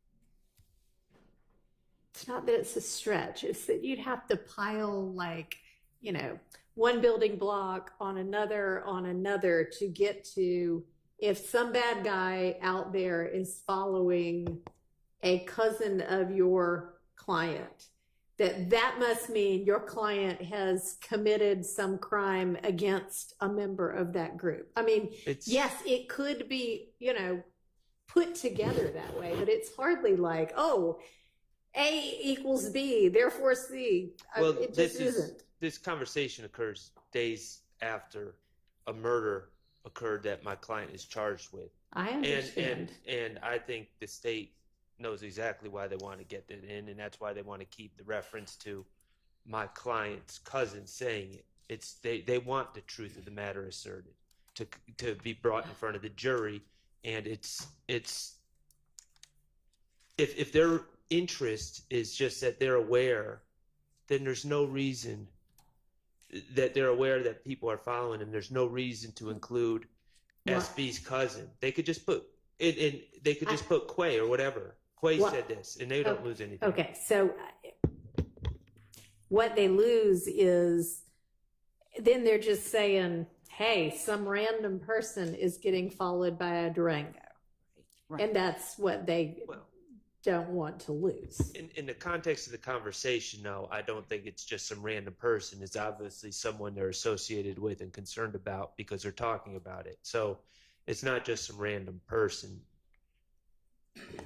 All right, I can listen to it again, which I don't need to do here. I will just circle back and listen to this one again. And Your Honor, I'd also point out that Mr. Shard is making a 403 argument, and given that there's nothing about this belief on their part that is substantially more prejudicial than probative of the fact that they believe that this Durango is following a member or a family member of one of their group, and that belief is being shared, and in order that they do something, that they act accordingly. They're participating in the enterprise by...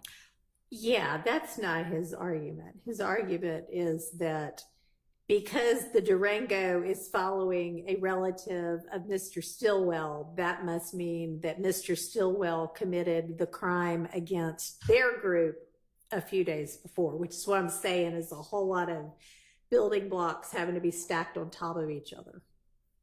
But I will take another listen. And it's not that it must mean that. It's that it's evidence of that.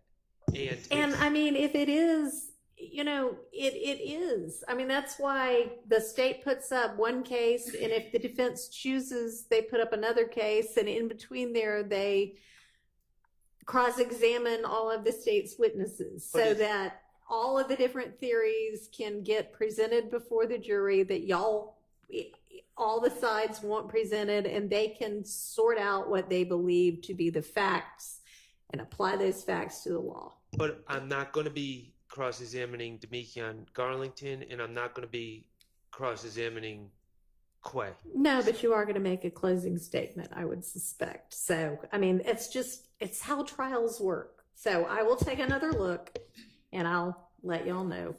Thank you, Judge. All right. Your Honor, the next call we're turning to is reference number 2119, PDF page 2145. This is on April 1st of 2022.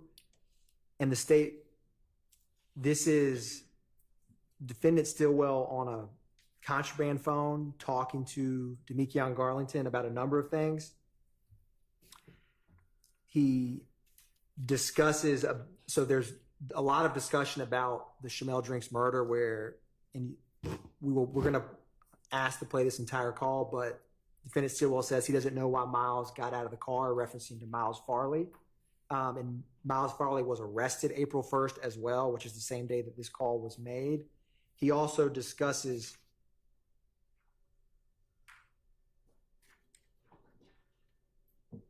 we had referenced this some earlier, but they're kind of like they're trying to decipher how Farley is handling getting arrested on this serious charge of murder. But there's a lot discussed, but we would like to play it. But it mentions a number of different relevant circumstances to include defendant Stilwell tells Garland that it's ugly and he needs him. He also states, and they discuss, Garlington tells defendant Stilwell that Dolly said Thug's not talking to anybody, and Garlington says it should be funny. He should be funny and post free Wyeth and Lucci, because at the same time, Mr. Bennett is also in the Fulton County Jail. And so also defendant Stilwell tells Garlington that the gunpowder test will come back clean, so he isn't tripping, which the state believes is in reference to the vehicles utilized in the murder of Shamel Drinks. So the state's going to play this call from the beginning to the end.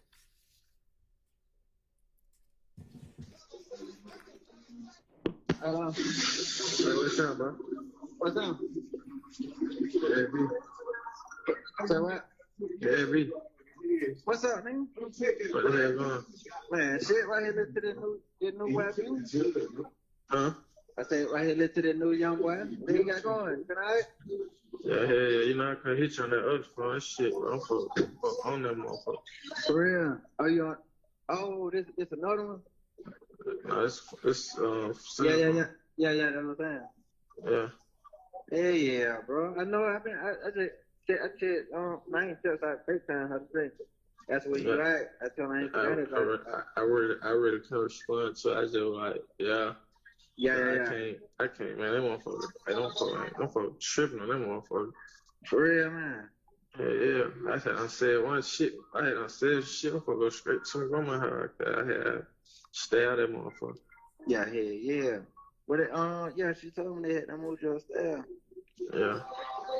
Right now, like what on North inside? Nah, I'm with Free. You with Free? Yeah. Oh yeah, for sure. Yeah. And they do the Free. They do. Yeah, they. Damn. Somebody said it. T-Rock was up there with you or something? Yeah, T-Rock was downstairs with me. Yeah, cause somebody asked me in the hood. They're like, bro down there with T-Rock. I'm like, I ain't know T-Rock locked up. Yeah. What the hell was going on? Everything. What the hell? What's up with Trump, man? What the hell he talk crazy like that? What is that? Just talk crazy, man. All that little shit there. You talking crazy about Mal? Nah, it's about me talking about Mal and shit. I ain't on TV. I ain't heard of that. Yeah, it's a lot of little shit I told boy. Yeah. Had me blowed. They blowed? Had me blowed. Oh, yeah. I ain't talked to him, but the only person that be talking to is Mal. Yeah. Like, he be asking like what's going on. I'm like, shit, I don't know. Yeah. What the hell? Like, order. Damn, bro. Like them order. Everything smooth though. Yeah, I know it. I already know that. They just got down. They on Mal though. Yeah. Cause I don't know why the fuck he can get out the car. Yeah, that's what I'm saying. Like, that's what I'm telling folks. I'm like, shit, what the hell they locked up for? Like, they just saying about the jump. I'm like, bro, they good. I'm just like, they gonna assume some shit like that anyway. They gonna assume that, like, y'all ain't did, ain't kill him, so. That's what I keep telling Lil. I keep telling him, like, just chill. Like, I know, cause they saying nothing. Yeah, I'm like, this ain't nothing, bro. Like, they just doing that cut. They seen as it got gas. It's like, just chill. You see what I'm saying? Yeah. Yeah, man. That's what I'm telling. I keep telling him all the time. I'm like, listen, bro. Just like you, like, bro. I'm telling probably in the cat. Listen, bro. No. Just tell him before you want to talk, bro. Like, man, listen, bro. I told Baba, I'm like, hey, tell buddy, do the same thing I did when I went in there. I told him, hey, I want to see my lawyer. Lawyer. I'm going to say nothing else to me. So he got to do the same shit. Don't say not one word. Yeah. Go down what they try to portray or what they say, man. Don't say shit. Yeah. I ain't know that though. I didn't. Tell him how. But I tell him, they're like, hey, bro. But like, he'll probably just call me. They're like, you heard? And I'm like, yeah, nah. I'm like, shit, I know. I'm like, I keep in contact through know what I'm saying? They folk. I ain't turning on the phone. I'm like, he'll understand that anyway, though. Yeah, I ain't doing that anyway. Yeah, I already know you ain't. I already know it. Yeah. Hey, ugly though, boy, I need you. I know. I already know that. I told her, like, I told her you got 1,000. She said 800 to 1,000. I told her like, tell him I need 1,000, but anything in between, just got down. Oh, no, yeah. She ain't doing that, but bro, you know I got you. Yeah. I know, like, but I talked to one call today, and she told me to tell y'all to like be patient, cause she hasn't had I talked to her. She DM me. Who, White? Yeah. She like, man, just tell them like, man, no, we ain't gonna leave them folk like that down there. Like, just tell them to be patient. It was a day, this morning. Yeah. Yeah. Man, just tell them to be patient, bro. Bro, I got it. Well, I already know that part. I just like, I know like how that go. You know what I'm saying? I ain't really tripping on that. I ain't tripping. Like, I've been just trying to keep Buddy calm. You know what I'm saying? Yeah, do that, bro. Yeah, bro. I don't really be liking that co-defendant shit. That shit be having me all out, like. Yeah, I talk the phone. Like, I been on bro. Like, he had in FaceTime. Like, oh, what's up with Quay? Like, why the hell? I don't know Quay on the phone saying something. Like, I don't know if he on shit. Like, he told real, like, man, tell Buddy got to get his lawyer, bro. We did that shit for him. He paid, you know what I'm saying? What? Yeah, that was phone told me. He like, bro, tell him, chill out, man. Nah, I ain't know nothing about that. Yeah, they were out downstairs. He was like, yeah, they was on the cell phone. But I ain't say nothing. I'm like, I know they ain't even upstairs. I'm like, ain't even got access to no phone. Hell nah, it wasn't nothing like that. I don't think he said no shit like that, though. Yeah. But then, I thought, what, that was telling somebody, what the hell is she saying? Foreign farming. Who? She told him they something about foreign farming. Okay. Yeah. She really kind of telling me to be careful. I was a corn out. And they would, I ran into the boy little blitz by myself. Yeah? Yeah, I ran into him. Yeah. I ran into him by myself. Like, that's on BB showing up when I see him turn the head. Yeah. But like, yeah. But like, we was on live and coding nobody be on my page and shit. So I don't know who told shot a video chat like, bro, when I ain't run. I say nigga, you ain't run. You damn sure turn your head, fat though. Huh? I say no, I ain't say you ran. You damn sure turn your head when you see me though. Like, Yeah. I ain't knowing what you want. I'm like, listen, bro, you know what's going on. Like before all this shit, like Shadow was straight. Yeah. I'm like, shit, bro, you know. I'm like, you know what's going on, like. He like, bro, ain't no problem with you, bro, with everybody. I'm like, listen, bro. You know how this shit is, bro. You know how this shit go. Like, I'm like, yo, I used to speak to you and everything. I'm like, shit, that ain't going on no more, bro. I'm like, y'all, nigga. I'm like, yeah, that's on TV. I'm like, man, I had a Corin right now. I told Corin to be quiet. Yeah. Yeah. Yeah, but now they just made a video about an hour ago on Cleveland at the store with little sticks and shit like, yeah, all in hot hood. I'm like, hurry out, push that. Man, they on some, man. So I be saying stay away from that. That's police shit. Yeah, man. That's 12 shit. I ain't with that. Yeah. Damn, man. It's all good. Everything. I know it.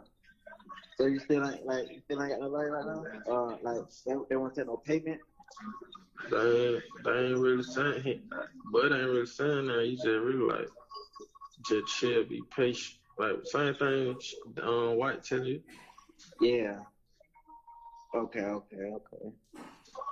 So I ain't been around like they say they ain't talking to nobody. Like they say they like, bro, I ain't never seen that nigga hurt like that. But that nigga hurt behind that shit. I thought they said the one he really fucked with. Yeah, I know it. Yeah, man. Everyone want to talk your ass too, bro. Yeah. Yeah. What the hell? That nigga work Who? said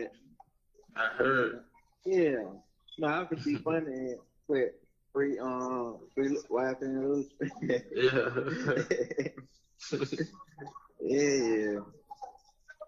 All right. They had no tell me that shit. I'm like, man, that man helped 12 in here. Man, what? Phone them say they call him. Phone be slam on him. They say he working the police in the game shit. Like they say, like he got police. Like he probably don't know, but like they no folk like they watching his ass. Yeah. Yeah, like they bonding his ass. Mhm. Yeah, so they said they were gonna do it. We got 12 pulled them over or some shit. Yeah. Yeah. Yeah, that I don't chill though. Something I don't know what he on. Yeah. I'll tell him boy about this shit. I was like, man, he be like, you ain't gotta tell me. I already know. Like, home be got him tripping. Yeah. Like on the other one, like people like, man, you know, I stand on more. Man, I fought with, but home on the other, I think about that on some female shit. Man, well, man.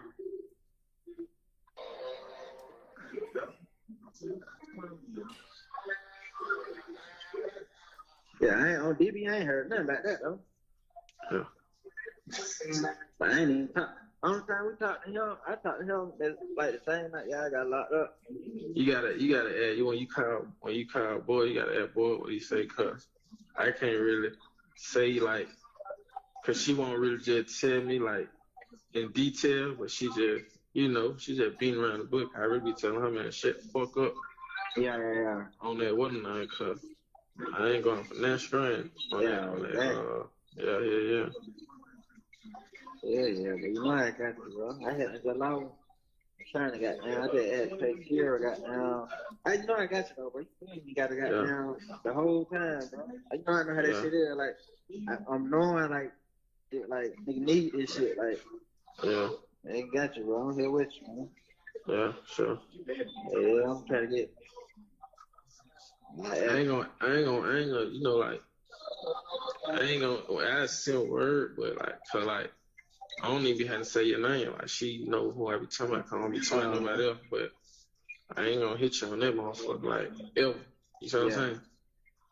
But you know, everything really good though. Yeah. Yeah. I'm like, I heard that shit. I'm like, what the fuck? Yeah. I'm like, bro, that shit was fast as hell. Yeah. Yeah, that's all it is. Just assume. Yeah, I already know. Like when they got down, go to wiping down, doing them got down, them. You know how they gunpowder, forensic, all that shit there. Yeah. You gonna come back clean. You see what I'm saying? So I ain't tripping on that. Yeah. Yeah, bro. Yeah, man. What the hell twin man on? You still in the yo? Yeah. Okay, what is that? You know what I'm saying? LC. Who? Yo folk. Yeah. I was there with him yesterday. Yeah. Yeah, he got now out of town now. He's gonna get ready to come back. I was gonna lie with that. Yeah. You ain't talked all night. That whole night crazy, bro. Yeah, I just talked to her today. I talked to her today. That'd be crazy. I was telling her, I'm like, he on the cell phone, like, he probably be over there, like, what not? She's like, what? You ain't think you gonna tell on me? I'm like, man, hell nah. She can't. I don't even be texting her ass back no more. But she be texting on, like, on tablet and shit? Yeah, I don't even be responding to her. That's crazy. Yeah. Hey, look, I'm finna get bro back your phone, right? I'm gonna get up with you though. I do that, man. I got you. Love you. All right. I love you too.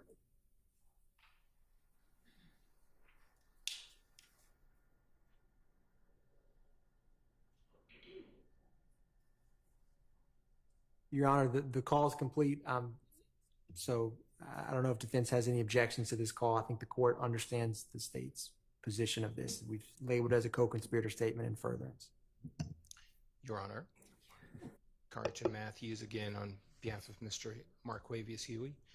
So there was a reference in this call again to a quay, and our position, as we stated earlier, is that it's a 403 issue that we're making at this time, as we did previously.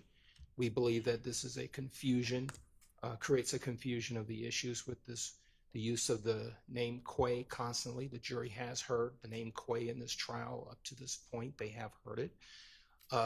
We did file a motion for severance at a previous date. It was denied. I'd like to renew our request for a severance on this issue for the record. And on the basis, again, it's a 403 issue with respect to this word name quay being repeatedly used. I think I've heard it like 3 times at least in these series of calls. So on that basis, Your Honor, we believe that a 403, and if the court is unwilling to grant the severance under the 403, confusion of issues, confusion of evidence, I would ask this court to, again, reserve the issue to allow us to craft an appropriate 105 instruction that will address this issue. All right. Thank you, Your Honor. Is there any response right now from the state? Your Honor, Detective Viverito will clear up, I think, quite clearly that this is in reference to Defendant Nichols, not Defendant Huey, because when they're referencing, they're upset that on a phone call, Mr. Nichols says, we did this for Big Bro, talking about, in the state's theory, Defendant Williams, in terms about we did it, the murder of Shamel Drinks, who was, I've already described kind of the back and forth, but the testimony in the state's theory, so there won't be any argument at closing, and Detective Viverito, who is going to be introducing these wiretap calls, she will make crystal clear who that quay is referenced on the call. So there won't be any confusion. Okay, well, that'll cure any potential confusion. Just want to make sure that she does that. All right. Am I correct in my belief that the state intends to introduce this whole call? Sounds like it. Okay. So my immediate concern is around 5 minutes and 30 seconds. Mr. Garlington is talking at this point, not my client. I talked to Funk.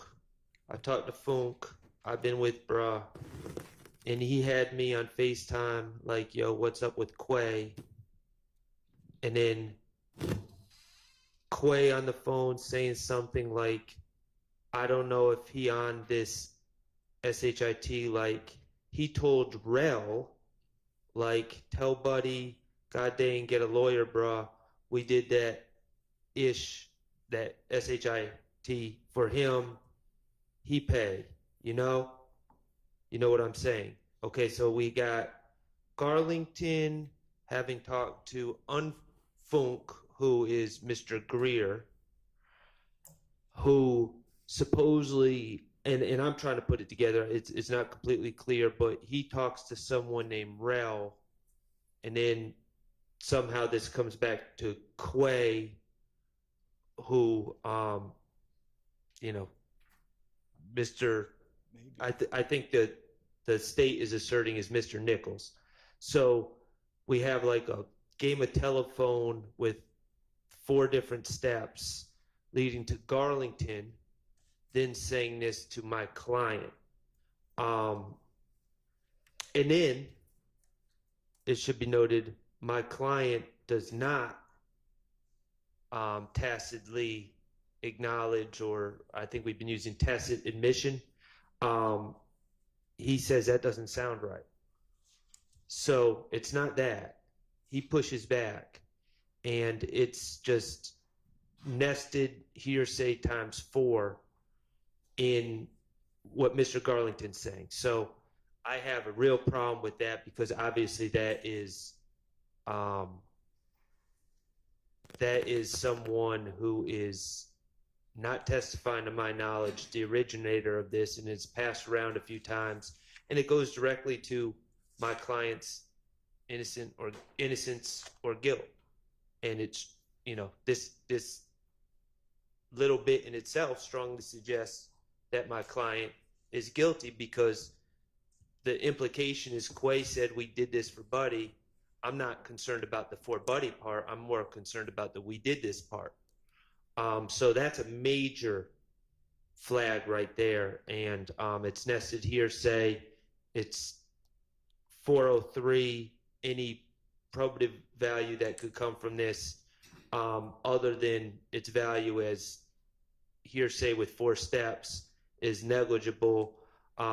Clearly, they could get out the facts that they're talking about attorneys without going into that segment right there that is extremely prejudicial to my client. So that's my first objection. I would also object that these other conversations about attorneys just generally are not furthering any conspiracy, but those don't.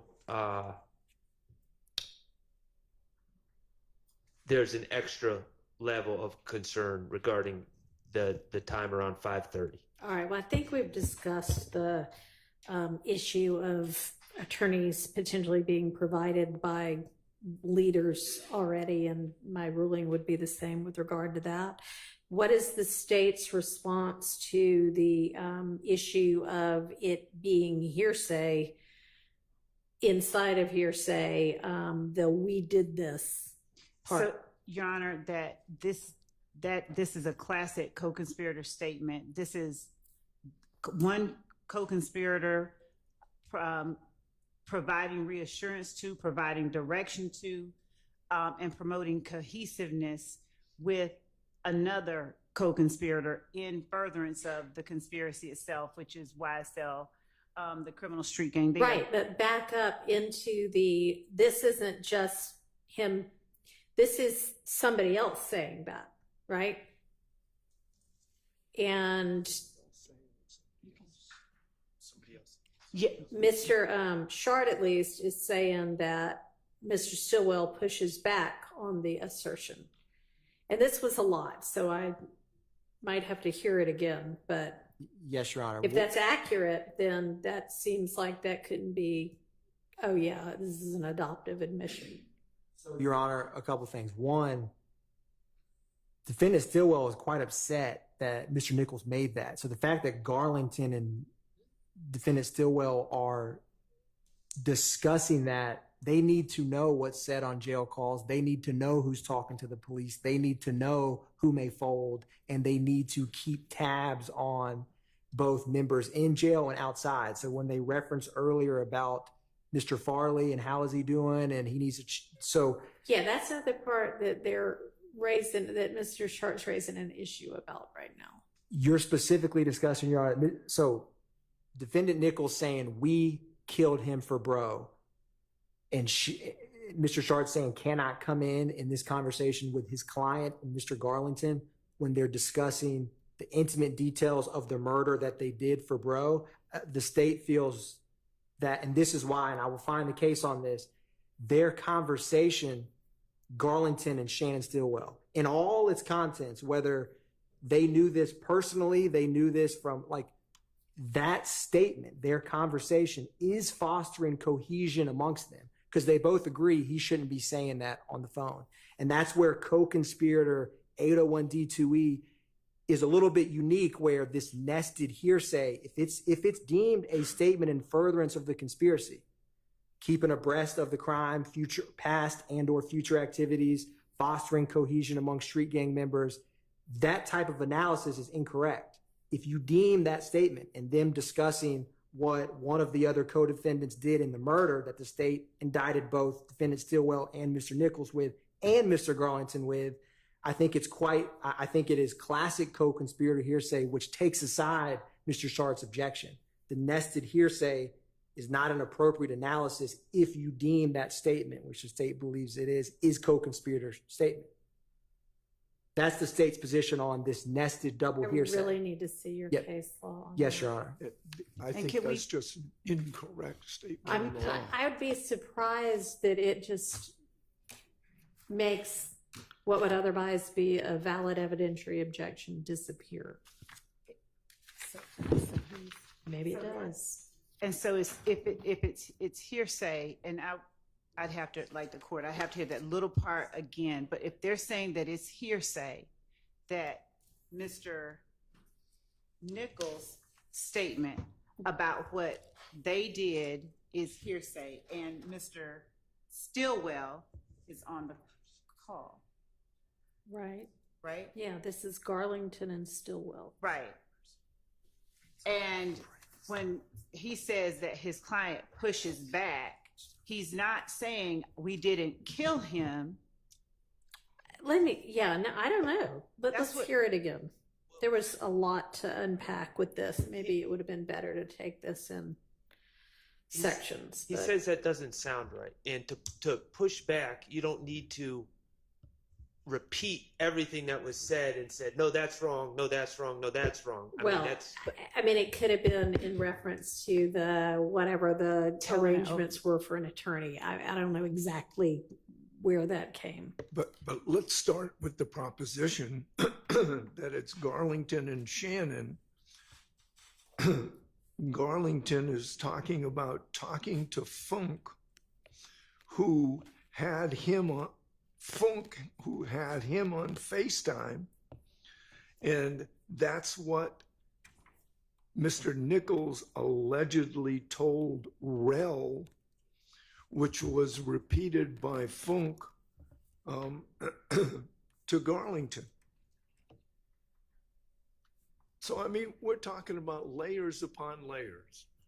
And this is the classic nested hearsay. You can't just say, if the first conversation comes in, everything else in the world comes in. It doesn't. Well, I don't think it does, but the state seems to think that there's law that says it does. So we're going to let them find that. So can we play it for the And if you just want to point me to wherever the original motion is or response is, I can read it on my own. But I mean, if that's easier than you trying to find it right now. Your Honor, I'm trying to find both the date and the motion itself. Just be patient. Give it a date. Good morning. Yeah. Yeah. Man, just tell them to be patient, bro. Bro, I got it. Well, I already know that part. I know how that go. You know what I'm saying? I ain't really tripping on that. I ain't tripping. I've been just trying to keep Buddy calm. You know what I'm saying? Yeah, do that, bro. Yeah, bro. I don't really be liking that co-defendant shit. That shit be having me all out. I talk the phone. I talk the phone. I been on bro. He had in FaceTime. Oh, what's up with Quay? What the hell? I don't know if Quay on the phone saying something. I don't know if he on shit. He told Real, man, tell Buddy got to get his lawyer, bro. We did that shit for him. He paid. You know what I'm saying? What? Yeah, that was Funk told me. He bro, tell him, chill out, man. Nah, I ain't know nothing about it. Yeah, then we out downstairs. He was like, they was on the cell phone, but I ain't even say nothing. So I'm like, I know they ain't even upstairs. Can you play just maybe the last 30 seconds again?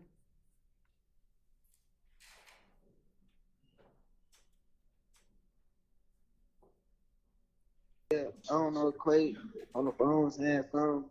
I don't know if he on shit. He told Real, man, tell Buddy got to get his lawyer, bro.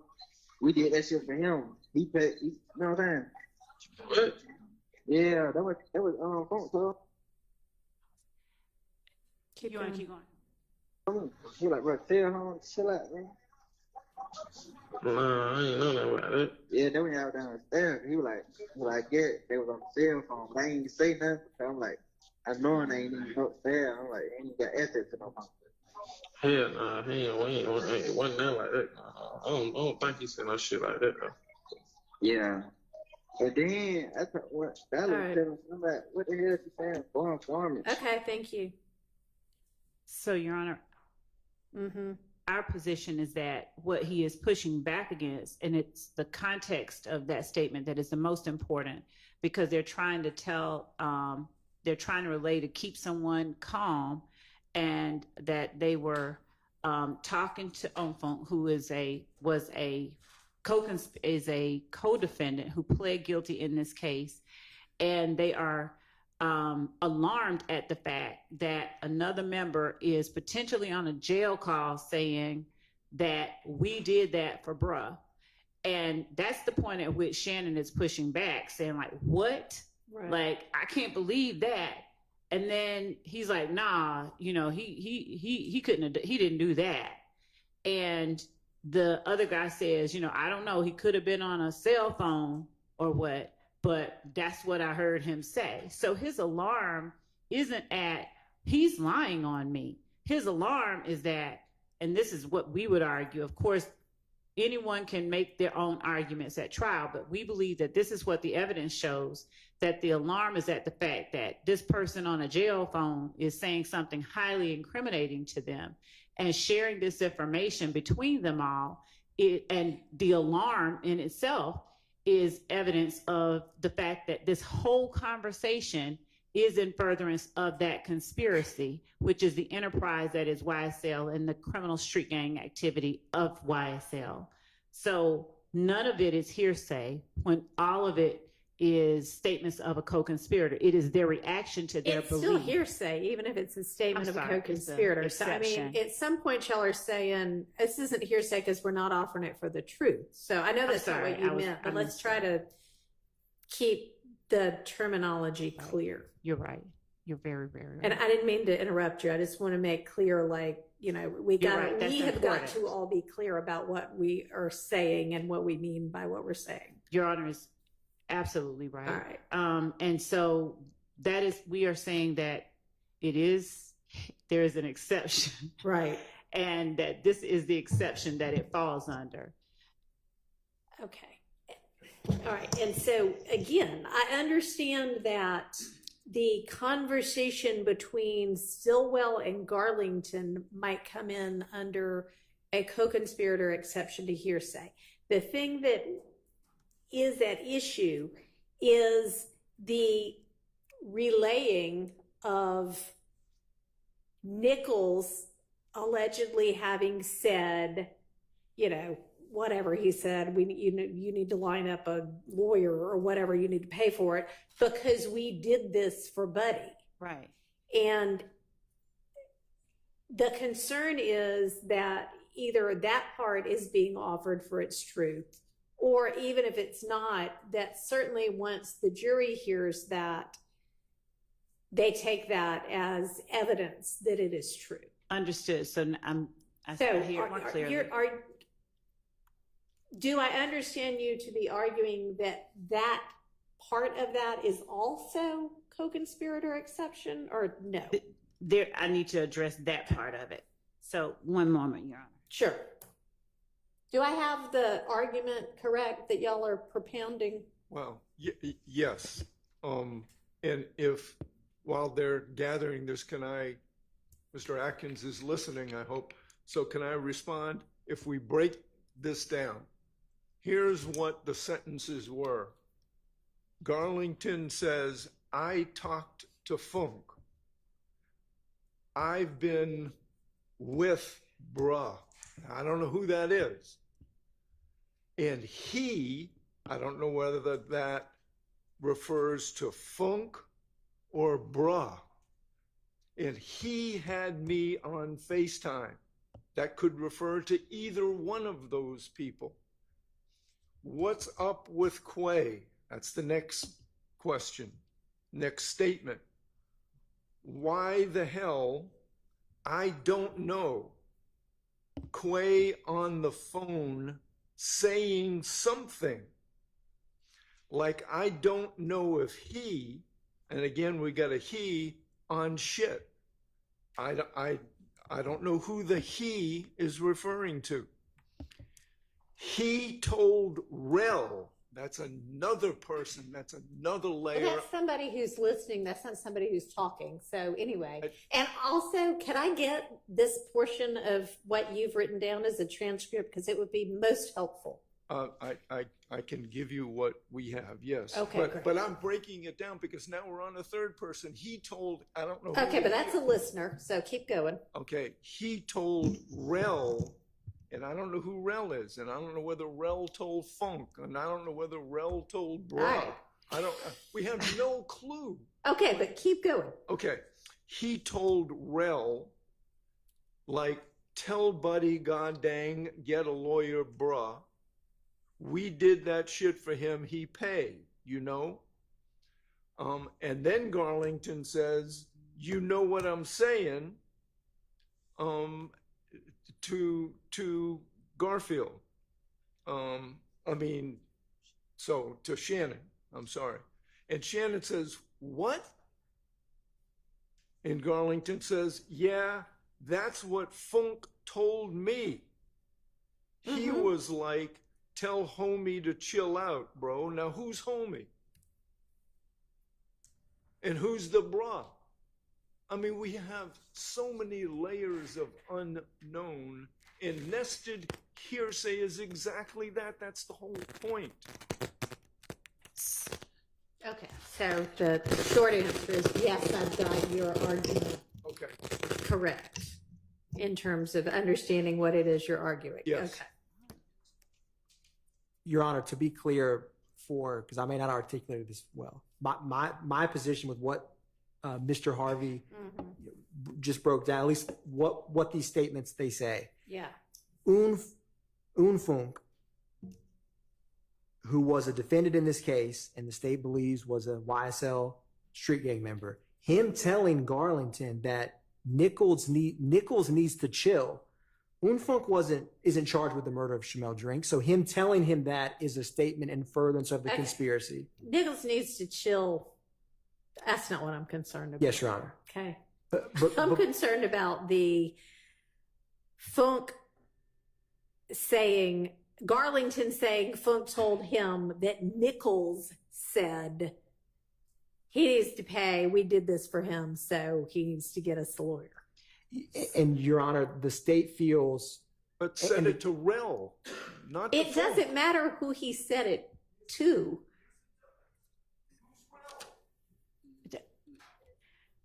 But it sounds like Funk heard it regardless. No. Do I have that part wrong? I think you do, because he said it to Rel. Rel said it to somebody else. Nichols said it to Rel. Well, allegedly. Allegedly, I understand. Yes. And then Rel to Funk, then Funk to Garlington. So that's 4 layers at least. So, Your Honor, the two things is, and the court may just disagree with my argument, which in terms of what I'd like is some law. Yes, Your Honor. So the case law I was referencing earlier, I will find this date, but there's no double hearsay issue. The statements are admissible without a showing of the declarant's personal knowledge. And I may have been off kilter where I was thinking this is what I was thinking of when I referenced to the court, that there's not double hearsay in this statement, is that and I will just cite to this motion because the court can read this, but I will find the date. But the state's position is that it is co-conspirator. It is in furtherance. Like the fact that Garlington is concerned or receives this information, that Nichols made that statement. I understand that part. I agree with that part. So the colonel, that part in the middle. You understand what my concern is, I do. Ms. Love. You seem to understand it before, and I'm sure Mr. Atkins understands it too. He's just too busy looking up trying to find the law. Go ahead. That colonel in the middle, that Funk said, Nichols tells somebody, we did this for bro. Nichols saying, we did this for bro. Nichols saying, we did this for bro. I'll start out by saying, at best or worst, whichever you might want to look at it, Nichols is implicating himself and not Shannon necessarily. He hadn't said Shannon did anything. He's saying, me and somebody else did this for bro. So that's to start there as to Mr. Sharp's argument that it necessarily implicates Shannon, who has to push back. Number 2, Funk being a co-defendant of Mr. Nichols and a co-conspirator of Mr. Nichols relaying what Mr. Nichols told to him. Whether or not Mr. Nichols said it or not, it's statements that Umfunk is asserting Mr. Nichols gave to him, even though it's a statement against the penal interest of Mr. Nichols. The reliability of the statement, the statement itself being the hearsay issue, we believe is dealt with in that it would be Mr. Nichols, a co-conspirator of Umfunk, relaying something in confidence to Umfunk or saying something in confidence to somebody else who he considers a person reliable enough to share something that inculpatory with. Umfunk is not trying to harm Mr. Nichols, so he's not going out lying on Mr. Nichols. He's sharing this information in an effort to help Mr. Nichols, get him to shut up and stop talking. They all are trying to get him to stop talking. So in terms of the reliability of the information, nobody here has any reason to share inaccurate information. It only furthers their purposes to be truthful about what's happening so that they can further protect themselves and inoculate themselves from any harm coming from this man talking. So the harms and dangers of hearsay that are normally present when, the whole reason it's kept out is, we don't know if it's true or not, are handled and dealt with by the circumstantial, I hate to use this, guarantees of trustworthiness given that are present in the way that this statement comes about. It's told in a way, it's relayed in a way that indicates it's shared in order to help, not to harm Mr. Nichols, to help all of them and keep them safe. So it's layered co-conspirator hearsay, if you will, but that first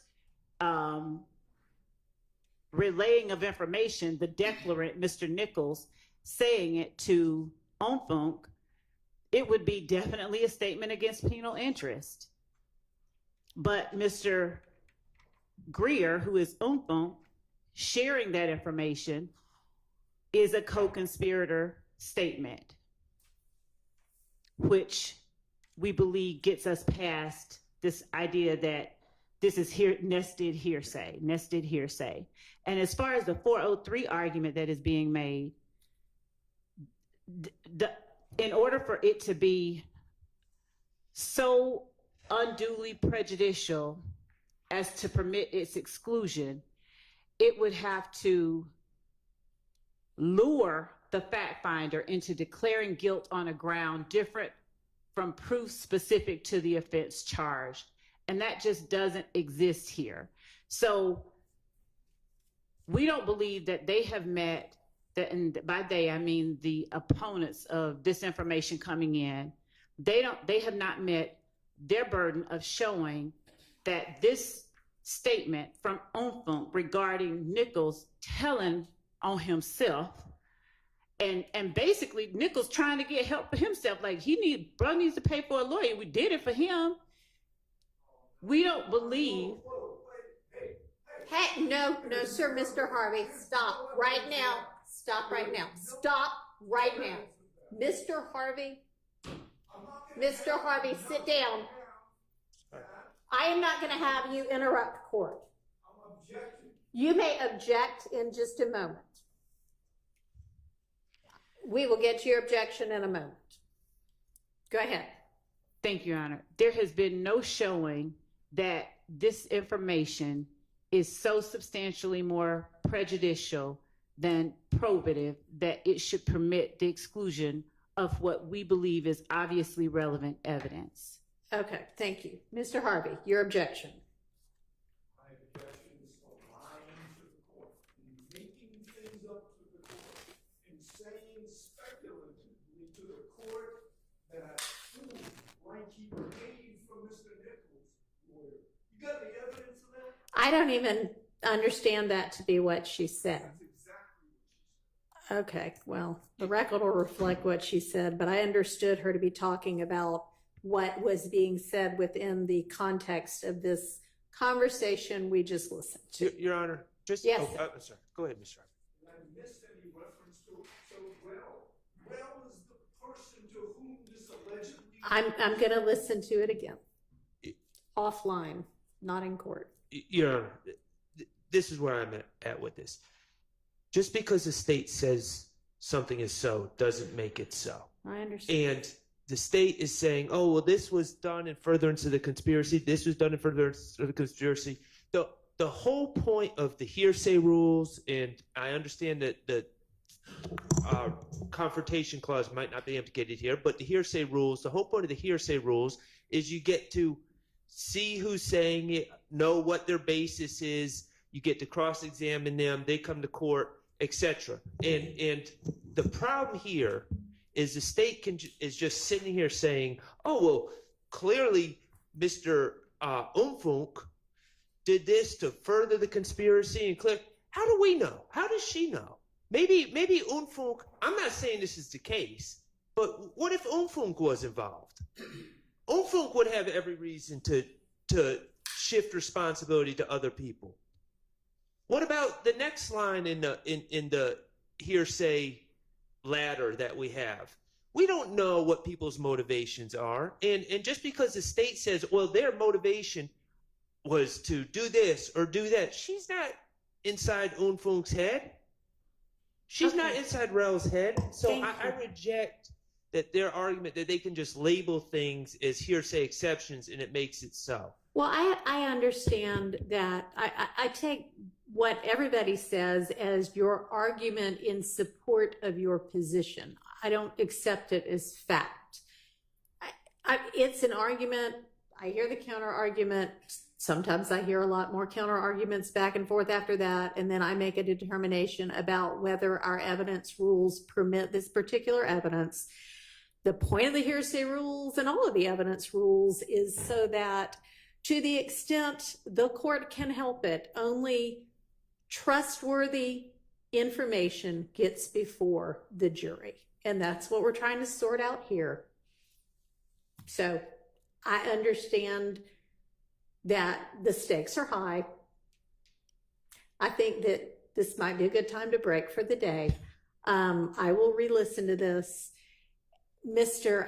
Adkins, if you can find, either the date that I can find the motion or the case law itself, just send that to Ms. Persfield. She'll send it on to me.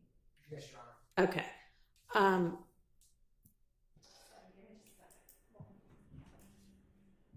And I will try to get the court and send to Mr. Atkins what I read to the court as the transcript of that. Would be great. I appreciate that. Thank you. All right. All right. I know that y'all are all going to hate to hear this, but sometime during the day tomorrow, and I don't know when, and I don't know how long it's going to be, people are going to come in to work on what hopefully will be a fix to the sound issues we seem to have a lot of last week. And there are a couple of other things going on that the court needs to deal with as well, not with regard to this case, just in terms of scheduling tomorrow. It's going to be quite a challenge to figure out when we might actually be able to get here and use the courtroom for any, amount of time that will be worthwhile. And so we are not going to have a court day tomorrow. Y'all may have other cases to deal with, but to the extent you don't, please, continue to work on this case. We still have a lot of non-jury work to do. I think we did a good job this week of getting to the things that will be coming up in the next several weeks.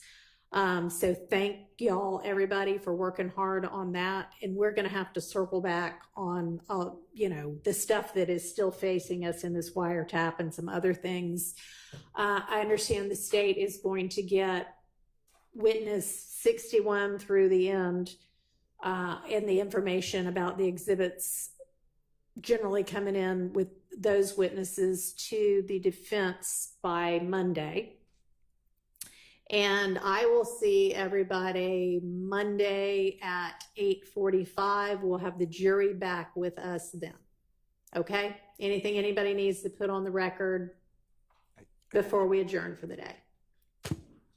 Just a question, Your Honor. We were internally, we wrote down the dates that the court said that we had admin days, but as I was speaking with one of the counsels for defendants, she and I, my team did not have the same recollection, was that there was another period of time that the court had mentioned that we would have the ability to further make these arguments. Was this the only week?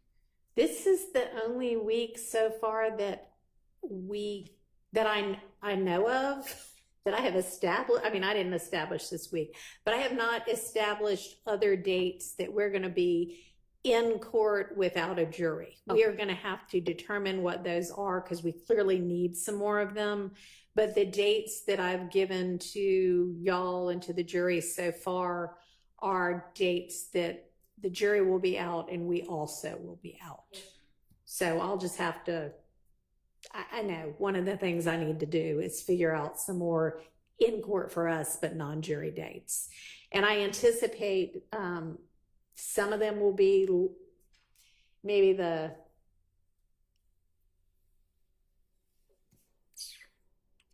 third or fourth week of September. At some point, I'm going to try to make them either beginning of the week or end of the week, but I don't know yet. So I'll have to get back to everybody on that. All right. Anything else? All right, just for the record, on that last argument that you're considering, it's OCGA 24-8-805. That is what we are traveling under. I'm sorry, could you please repeat that? It's OCGA, Official Code of Georgia Annotated, 24-8-805. Okay, thank you. Yeah.